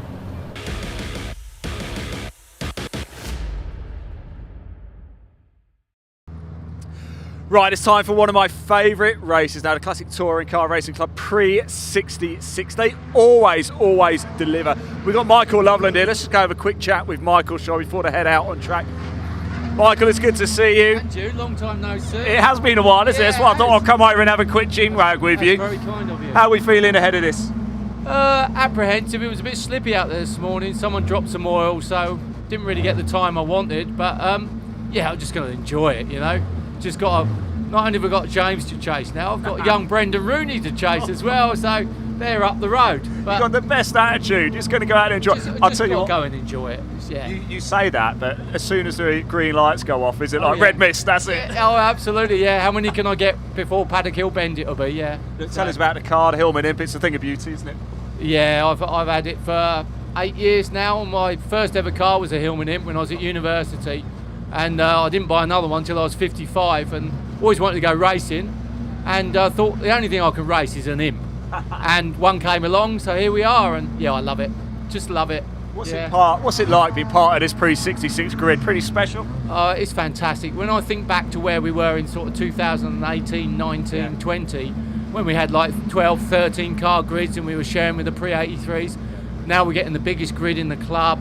Every meeting we're filling out the grid, and we got some fantastic cars and fantastic drivers. You know, last year we were asked to represent the club at the British Touring Car Championships. I mean, and you're going out with Max Tordoff and Max Chilton and people like that. Sam Tordoff, rather, you know? Yeah. It don't get better than that, really, does it? It's special, isn't it? A blast from the past, but a very welcome one indeed. Yeah, it was really good. Top man, thanks for talking to us, mate. Really appreciate it. Let's go racing, shall we? Pre-66's Classic Touring Car Racing Club. Dave, over to you.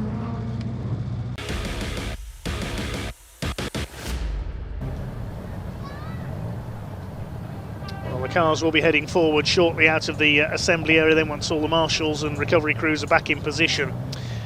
This is certainly one of my favourite grids of the weekend. 3 races to go here at Brands Hatch today. The Pre-66 is followed by the moobob Caterham Academy Championship, their single race of the weekend. And then we've got the Shell Oils Pre-83 Group 1 touring cars for all the 70s and early 80s cars coming up to end the programme. Well, the Everard's Pre-66 touring cars opened their season at Donington Park in slightly more damp conditions than this. And it was a double win on that occasion for Irishman Michael Cullen in his Lotus Cortina, but he's not out this weekend. So a chance for some of his rivals to pick up the pace, and it is the reigning champion Ian Thompson who has set pole position for race 1 in his Lotus Cortina, the car prepared by Mike and Andrew Jordan, the former British touring car stars, at their workshops up in the Midlands. Last season Ian raced an Alan Mann Racing replica, the red and gold liveried Cortina, but he's out in the Jordan prepared car this year, and he will line up alongside Gary Townsend in his Lotus Cortina. Gary, he's raced everything over the years. He's done Formula 1 stock cars, Mazda MX-5s, he's done the Honda Civic Cup this year as well, but out in his Lotus Cortina for this one. The second row of the grid we will have a couple of big V8s. We will have Piers Grange, he's already had a win today in his Escort, now in a Ford Mustang, and he will start alongside Alan Greenall. Great to have Alan back out. Now, he raced in the British Saloon Car Championship back in the early 80s, Alan Greenall, in a VW Golf, but nowadays campaigns a big Ford Falcon. The man from New Malden with a near 5-litre V8 under the bonnet. And then we go from large to little on row 3. We've got Barry Syme, the Scotsman, in his famous Miller's Oil sponsored Morris Mini, the man from East Kilbride. Shares the car with his father Jimmy on occasions. Barry, the ex-single-seater racer, on row 3, and alongside him is the first of the Hillman Imps on the grid, which is James Ibbotson, or Mr. Sideways as we've called him in the past, former overall champion. Of course, they all score points in their classes. Class F is Lotus Cortinas only, and then it goes up through engine size. E for the Hillman Imps, the smaller cars, through to A for the big V8s. There are the 2 V8 engine machines. There's Barry Syme, and there is James Ibbotson's Hillman Imp, followed by Jake Swan. He and his father Kevin campaigning their Ford Anglias today. Mike Davies in the red Mini shares that car with his brother John. He'll be racing that car tomorrow. And Grant Williams, the Jaguar Mark II specialist, is here with us once again. Brendan Rooney was next out, completing the top 10 on the grid in his Imp number 91. I did say that car was a Shrigley Engineering prepared car on the commentary at Donington, but that is not the case, so apologies to Brendan for that error.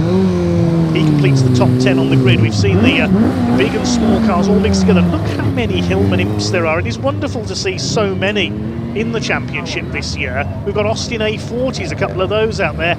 We've got Morris Minors. Good to see Keith Wright's back in his Morris Minor. Normally campaigns a Lotus Cortina these days, but back in his Moggy Minor this weekend, the plumber and heating engineer from Bedfordshire.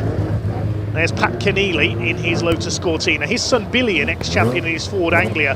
Unfortunately, for the second meeting in a row, Billy's had problems in qualifying. He had the engine go up in a cloud of smoke in qualifying at Donington, and it's failed again here, so Billy's had to withdraw. No racing again for the ex-champion. We'll take you through the grid in full then. Ian Thompson and Gary Townsend in the Lotus Cortinas on the front of the grid. Piers Grange in the Mustang and Alan Greenall in the Falcon on row 2. Barry Syme Mini, James Ibbotson Hillman Imp row 3. Row 4, Jake Swan Ford Anglia, Mike Davies Mini. 5th row, Grant Williams, the Flying Welshman, in his Jaguar Mark II. Not his most famous Jaguar in his collection, that's BUY1. Oh, you'll have seen going sideways, a good one on many occasions. He's in another of the collection today, starting alongside Irishman Brendan Rooney in the number 91 Hillman Imp. The 6th row, Kevin Swan, father of Jake, in his Anglia, and Piers Thin, director of McLaren Cars, in his Mini, sharing that car with Aaron Smith, the former Mini Miglia champion this weekend. Row 7, another pair of Minis, Martin Armstrong and Mark Uka. Row 8, Adrian Oliver with his Hillman Imp alongside James Burrows in a Mini. Row 9, Bob Bullen, he's racing in Pre-83 this weekend as well. He's got a Ford Anglia alongside the Singer Chamois, a rebadged Hillman Imp of Stephen Platts. Completing the top 20, Michael Loveland, who we just heard from, alongside David Ellis in the yellow Imp. Moving on back outside the top 20, row 11, we've got another Imp which is Ed Carter, alongside number 41 Jeremy Dias in his Singer Chamois, badge engineered Imp. Luke Wilson's Austin A40 on row 12 alongside Lee Williams in his Jaguar Mark 1. Brian Bedford's Austin A40 lines up alongside Patrick Harris. Row 14, a gap where Billy Keneally should have been. He's a non-starter. Keith Wright's Morris Minor. Row 15 is Pat Keneally in his Cortina. Ed Gibbs in his Anglia. And Michael Sheraton, his first appearance of the season with his Ford Anglia, starts from the back. So that is your lineup. And what a magnificent lineup it is. Over 30 cars out there. Just the one gap where Billy Keneally's Anglia should have been towards the back. Both the Keneallys, father Pat and son Billy, having problems in qualifying. Used to race fairly locally, the Sheerness-based pairing, on the oval at the now sadly closed Arena Essex Raceway. They competed in lightning rods in Ford Sierras, among other things. Ian Thompson on the pole in the grey Cortina, the Jordan family prepared machine. Gary Townsend, another short oval man, alongside him in the white Lotus Cortina. Piers Grange, the red Mustang. He was challenging the Cortina Hordes at Donington until he spun in the first race at the chicane. Finished second in race 2. You also had Justin and Oliver Law, as you mentioned earlier, sharing their Cortina at that first weekend of the season. But you can see from this grid lineup, bigger is not always better. The two Class A cars, well, Class A is the American V8s, the Mustang and the Falcon, and also the Jaguars, which are a little bit further back on the grid. We don't have any entries in Class B. The only entry in Class B at the first round was Stuart Radford in his Triumph Vitesse, but he's not out this weekend. Just looking at the points from the opening weekend of the season. Michael Cullen and Piers Grange both got class wins. They're the joint points leaders, but Cullen not out this weekend, as we say.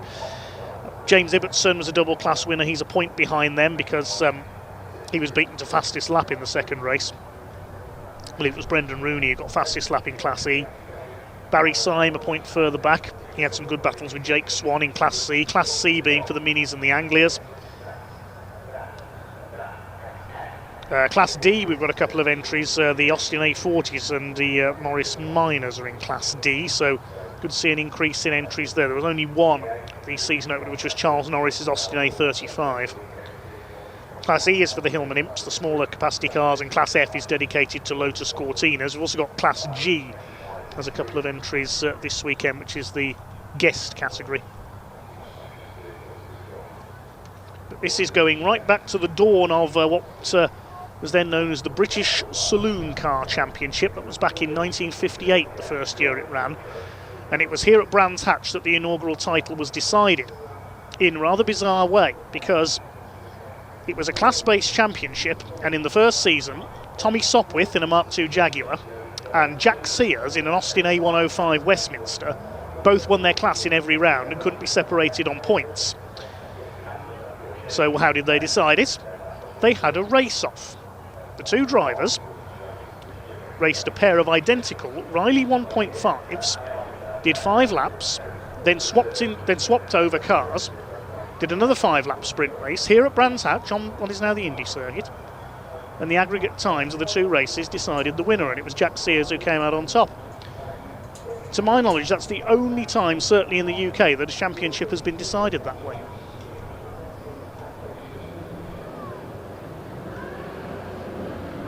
And then as the years went on, the likes of the Lotus Cortina came in, the Austin A40. Doc Shepherd won the British Saloon Car title in an A40 in 1960. And of course the Minis came along, the likes of Sir John Whitmore and John Love, the Rhodesian as it was then. Rhodesia, Zimbabwe now, of course. And then the Lotus Cortina with arguably the greatest of them all, Jim Clark at the wheel. And with Graham Hill, Roy Salvadori and all the other greats who raced in the early years of the British Saloon Car Championship, and that is what we celebrate here.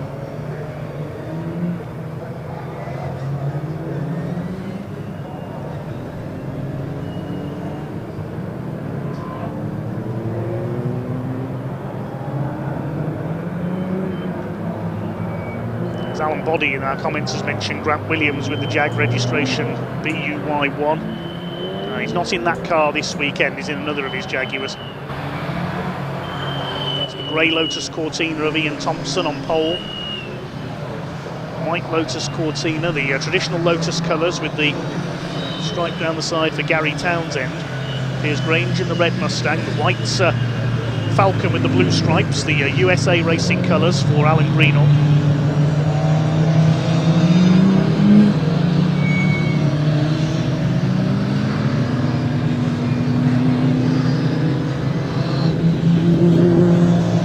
An incredible lineup we have here once again. Michael Sheraton with the lights on the Anglia. That's a road legal car as well. He does occasionally drive it on the road to events. We'll see Tim Dodwell do that. It is Mini, of course. He's here tomorrow. Not able to attend today. This will be a 15-minute race for the Everard's Prix 66 touring cars. Classic and historic touring cars, give it the full name.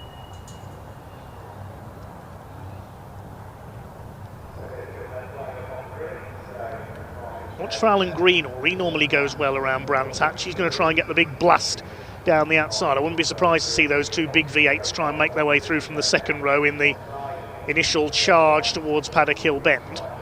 Now on the tighter sections of the course, the Minis, the Imps and the Cortinas will be all over them like a rash.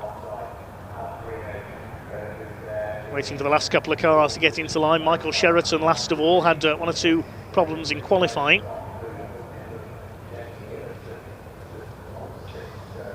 The marshals are satisfied, the green flag waves, there it is. 5-second board displayed by the start marshals, then the red lights will come on, and when they go out we will be underway.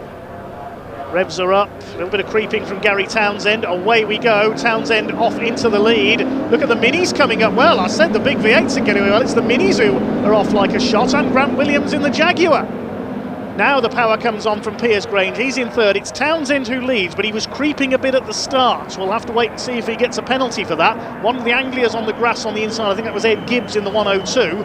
Townsend leads from Thompson, Grange in third, Barry Symes up to fourth in the Mini. James Iverson dropped back a bit in the leading Hillman Imp. They've all made it round Druids so far. And it's Gary Townsend, the man from Rugby in Warwickshire, who leads the way. The Imps up on the curb there, that was the number 41 of Jeremy Dias.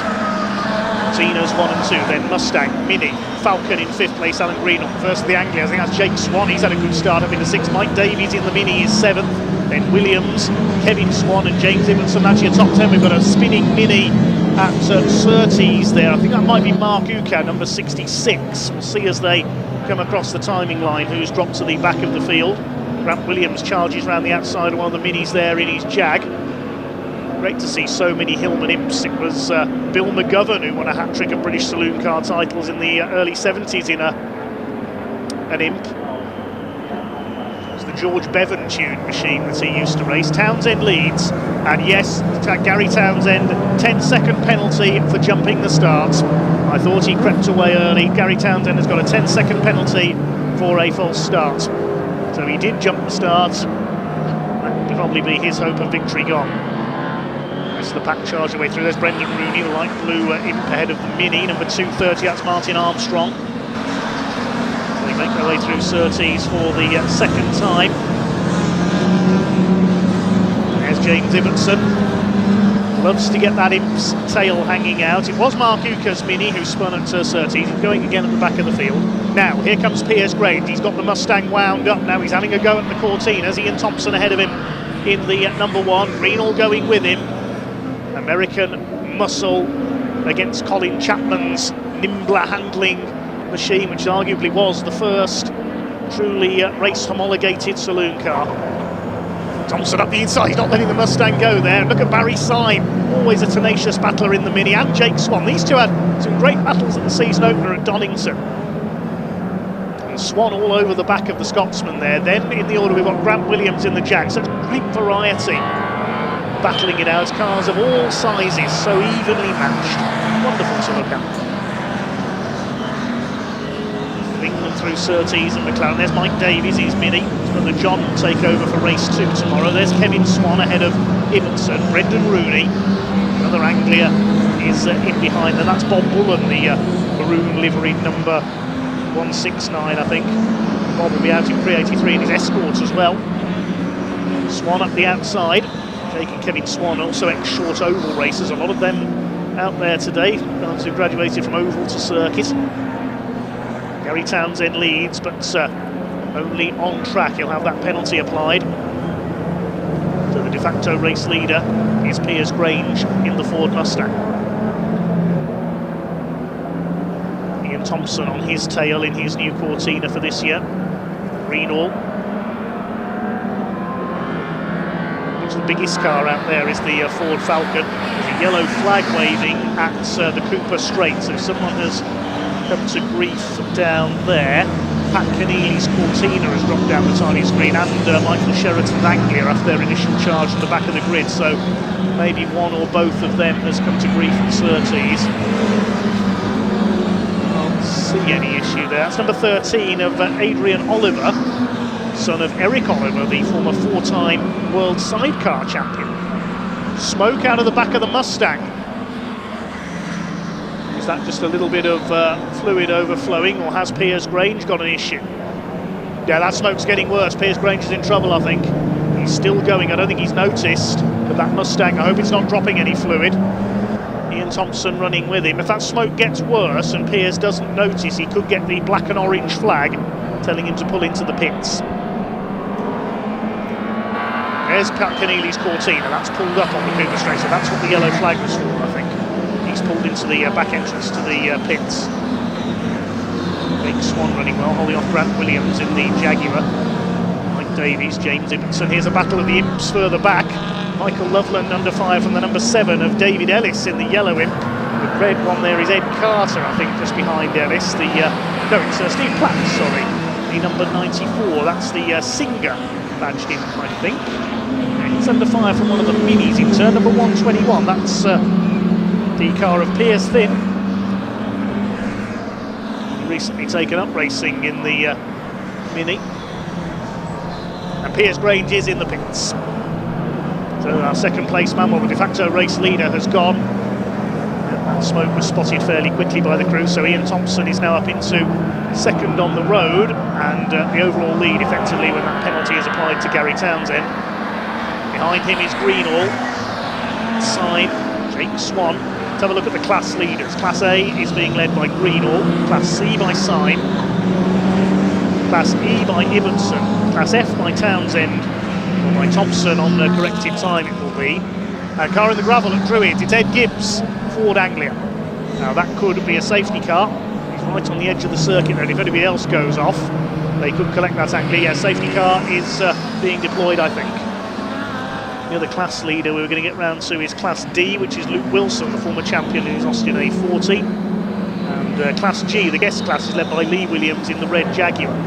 Safety car is being deployed though, with Ed Gibbs' car stranded on the edge of the circuit at Druids in the interest of safety. The race will be neutralised.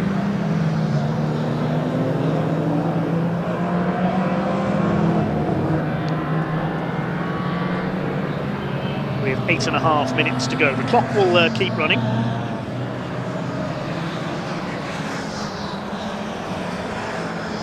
Mike Davies ahead of Kevin Swan, Swan Senior. See both of the Swan father and son pairing in the top 10. James Ibbotson's got ahead of Mike Davies there, the leading imp. There's Brendan Rooney. Behind him, Bob Bullen. And then got Martin Armstrong's Mini. Adrian Oliver's imp. Next through should be Piers Thin's Mini.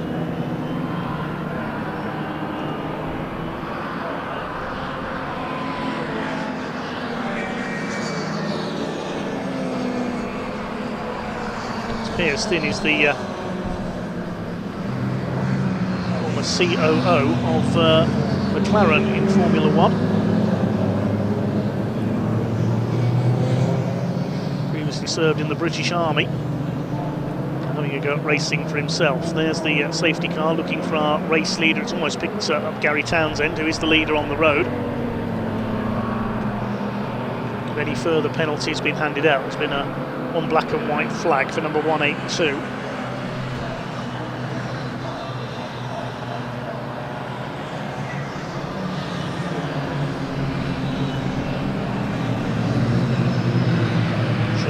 182 is. I've got a 182 on my entry list. But anyway, once that car is clear, we will be back underway.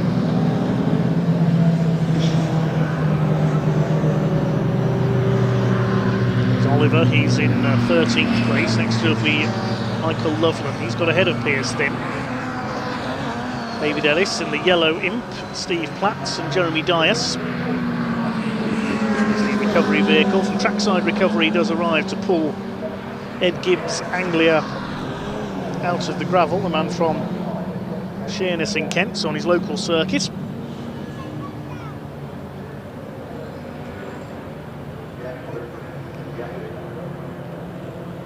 Just over 6 minutes of this race to go.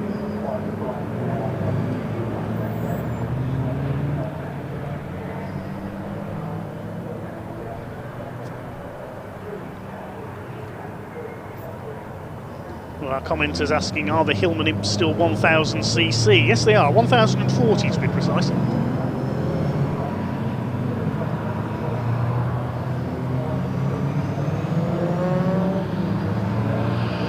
Apologies if I'm mispronouncing the name of number 121. I've been told it's Piers Tyne. That name is pronounced. Apologies if I was getting that wrong.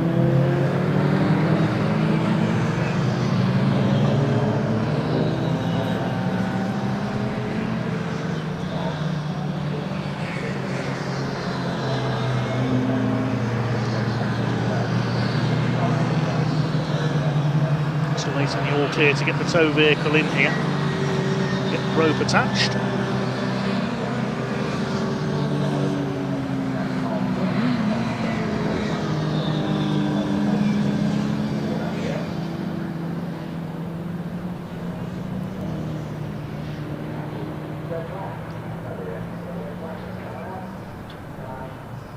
In fact, I think the race is being red flagged. This recovery taking longer than anticipated up there, so the race is being stopped. Presumably because the officials don't want the race to finish behind the safety car, or at least want to get some more green flag racing in. So the flatbed tilts and slides.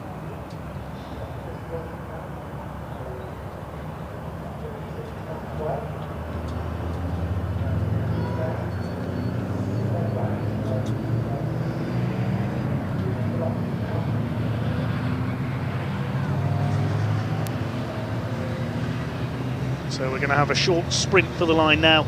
The clock stopped at 4 minutes 52, so we may well get a 5-minute sprint as the trucks did. Wait to see what the clerk of the course decides here.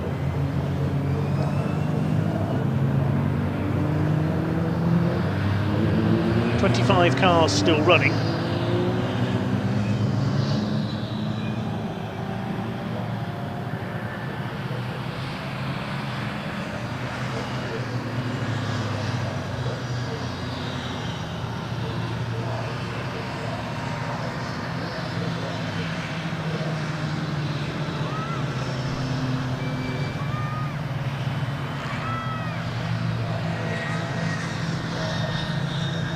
Saw your comments coming in. Ian Somerville says, come on Barry Sign, going well in his Mini. 2 more races to go. We'll have the Caterham Academy up next.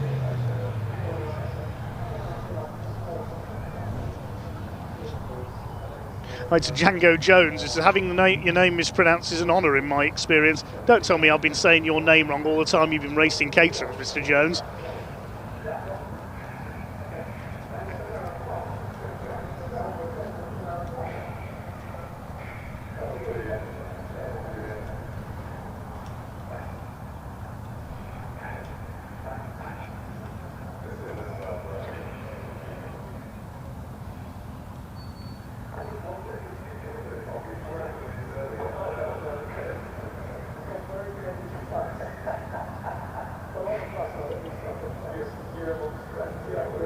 Ford Anglia looks almost sad, doesn't it, to be sat there with the shape of that grille.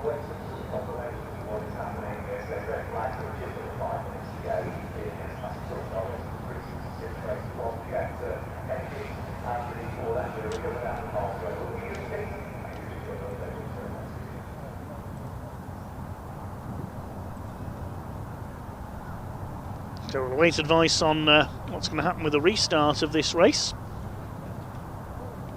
for the Everard's Pre-66 Classic and Historic Touring cars.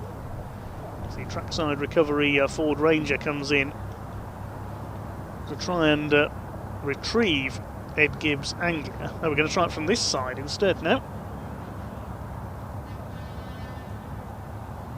Ed just waiting patiently.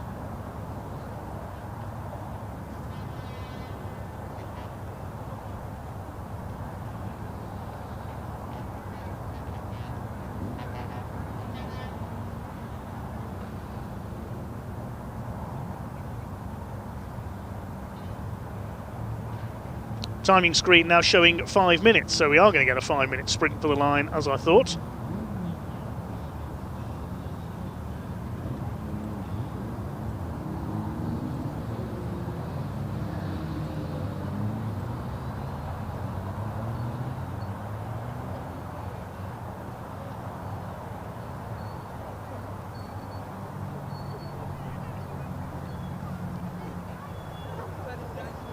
Cars will head round to grid up ready for that 5-minute dash for the line while Ed Gibbs' car is recovered. I'll take a quick check if any of the results have been amended from our earlier races.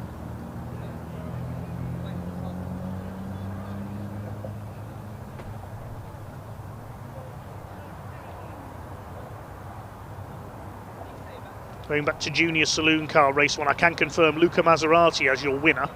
It's his first win in the championship, so congratulations to him. But that was after 5 and then 10-second penalties were applied to both Wilf Butler and Josh Salvadori for exceeding track limits. Kyle Wells penalised as well, down to 7th place.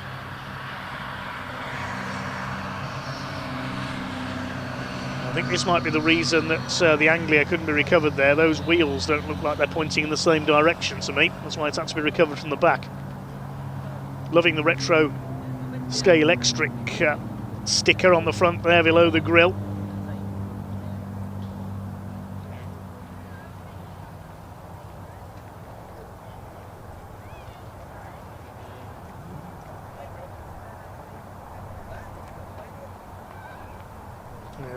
Looks like there's a bit missing from the right front corner there as well.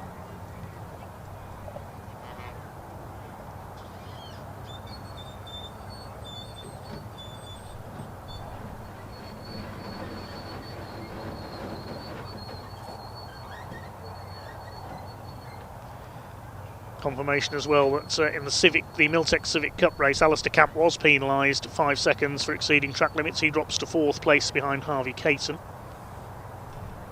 Bringing up to speed with the race results. Those are the couple of changes we've had. So Junior Saloon Cars and Civic Cup results now confirmed.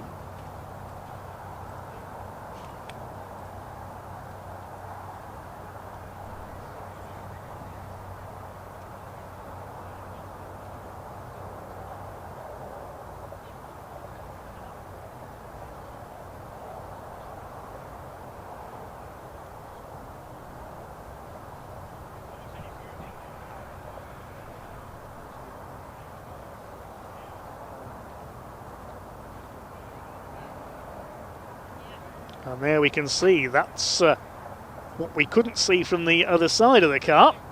That's why they couldn't tow it forward out of the gravel. Bodywork pushed in onto the tyre. So Ed Gibbs has had some contact there.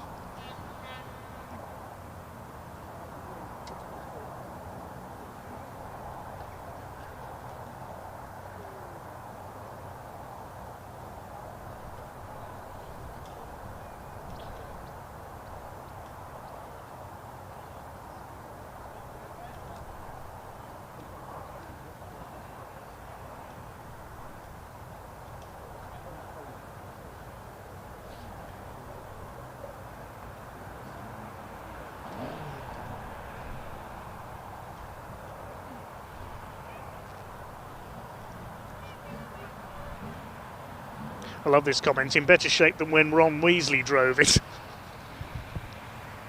Ron Weasley's Anglia was blue, not grey. Although Rupert Grint, who played Ron Weasley in the Harry Potter films, his brother James Grint is a rally and rallycross driver. I remember seeing him in British Rallycross for the Albertech Peugeot team alongside Andy Scott a few years ago. Maybe we can get the brothers Grint out in pre-66 touring cars at some point.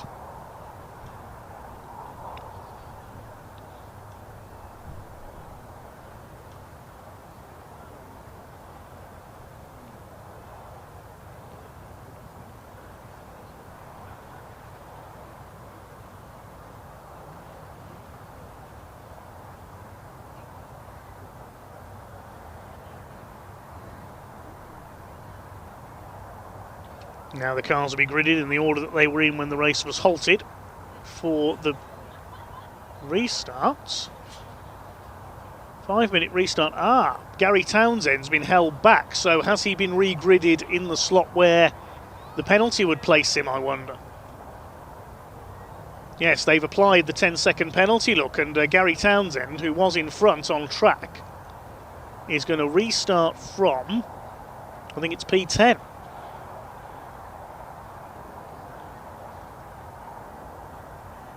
So it's Ian Thompson and Alan Greenall on the front of the grid. Now this is Barry Symes' chance. You can remember at the first start how that Mini shot off the line. Can he go between the Cortina and the Falcon in front of him? Jake Swan on the second row with him in the Anglia. Then we've got Grant Williams and James Ibbotson. 6 very different cars in the top 6 places. Mike Davies and Kevin Swan in the Mini and the Anglia on row 4. And Gary Townsend is restarting alongside Brendan Rooney on row 5. Then we've got Bob Bullen's Anglia, Martin Armstrong's Mini. I think that's Adrian Oliver alongside Michael Loveland, the 2 imps. Piers Tynes Mini. And the yellow imp is David Ellis. A couple more Hillman imps back where we've got Steve Platts alongside Jeremy Dias.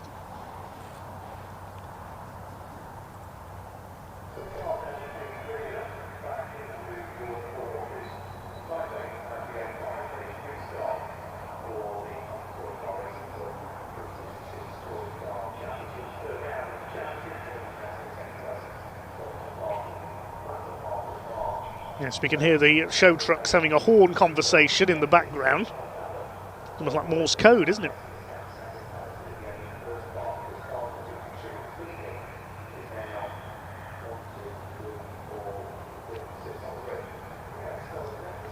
So it looks like the grid is nearly ready then. On Mini getting a push start, it's James Burrows being pushed off the grid, unfortunately. Turquoise Mini.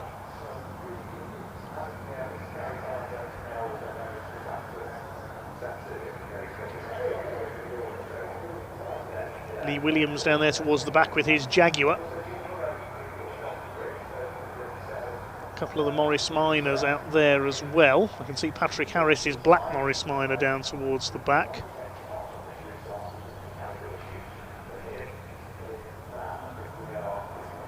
I'm not sure if Keith Wright is there, actually, the red Morris Minor.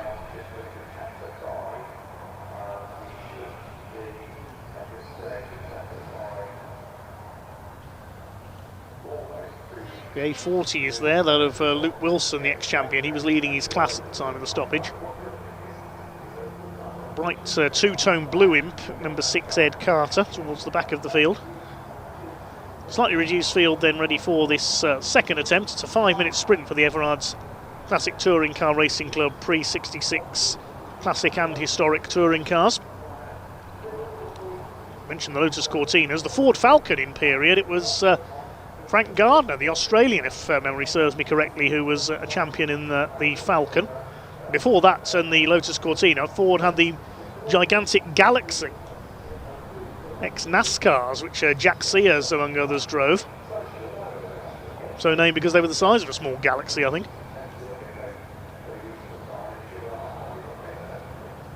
These are the imps who mentioned Bill McGovern and the George Bevan tuned machines. Piers Grange being stretchered back to the paddock there. Hopefully he can repair that car for tomorrow.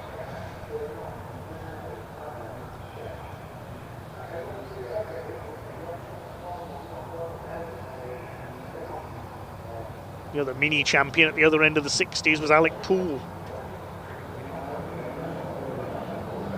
years later, the Mini Clubman with Richard Longman, who raced on into the 80s.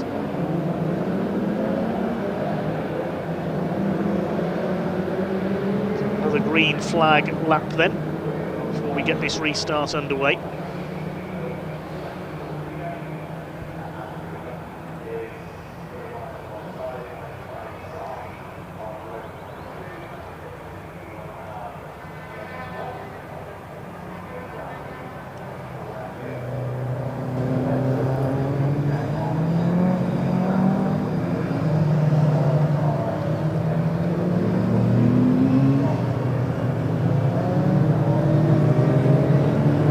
The grey Mini, he spun on the opening lap.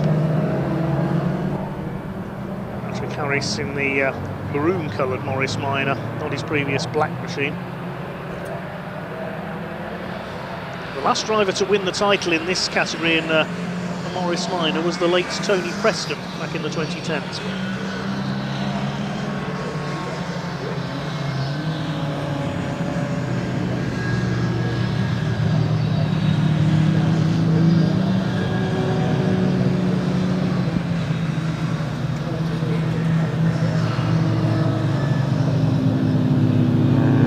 The Everard's Pre-66 Classic Touring cars head around to the grid for a 5-minute sprint. Red flag coming out of Ed Gibbs, ended up in the gravel at Druids after a bit of contact. Caterham Academy waiting patiently in the assembly area for their first ever circuit race. This is just prolonging the nerves for them. So Ian Thompson in the grey Cortina on pole. Alan Greenall, the white Falcon with the blue stripes alongside him. Barry Syme in the bright blue Mini on row 2 alongside the black, beautifully prepared Ford Anglia of young Jake Swan. Grant Williams in the navy blue Jag, the similarly coloured Hillman Imp of James Ibbotson alongside him. Another car that is road legal. Green flag is waved at the back. It's a 5-minute sprint for the Everard's Pre-66 touring cars. Revs begin to rise. A couple of cars jump there in the pack. David Ellis's Imp was one of them. One of the Minis was another. We are underway, and look at Grant Williams through the middle. Look at James Ibbotson up the outside in his Hillman Imp. Who's going to be leading as they go into Paddock Hill Bend? It's Ian Thompson from pole position. The big Falcon tucks in second. Williams, I think, is up to third in the Jaguar. Up on the outside is Ibbotson. Barry Syme trying to get through on the inner.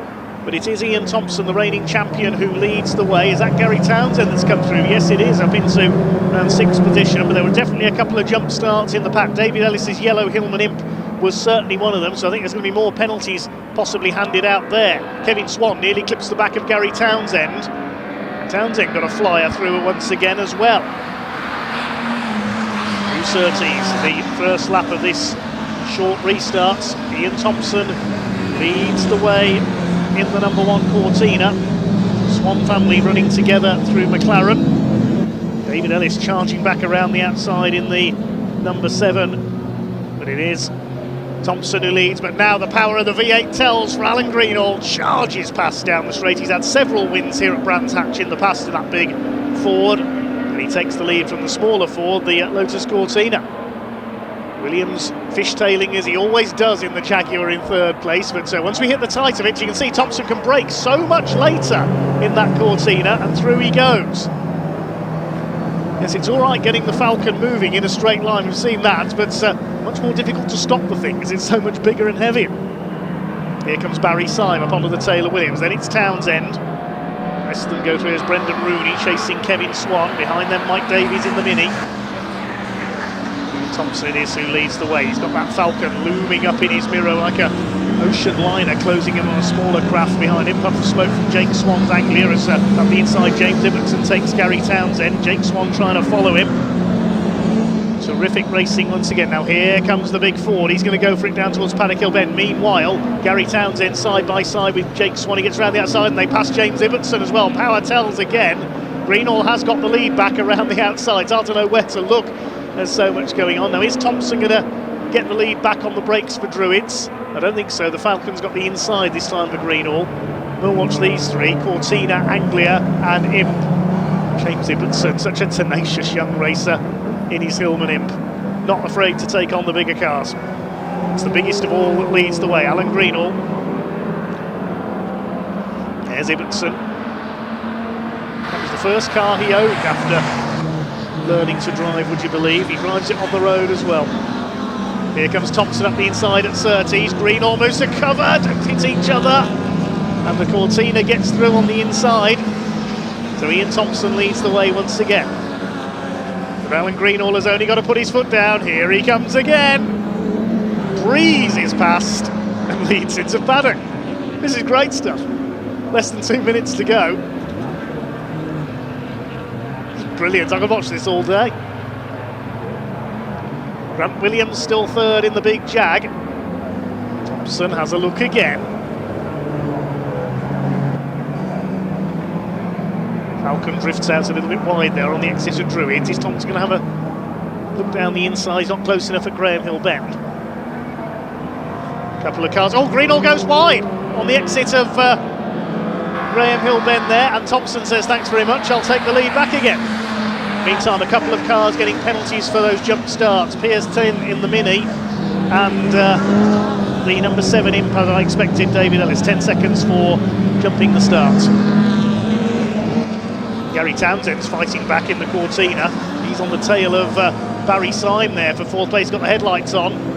This time, Alan Greenall is not close enough to challenge the Cortina. I think they'll be into the last lap. There are about 54 seconds left as they cross the line there, and the quickest lap is 58.4 by Gary Townsend's Cortina. He's got the fastest lap of the race. So I think we're into the last lap now.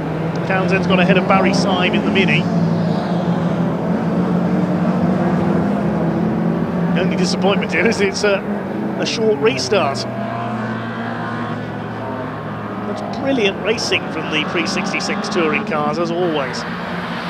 Somebody's kicked up the dust there. There's a yellow flag at Surtees. That was Jake Swan kicking up the dust. Now, who's gone off at Surtees? I'm not sure. They're coming into Clearways. It looks as though it's going to be a win for Ian Thompson. Now, is the checkered flag going to go out this time for the Cortina? Will they get one more lap? No, the clock has counted down to 0. There is the checkered flag. Thompson wins it. Greenall second. Third goes to Williams ahead of Townsend, Syme and Ibbotson. What a mixture in the top 6. Jake Swan pulled into the pits there as well, coming around the final corner, so he did have a problem there. I saw what I thought was dust. It was a puff of smoke. Also lost Steve Platz's Singer Chamois into the pits. There's Lee Williams. He's going to win the guest class, I think. Confirm the results in just a moment, but Ian Thompson, the reigning champion, gets his first win of the season in his Lotus Cortina, the first win for his new car. Who else did we lose there? The car we lost possibly down at Surtees was Patrick Harris in the Morris Minor. Provisional result then, the win goes to Ian Thompson after that mistake at Graham Hill Bend by Alan Greenall, wins by just over a second. They both win their classes. Grant Williams in third ahead of Gary Townsend, with Barry Syme winning Class C in fifth. James Ibbotson winning Class E in a brilliant 6th overall. Kevin Swan and Brendan Rooney next home ahead of Mike Davies and Adrian Oliver. And Bob Bullen, Martin Armstrong, Michael Loveland and Mark Uka fighting back after a spin. Piers Tyne was penalised down to 15th place by that jump start penalty. And the other class winners, Lee Williams won Class G. Class D went to Luke Wilson in the Austin A40. My goodness. Pure brilliance, as always, from the Everards pre-66 touring cars.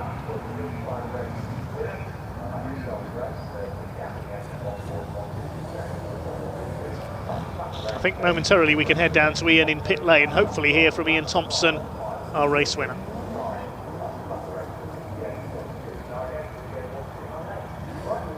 Yeah, welcome down everybody. I got a very, very happy Ian Thompson indeed. The lighter, nimble Cortina just got the better of the beast of the Ford Falcon, and it means a lot here. Just let Ian get his helmet off, because after that restart, Ian, you had your work cut out, didn't you? Oh, unbelievable. Such hard work. What's it like, this? The nimble Cortina outdoes the Falcon. The Falcon's got so much power. and he goes across the road because he can't help it. It's such terrifying on the straights, isn't it? Just watching blast past. It's like following a boat. What does this mean win to you? Oh, everything. It's fantastic. To win it hard and fast and clean, everything. Fantastic. Well done, mate. You well deserve that. Fantastic. We've got Alan here as well. Let's just grab a quick chat with Alan Greenhole, shall we? Alan, wow, you and Ian going toe to toe, but the nimbleness just did it in the end. Well, he did, yeah. Unfortunately, jumping out of second gear, which is why I went off there. So I was having to hold it and try and steer around the corner, which is quite tricky for an old boy. You got a chance for revenge tomorrow, right? Yeah, absolutely. Hope so, on the front row. Top man, Alan, thanks for talking to us, mate. Really appreciate it. We've got Grant here as well. Let's just have a quick chat with Grant. Grant, thrilling race, wasn't it? Yeah, 9th to 3rd, I can't complain about that at all. The restart was fantastic. I seen the gap, I threaded the needle and I went straight through it. Like, so, yeah, I can see the Cortina is coming, but just play the safe game, so I'll just keep holding the inside line and keep going. Can we more of the same tomorrow? Hopefully, yes, hopefully. Challenge from 2nd to 3rd first. Brilliant, well done. Grant, thank you so much. Yeah, thrilling race. The Pre-66s always put on a show, don't they? Right, more action. 2 more races still to come up today. It is time for the first time in 2025 to catch the Caterham Academy. Dave, over to you.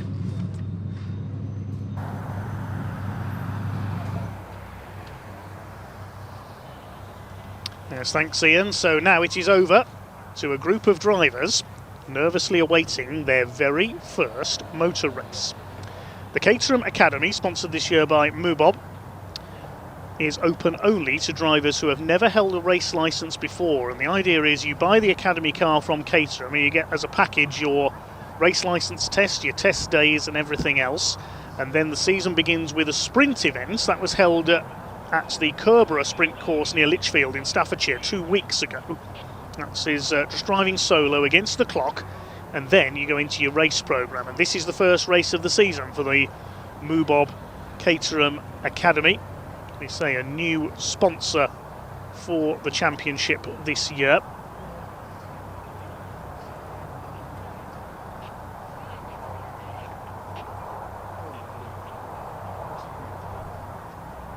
moobob is a relationship management platform for temporary recruitment agencies, and we give them a warm welcome on board to Caterham Racing this year. We'll give you the grid of our novice racers very shortly, but Ian caught up with 1 or 2 of our novices earlier on.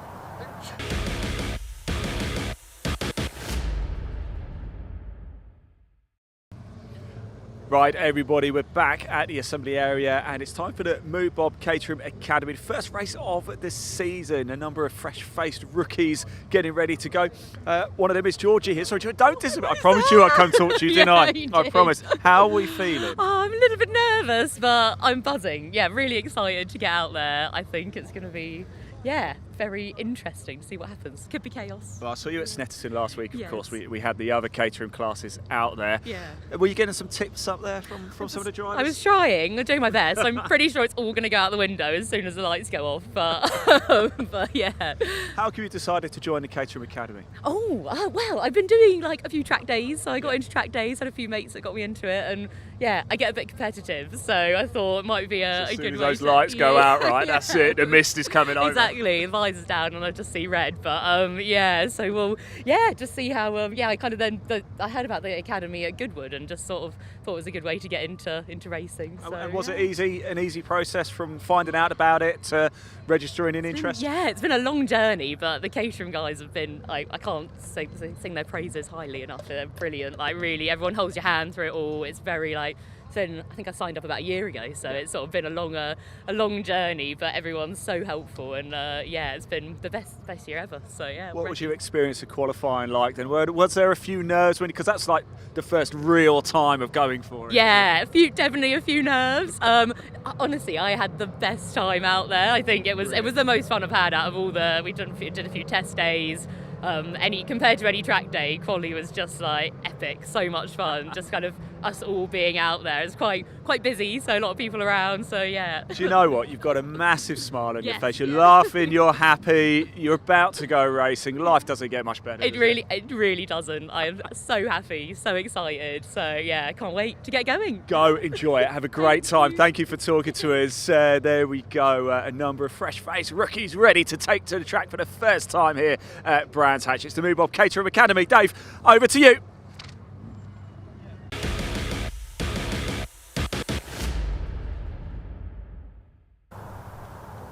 Well, the cars are coming up to the grid then.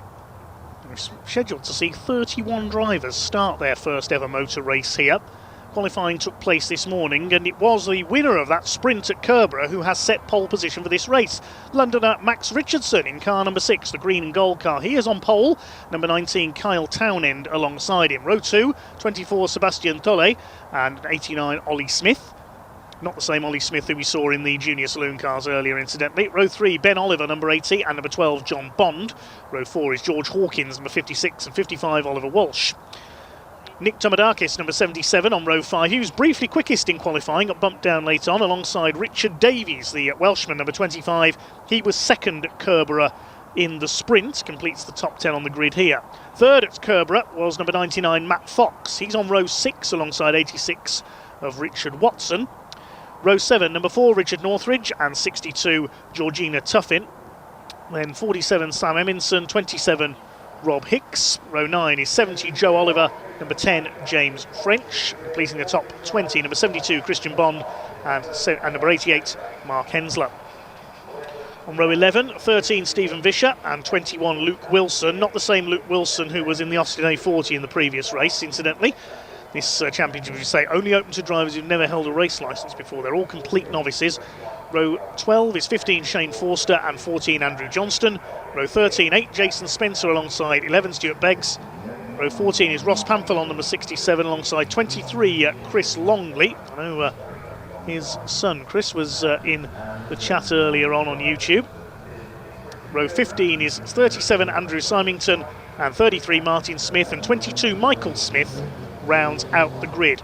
Previous years we'd seen the Academy run in 2 groups, green group and white group, in the corporate colours of Caterham, but this year it's all one group in the championship.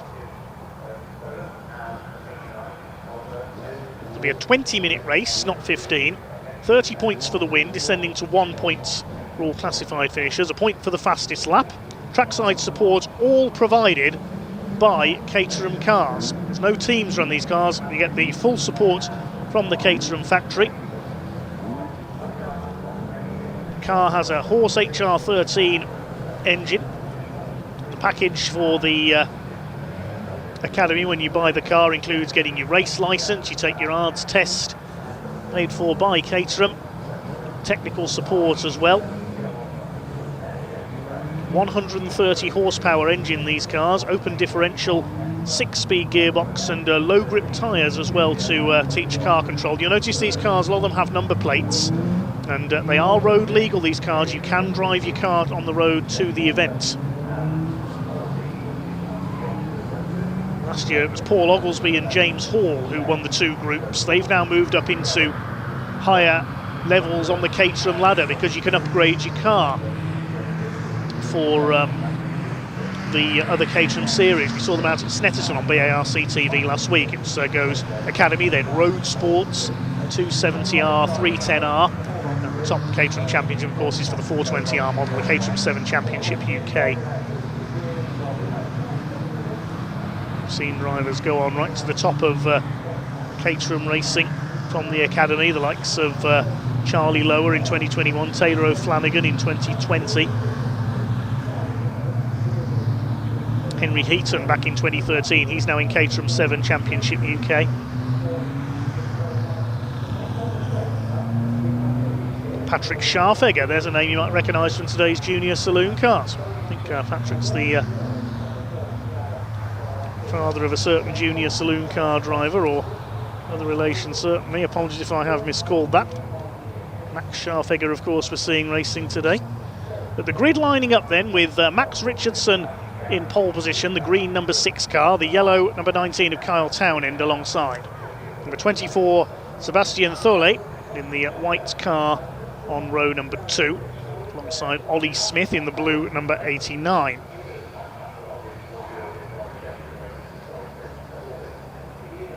Who's going to win their first ever circuit race today here at Brands Hatch? What a moment. This group of newcomers to racing get their first ever race in front of the truck racing crowd here on the Brands Hatch Indy circuit. 31 cars out there for a 20-minute race for the moobob Caterham Academy. Ben Oliver's silver car on row 3 alongside the number 12 of John Bond. Revs are up and away they go, and a great start from the outside the front row by Kyle Townend. One car very slow away there in the midfield, protected by the yellow flags. Got it going now. That's the number 25, which is Richard Davies, second at Curborough, but a poor start to his first circuit race. All round Paddock Hill Bend okay, and it is the pole sitter by the looks of it who's gone into the lead. Yes, Max Richardson, the number 6, has taken up the running ahead of the 19 of Kyle Townend. They all make their way tentatively through Druids for the first time. Richardson from Townend then, as they head through Graham Hill Bend. It's number 80 of Ben Oliver in third position, the silver car. Saw a glimpse of Georgina, number 62 there, who we heard from, Georgina Tuffin, the light blue car with the red nose. Sebastian Thole in there as well. He had a bit of a moment during his sprint at Curborough. I saw a photograph of him flying off into the grass, unfortunately. He's kept it on the island so far. Here at Brands Hatch, they all have, as they make their way round on their opening lap. One car moving out to the outside there. Now, it is a little tricky to see the numbers on these Caterhams at speed, so I'll apologise in advance if I do miscall or misidentify anybody. Richard Davies fighting back up the inside. All these cars with the novice cross on the back, of course. Richardson leads it from Townend, Oliver. To fourth place is the number 55 rather of Walsh, then 24 Sebastian Thole. There is the 55. That's Oliver Walsh. Thole a bit sideways behind him. Then the number 12 car, which is John Bond. Max Richardson already looking good out in front, already with a win under his belt in the sprint. The 80 car just clipping the curb there. Running wide, that's Citrus yellow machine, number 56. That's George Hawkins, ahead of number 99. Third at Curborough, Matt Fox, a little further back in the order here. Ollie Smith there ahead of this pairing. That's the number 89. Little battle developing ahead of them there. First three have broken away slightly. Richardson, Townend and Oliver. That's 1.5 seconds ahead of everybody else. Sebastian Thole in fourth place, and a big lock up there, and there's a bit of contact. That was number 89, Ollie Smith. The front number plate's gone flying. Hit the back of the 77 car of Nick Tomadakis. He's missed his braking point there for Druids, but that's what it's all about. It's all about learning to race, learning your craft, learning your braking points, among other things. Frightened to race side by side. We can see here number 12, that's John Bond making his way past the 55 of Ollie Walsh. He runs wide on the exit. Tomadakis back up the inside. That's the 13 car that's had a moment. Stephen Vischer further back in the order, 3 wide down Paddock Hill Bend. You wouldn't know they were novices, would you? This is great stuff. 77 of Tomadakis moves ahead. That's Hawkins to the inside. He's going to make up 3 places in one move if he judges his braking right here. Oh, superb. They're shaping very quickly as racing drivers, these moobob Caterham Academy drivers. Tomadakis keeps John Bond on the outside. Hawkins has a look on the inside. The 55 of Ollie Walsh in there as well. Meanwhile, Max Richardson still leads from Kyle Townend. It's the number 80 of Ben Oliver in third place, then Sebastian Thole fourth. This is the battle for 5th position. Nick Tomadakis leads it at the moment. George Hawkins up into 6th place in the 56, the citrus yellow car. There's Georgina, or Jaws as it says on the number plates, the light blue car with the red shark's teeth on the nose. Georgina Tuffin, we heard from her in the assembly area. They'll have got over their nerves now, be focused on the fight on track. And Georgina there is the 25, Richard Davies. Comes It's from Penarth in South Wales. He's down in 16th at the moment. On the outside there, John Bond, the number 12, attacking George Hawkins. That's for P6. Just the midfield can charge through, or tough in a bit sideways there in the 62. They're all still running, I think. Yes, last runner is number 31 at the moment, which is one of the Smiths, Michael Smith. Number 22, I should say, in 31st place. Fox up the inside there in the 99. One car running a little bit wide, the 27 car of Rob Hicks. The blue car with the yellow wheels, but he gathers it up again. Racing within their limits, not pushing too hard. As the laps count up, you'll be able to see the drivers starting to explore their limits a little more as they gain confidence. Richard Davies here up on the outside of Richard Northridge in the yellow and black machine. Max Richardson leads by half a second. Hawkins diving up the inside. He's really gaining in confidence, George Hawkins here, but he's outbraked himself a little there. Is he going to be able to keep the inside for Graham Hill-Bend? Is Tomadakis going to fight back on the outside now? He's braked too late. Too busy concentrating on the other car, perhaps, there. He's going to get the inside line. This is a great fight for P5 at Surtees. Tomadakis and Hawkins together. A lot of these drivers will have driven before on things such as track days, so they'll have experience of this sort of driving, but not in a full-bore race, maybe. John Bond behind them. First four have escaped ahead of this frantic battle. A bit of wheel banging there. Tomadakis and Hawkins, and here comes John Bond. Three newcomers going three wide into Paddock Hill Bend. John Bond goes through. Now, there's not many experienced drivers who can say they made a double pass into Paddock Hill Bend. That was cracking stuff. They are loving this. Now the 55, Ollie Walsh closing up as well, and the 89 as well. Ollie Smith had a bit of contact earlier on. John Bond's gone wide at Druids, but he holds it together, keeps it on the tarmac.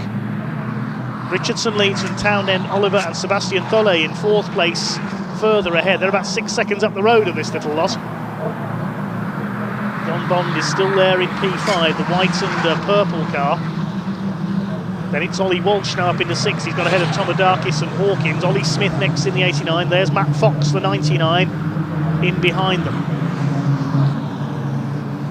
Fastest lap of the race has just been done by the third place man, Ben Oliver, number 80. He's done a 56.86. Tomadakis side by side with 55. Ollie Walsh flyby, as it says on his number plate, and Tomadakis I think is flying by. Yes, he's got through at Paddock. They certainly know no fear, these Caterham Academy racers. This is great stuff. Who's this coming up on the outside now? 47, silver car, Sam Eminson. Getting sideways there, nearly lost it. He said the drivers would start to explore the limits a little more. And that's exactly what they're doing as they gain in confidence. As in front of it all is Max Richardson. He still leads by 0.8 of a second now, the Londoner, ahead of number 19, which is Kyle Townend. He comes from Selby in Yorkshire. You're most likely to see just about all of this grid next year upgrade their cars and go into the Caterham Motorsport Championship. Battle rages on at the front of the field. Here's the scrap further back, headed up by Bond and Tomadakis. The top four beginning to overlap with the back markers, we'll see in a moment. Matt Fox on the tail of George Hawkins now. There's Sam Eminson. Ollie Smith behind. Then the 86 car, the green car of Richard Watson. Comes from Toaster near Silverstone. Here's our leader. Haven't seen much of Max Richardson so far. He's already won the sprint. And he leads the yellow machine of Kyle Townend. Sticking with the race leader. There's a back marker ahead. Ben Oliver is third, Sebastian Tholle is fourth.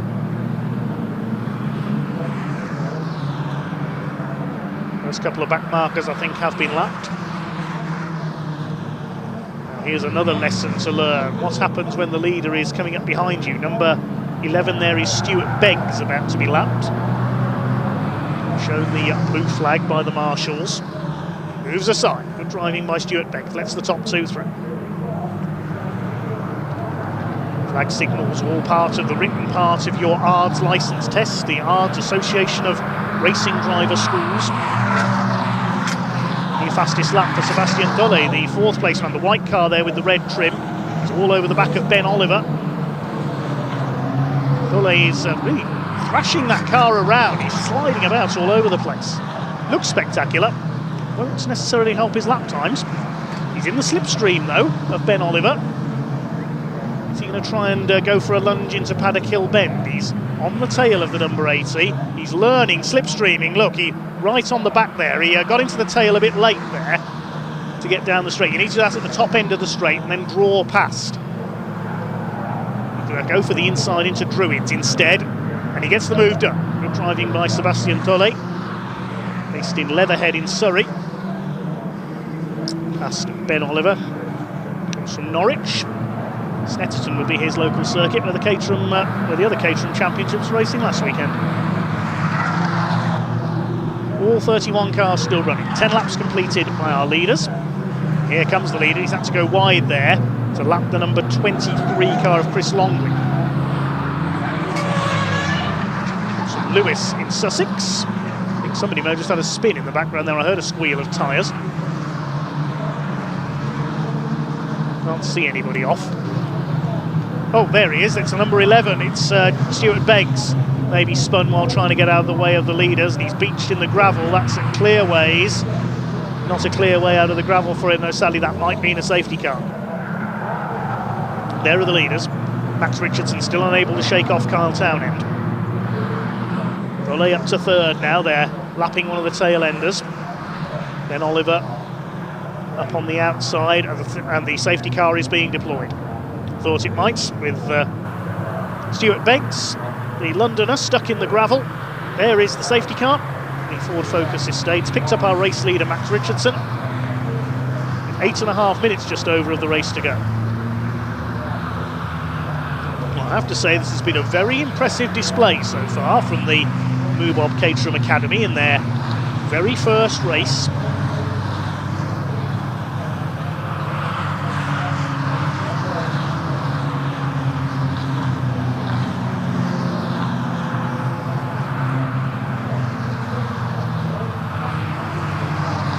Our commenters cheering the drivers on. One says cheering on Ollie Walsh all the way from California. One says go George. I think that means George Hawkins. That's what had happened. Stuart Beggs had spun there, and if he kept on the tarmac he'd have been able to rejoin, but he drove through the gravel. Caterham sadly do not make good rally cars. Andrew Miller-Swan says, come on, Ben Oliver, number 80. Taryn says, go Andrew J. Las Vegas is cheering for you. I think that means Andrew Johnston, number 14. Yes, that car has sunk, unfortunately. That's going to need a lift from the marshals.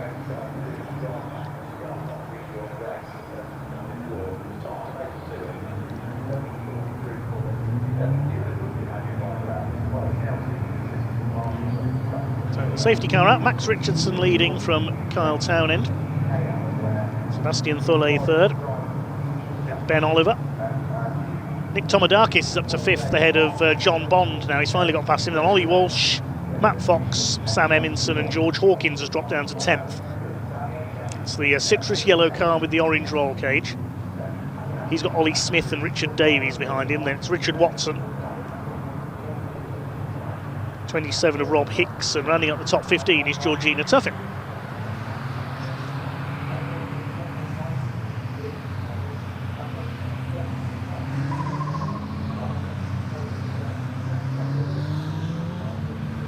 Now the next lesson, how to line up behind the safety car. You can't pass, of course, you'll get a penalty. You gain an advantage.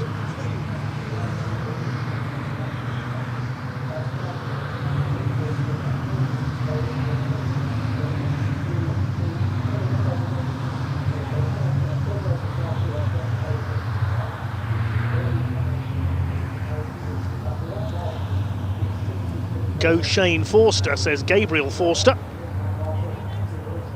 Shane number 15. Where is he in the order at the moment. Shane is 20th. The pickup being brought in to tow Stuart Beggs out of the gravel.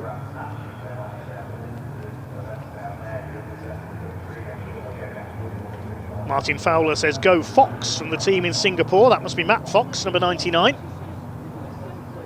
Viewers from all over the world, thank you very much for tuning in today.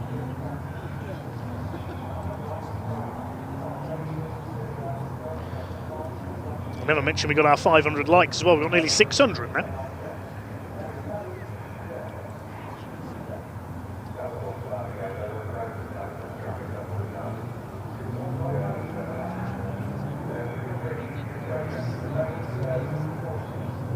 Let's see if we can get 1,000 likes across the weekend.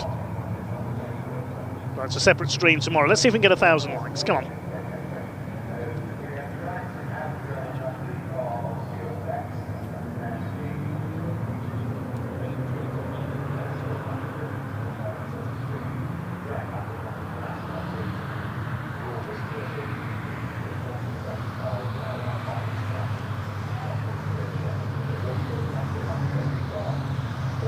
Well, Stuart Begg's car is towed in.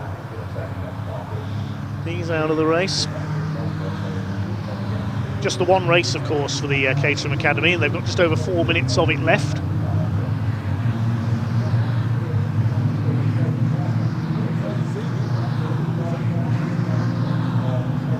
Exige 320S says, go Kyle. That means Kyle Townend in second place. Now, are we going to resume racing at this time?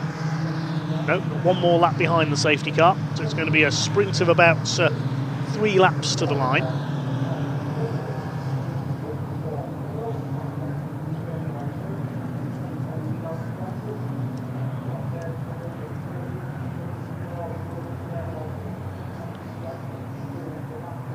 Right to Evan, who's looking in from Canada. Plenty of viewers from the US and Canada. How many starters? He says 31 in this race.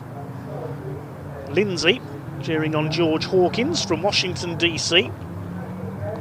Richard looking on from South Africa.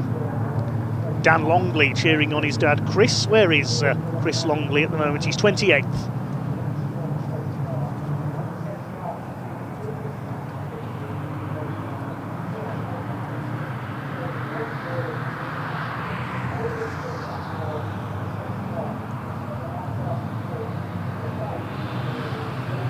Safety car is heading in this lap, the lights are out. Now, how to do a safety car restart is your next lesson, Caterham Academy. Who's going to get it right? Sebastian Thulle positioning himself to the inside there. You can't pass until the timing line.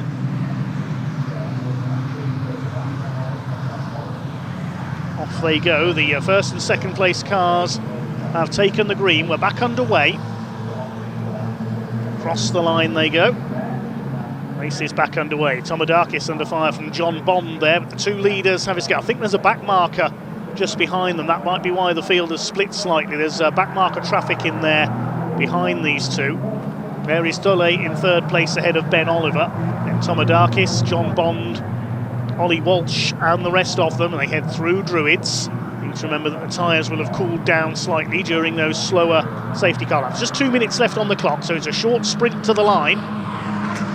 Running wide there, George Hawkins nearly clashes wheels with Richard Davies as the Welshman goes by. Max Richardson looking good for victory. Just between him and Kyle Townend now. George Hawkins has been one of the more spectacular drivers in this race. They go either side of the back marker there, goodness me. That was a brave move around the 23 of Chris Longley. And Hawkins has emerged ahead of Richard Davies. He's got, I think that's Ollie Smith in behind the car. It's missing its number plate after a bit of contact earlier on with Nick Tomadakis. He's up to fourth now. Yes, Thulle has fallen back a couple of spots on that restart out of our view. We're watching the action further back, so Sebastian Thulle has lost a couple of places. There he is. Oh, and John Bond over the curb there on the inside. That was nearly a dive bomb. He's gone very wide on the exit. He got Druids completely wrong there, and he loses about 4 spots as a result. Thankfully, no contact. The 47 diving through. Sam Eminson there sliding about ahead of Matt Fox. They're certainly loving this. Kyle Townend's done the fastest lap of the race, 56.674. Tolle across Surtees, goodness me! This isn't the Caterham Drift School, not just yet anyway. I know Sam Parker, one of our presenters on our Caterham weekends, is an instructor there. Maybe Sebastian Tolle could work with her. Into the last lap now. It looks like it's going to be a win for either Max Richardson or Carl Townend. They've pulled nearly 5 seconds clear of the rest of the field as Matt Fox drives up the inside into Paddock Hill Bend, trying to make up a place on Sam Eminson, and does so. Still this battle raging on. Sam Eminson throws it back around the outside. They've given a great account of themselves. Very entertaining, very enjoyable racing from the moobob Caterham Academy today.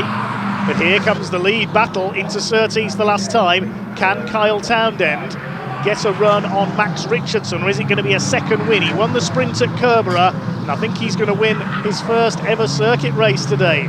From London, Max Richardson in car number 6, up towards the line. Kyle Townend is not quite going to catch him. Up to the checkered flag. Richardson the winner, Townend second. They're well ahead of the rest. And over they come for third place. It's going to be Ben Oliver. Just beats Sebastian Tolle home for third place. Tomadakis tops that huge battle for fifth, ahead of Ollie Walsh, Matt Fox, John Bond, who nearly lost everything at Druids on the penultimate lap. Sam Eminson and Richard Davies complete the top 10. What a superb show of motor racing. You wouldn't know they were novices, would you? Some of the drivers sounding their horns as they cross the line. And I think the crowd here at Brands Hatch will give the drivers a big round of applause for that. And now, all 31 of the ladies and gents on that grid can call themselves racing drivers. It's going to be a great season for the moobob Caterham Academy this year. Max Richardson takes the win. He won the sprint at Curborough. He wins the first circuit race of the year here at Brands Hatch for the Caterham Academy. Just 0.172 of a second ahead of Kyle Townend. And Ben Oliver completes the podium ahead of Sebastian Tolle.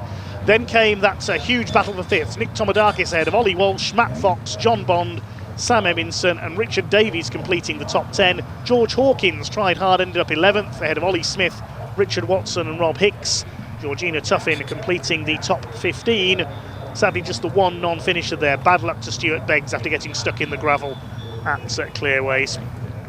But full credit to all our moobob Caterham Academy drivers for putting on a fabulous show of motor racing at their very first circuit race. We'll head down into Parc Fermé with Ian in just a moment.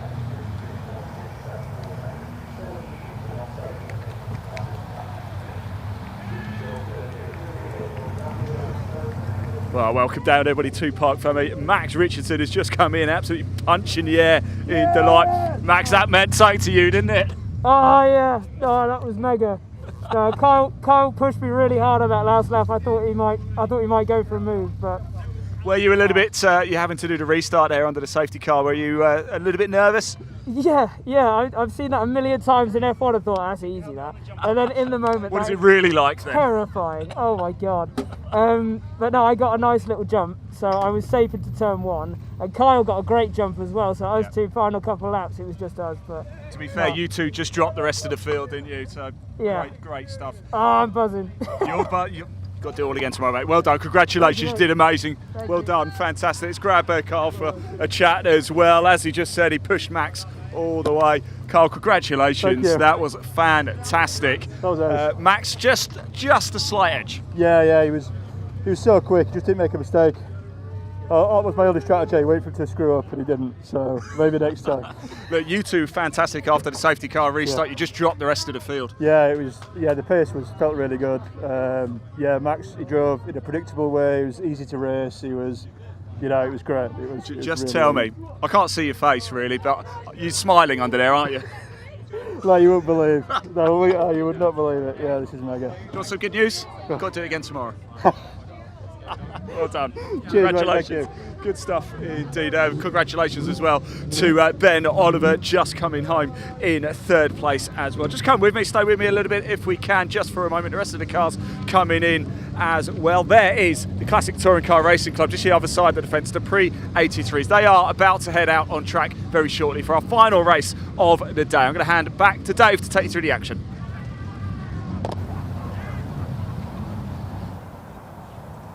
Yes, one race to go here at Brands Hatch today. It is the Shell Oils Pre-83 Group 1 touring cars from the Classic Touring Car Racing Club, and there's a real mixture of different cars on the grid for this one. Before we give you the grid and bring them out onto track, let's see who Ian spoke to in the assembly area earlier on.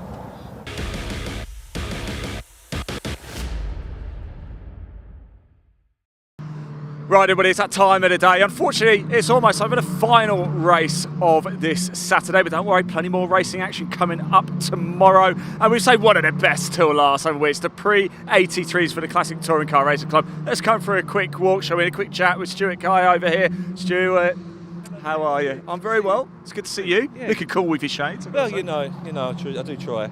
You brought the crew out to play again. Let's just talk about the Classic Touring Car Racing, especially the Pre-83s. What makes it so special?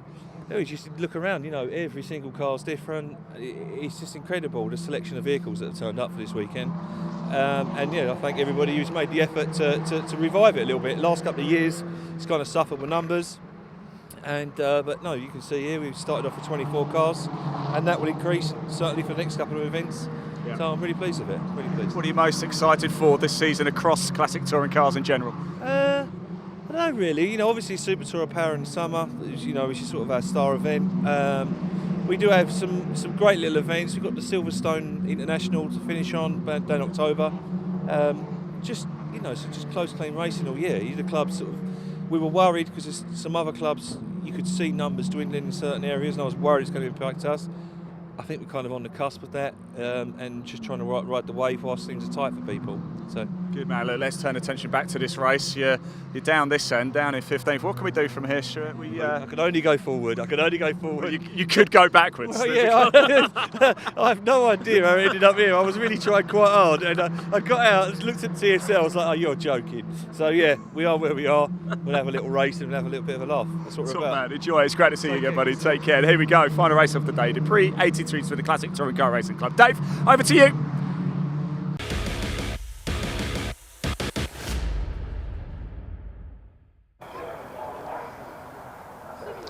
Yes, thanks Ian. Just about to get the cars out onto the grid, and as we said, you can see in the assembly area there a great variety of cars we have here this weekend. Let's have a look at the grid. Pole position goes to Jonathan Corker in his little Datsun 510. He's joint championship leader after the opening round at Donington with Harry Hickton in his Opel, but Harry not here this weekend.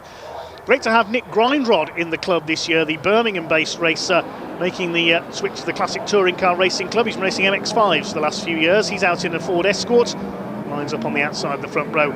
Second row, we're not sure if Tom Harvey is going to be there because he had an accident after setting his qualifying time. He hit the tyre wall at Clearways, so we'll wait to see if he is there or not. In fact, I think he is there. That's a great repair job the team have done. Graham Smith will start alongside him in the yellow Escort. Yes, Tom Harvey is there. That's brilliant to see. Row 3, Nick Williamson in the Rover SD1. Mark Chollerton in his Escort RS2000. Row 4, Mark Fowler's Escort alongside Steve Walden's E30 BMW. Completing the top 10, Bob Bullen in another Mark 1 Escort, and Mark Thomas in his Ford Capri. Row 6 of the grid, welcome back Mostin Rutter in his Vauxhall Forenza with the Droop Snoots nose, great name that is, alongside Carl Shreve in his Triumph Dolomite Sprint. Neil Philpotts in the very rare Mitsubishi Colt Lancer. Mitsubishi specialist is Neil, used to race a Starion Turbo. That's alongside Jake Margulies.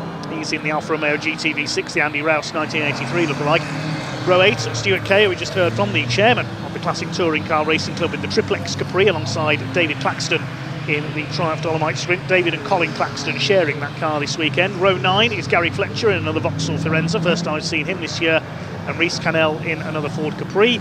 Row 10 is James Dunkley in the Mark 1 Fiesta, the former Blue Oval Saloon champion, alongside Phil Waller in his Hillman Avenger. On the final row of the grid we should see David Margulies. Change of number for him, I think, number 881 in his BMW, alongside Mike Broadway in a Jaguar XJ6, which is the yellow and blue car we saw at the back of the grid. We don't see many Jaguars with the Pre-83s. Last one we saw was David Howard's XJ12. We've not seen David for a while, so good to have a Jaguar out there. Another magnificent grid. with Jonathan Corker in the Works Datsun colours on pole position. Nick Grindrod, ex-short oval racer, ex-pickup truck racer. He's done the Citroen C1 Endurance Series. He's raced everything over the years, has Nick. And great to have Tom Harvey. Fair play to Tom and the Half Speed team for getting that car back out after that shunt in qualifying.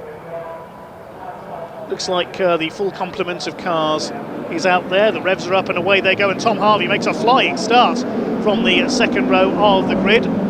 Jake Margulies coming through nicely in the Alfa Romeo as well. A bit of a slow start for Steve Walden in the BMW E30 as they make their way into the first corner at Paddock, and Harvey has got the lead from the second row of the grid. What a start. He had some stirring battles at Donington with Jonathan Corker, and Nick Williamson in the big Rover nearly went straight on there. Goodness me.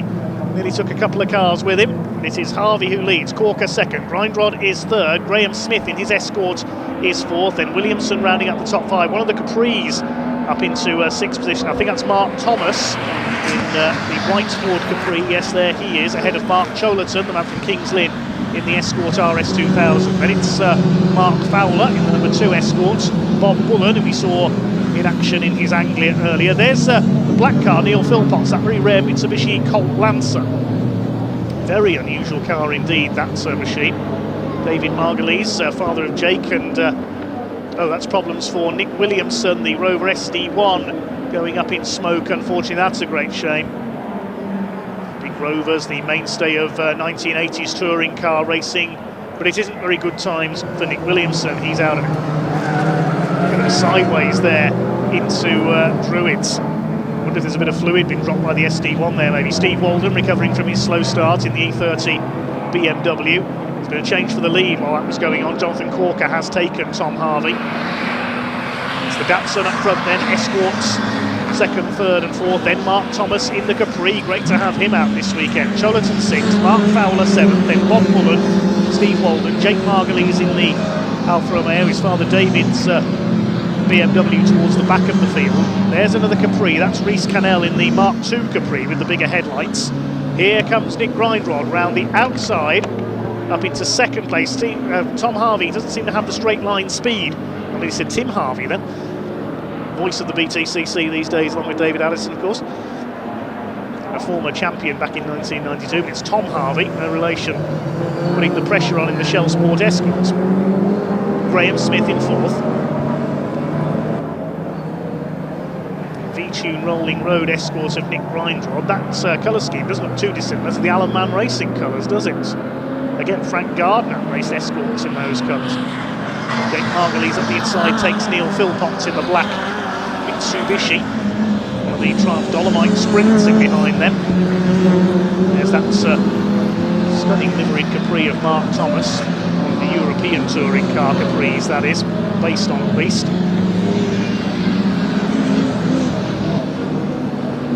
Field is just magnificent from the Classic Touring Car Racing Club today. There's more to come from them tomorrow, of course. Jonathan Corker continues to lead, chased by Nick Grindrod. I remember seeing him race for the first time when I was a youngster at Hensford Hills Raceway in a Formula called Grand Prix Midget Racing in a converted Formula Renault single-seater back in the 90s. There's the Claxton team Dolomite. It's David Claxton driving in this race, we're told. Colin will take over tomorrow. He's just lost out to the Triplex Capri. It's of Stuart Kay. It's Colin Vandervelde who had some wins in period in a Triplex Capri. Jerry Marshall, arguably the greatest British saloon car racer ever, raced the Triplex Capri in period as well. There's Bob Bullen, the number 69 Escort. He's got Steve Walden on his tail. Then we've got number 14 of Carl Shreve. I think it was Tony Crudgington raced that very car in years gone by. There's the Mitsubishi of Neil Philpotts. He's closing up on the Dolly Sprint. Andy Rouse was one of the great Dolly Sprint drivers in his younger days, and the great Tony Dron as well. Jake Margulies next. He's got one of the Capris, Reece Cannell on his tail.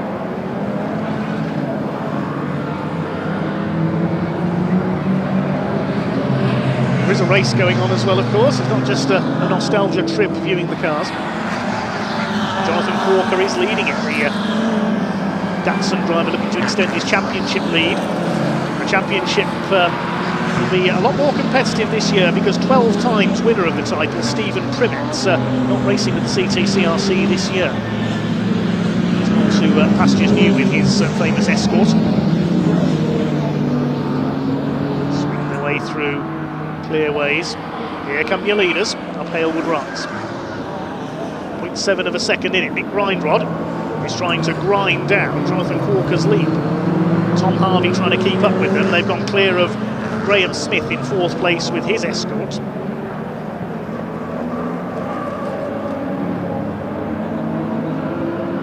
Wouldn't know that number 3 Escort ended up in the tyres and clearways in qualifying, would you? A great repair job by the Half Speed team. Free of Thomas there sideways out of Surtees. Just how Gordon Spice would drive one. In the 70s it was when Gordon was the regular race winner along with Vince Woodman in Capri's at the top order in the British Saloon Car Championship, but it was cars in the smaller classes, the likes of the Mazda RX-7s and Toyotas that one time was usually driven by Wyn Percy in those days. Likewise Bernard Unet in the Hillman Avenger. We've got one of those towards the back of the field here, the number 61 of Phil Waller. There's Mark Chollerton, racing an Escort RS 2000 for many seasons now, the builder from Kings Lynn in Norfolk. First time he's had the droop snoot nose on it as well, just sliding the car around a little there.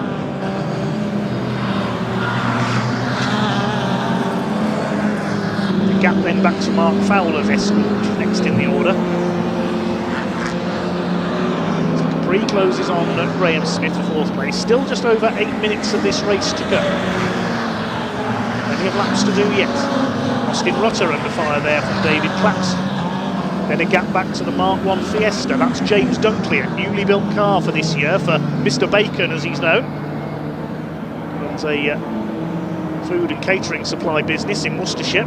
And Bob Bullen possibly slowing up here. Yes, he's losing ground. Jake Margulies goes through, Stuart Kay and Rhys Cannell in the Mark II Capri. So I think Bob Bullen's got a problem with the Escort, unfortunately. Jake Margulies, the ICS liveried Alfa Romeo. It's a replica of the car that Andy Rouse won the controversial 1983 British Saloon Car Championship in after the TWR Rovers were found illegal by a court case 6 months after the championship ended. Originally Steve Soper in the Rover that had topped the points. And on reaching that verdict, Rover immediately pulled out of the next year's championship and we've not seen him racing since until MG Rover came back in 2001. Triplex Capri being chased to the Alpha. A bit of smoke from Mostin Rutter's Vauxhall Firenze there. Was the most famous Vauxhall Firenze, the V8 engine version, Baby Bertha, driven by Jerry Marshall in special saloons in period. That car still racing today in the hands of its owner Joe Ward. The most famous car in all of British club racing.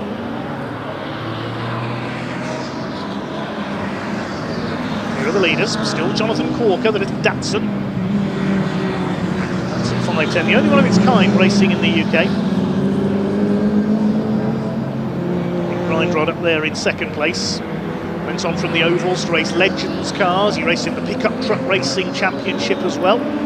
Bob Bullen has pulled into the pit lane and Gary Fletcher's Vauxhall Firenze's in as well. Here's the Mitsubishi.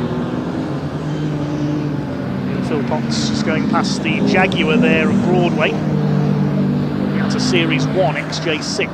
Yes, it is. Still Series 1 by the larger front grille than the Series 2 or 3. 14 of Carl Shreve goes through as well, the Dolomite Sprint. They're currently running 9th and 10th overall. Pick up the class lead as well. Jonathan Corker leading Class C. Class G, the guest class, is being led by Thomas in the Capri. Phil Potts leading Class B. Class D is being led by James Dunkley's Fiesta. And Class A for the bigger cars by Broadway in the Jaguar. There is the Mark 1 Fiesta. Stunning looking car, that is. James Dunkley used to race a Mark II XR2. He won the Blue Oval Saloon title in that. Bacon all round if he takes the title this year. Willisey Provisions sponsored car.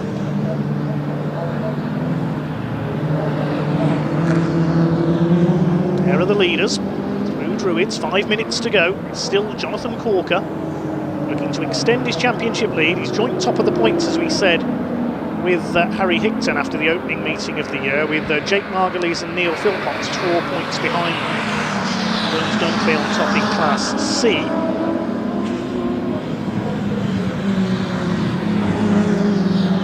James Dunkley with only 2 starters in Class D. Dunkley will receive less points for a class win, because unless you have 3 or more starters in your class, you don't receive full points. Mark Thomas being reeled in by Mark Cholerton, the battle for 5th overall. Mark III Capri against Mark II Escort RS 2000.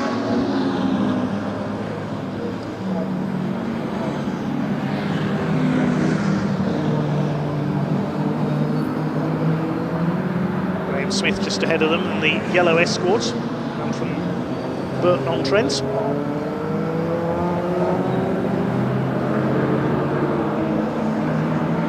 All over the back of the Capri now. He could get past with a bit of luck into P5. Thomas soaring at the wheel of that rear wheel drive Capri. So just how Gordon Spice will be driven on, and Jerry Marshall for that matter. So Tom Walkinshaw and Jonathan Buncombe also leading Capri racers. And now Grindrod is being reeled in by Tom Harvey. He's getting a second wind to lap 13. Still just under 3.5 minutes remaining.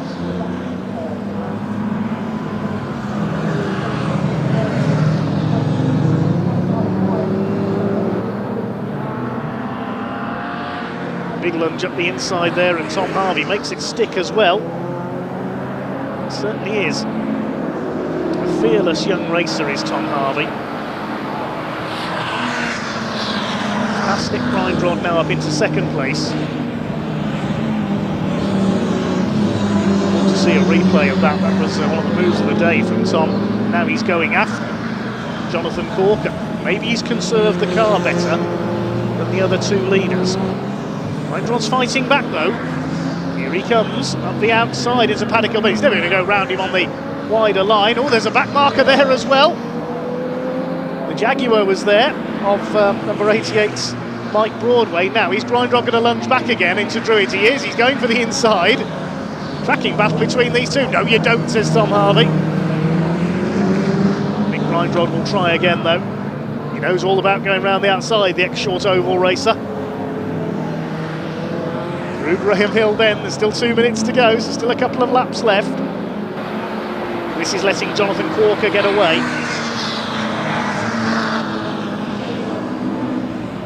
Through Surtees and McLaren. Tom Harvey didn't even think he'd be on the grid for this one. The damage to his car from earlier, but let's have a look again at that lunge into Druids. Left his braking as late as possible. Perfect. Beautiful move by Tom Harvey into second place. Now, can they go after the race leader Jonathan Corker? Escort's still fighting it out though. Nick Grindrod is not finished yet. This race certainly isn't finished yet. I think we'll get another lap after this one. Harvey a little bit sideways there out of Druid, just clipped the curb.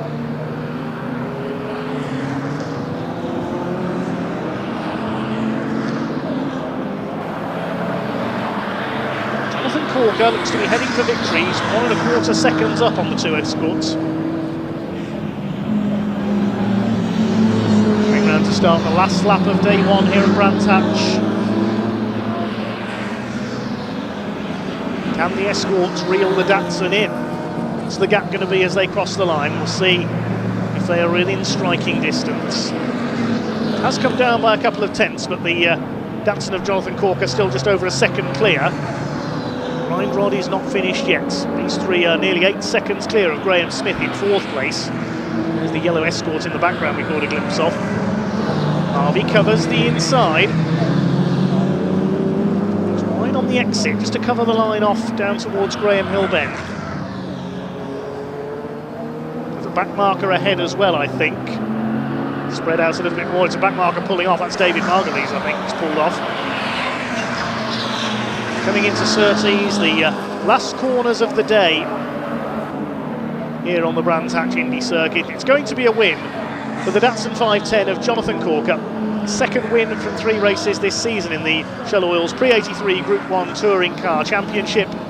Corker comes in to take the checkered flag.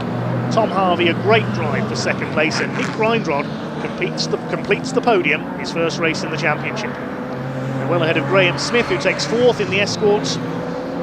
Mark Cholerton in 5th position, because Mark Thomas in the Capri has dropped back. He finishes in 6th place. Next through should be Mark Fowler. Somebody's very smoky there through the final section of the last lap. Might be Neil Philpott, actually. That's a black car. Fowler 7th. Steve Walden's BMW is 8th. 9th will go to a rather smoky triumph of Carl Shreve. Yes, and the Mitsubishi spewing smoke as it crosses the line as well. Jake Margulies' Alfa Romeo completed the top 10 ahead of Rhys Cannell's Red Capri. Mitsubishi was 12th. And Mostyn Rutter, Stuart Kay, David Claxton. Next home should be James Dunkley. Rather lonely race for the Fiesta. Phil Waller's Hillman Avenger. Mike Broadway's Jag. We lost David Margulies, of course, on the penultimate lap.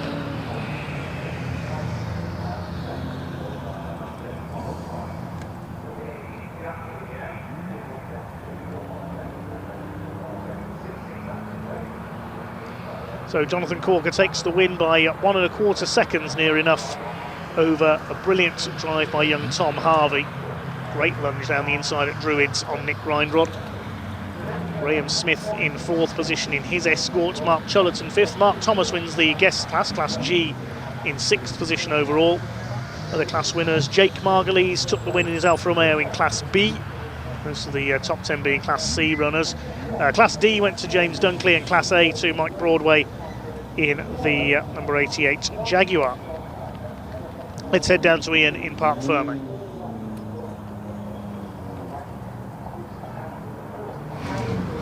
Ah, yeah, what a corker of a race. See what he did there, Jonathan Corker picking up the win. It's something we've been getting used to a little bit already this season. Jonathan, you were kept very honest there. Yeah, they've all upped the game, haven't they?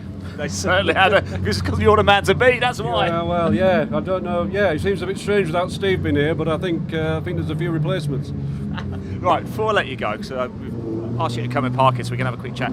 John, you just bring the camera around a little bit and actually look down here, because I've just noticed Jonathan Corker's socks.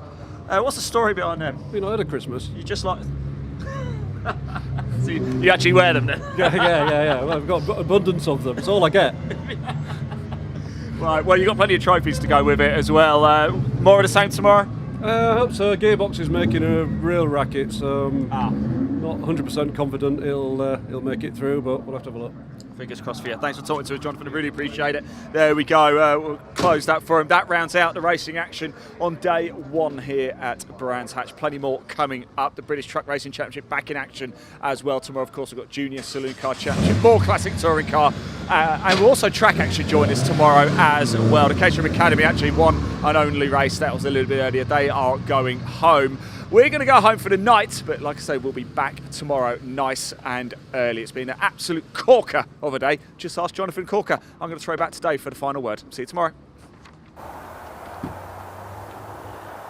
Very good, Ian. Very good indeed. Thanks very much indeed to Ian and Pointy down on the ground today. That does wrap up day 1 here at Brands Hatch. Big thank you to everyone here at the circuit, the volunteer marshals and all the other officials for their services, and thank you to the drivers for their entertainments. Let's have a look at the schedule for tomorrow then. We kick off just before 10:30 with the CTCRC 3 championships in 1 race. It's another truck race. The Thunder Saloons will be out after that. Then it's the Miltech Civic Cup for their second race. The Junior Saloons second race coming up before a lunch break and grid walk ahead of the British Truck Racing Championships 4th race of the weekend. Then we have the first action from the Track Action Racing Club, a mixture of different saloons racing there. Then it's back to the Everard's Pre-66 touring cars. After that we have the third race of the weekend for the Miltech Civic Cup. It's followed by the cars we've just seen, the Pre-83 Group 1 touring cars. Final truck race of the weekend, then the Track Action Racing Club's second race, and the Junior Saloon cars close out the weekend at the end of Sunday. We should be finished, if running to time, just after 5:30. Well, that's about all from day one. My thanks again to Ian and Pointy and all of the crews down on the ground today. And we'll see you tomorrow morning. For now, I'm off for some fish and chips. And I'll see you all tomorrow here on BRC TV. Bye for now.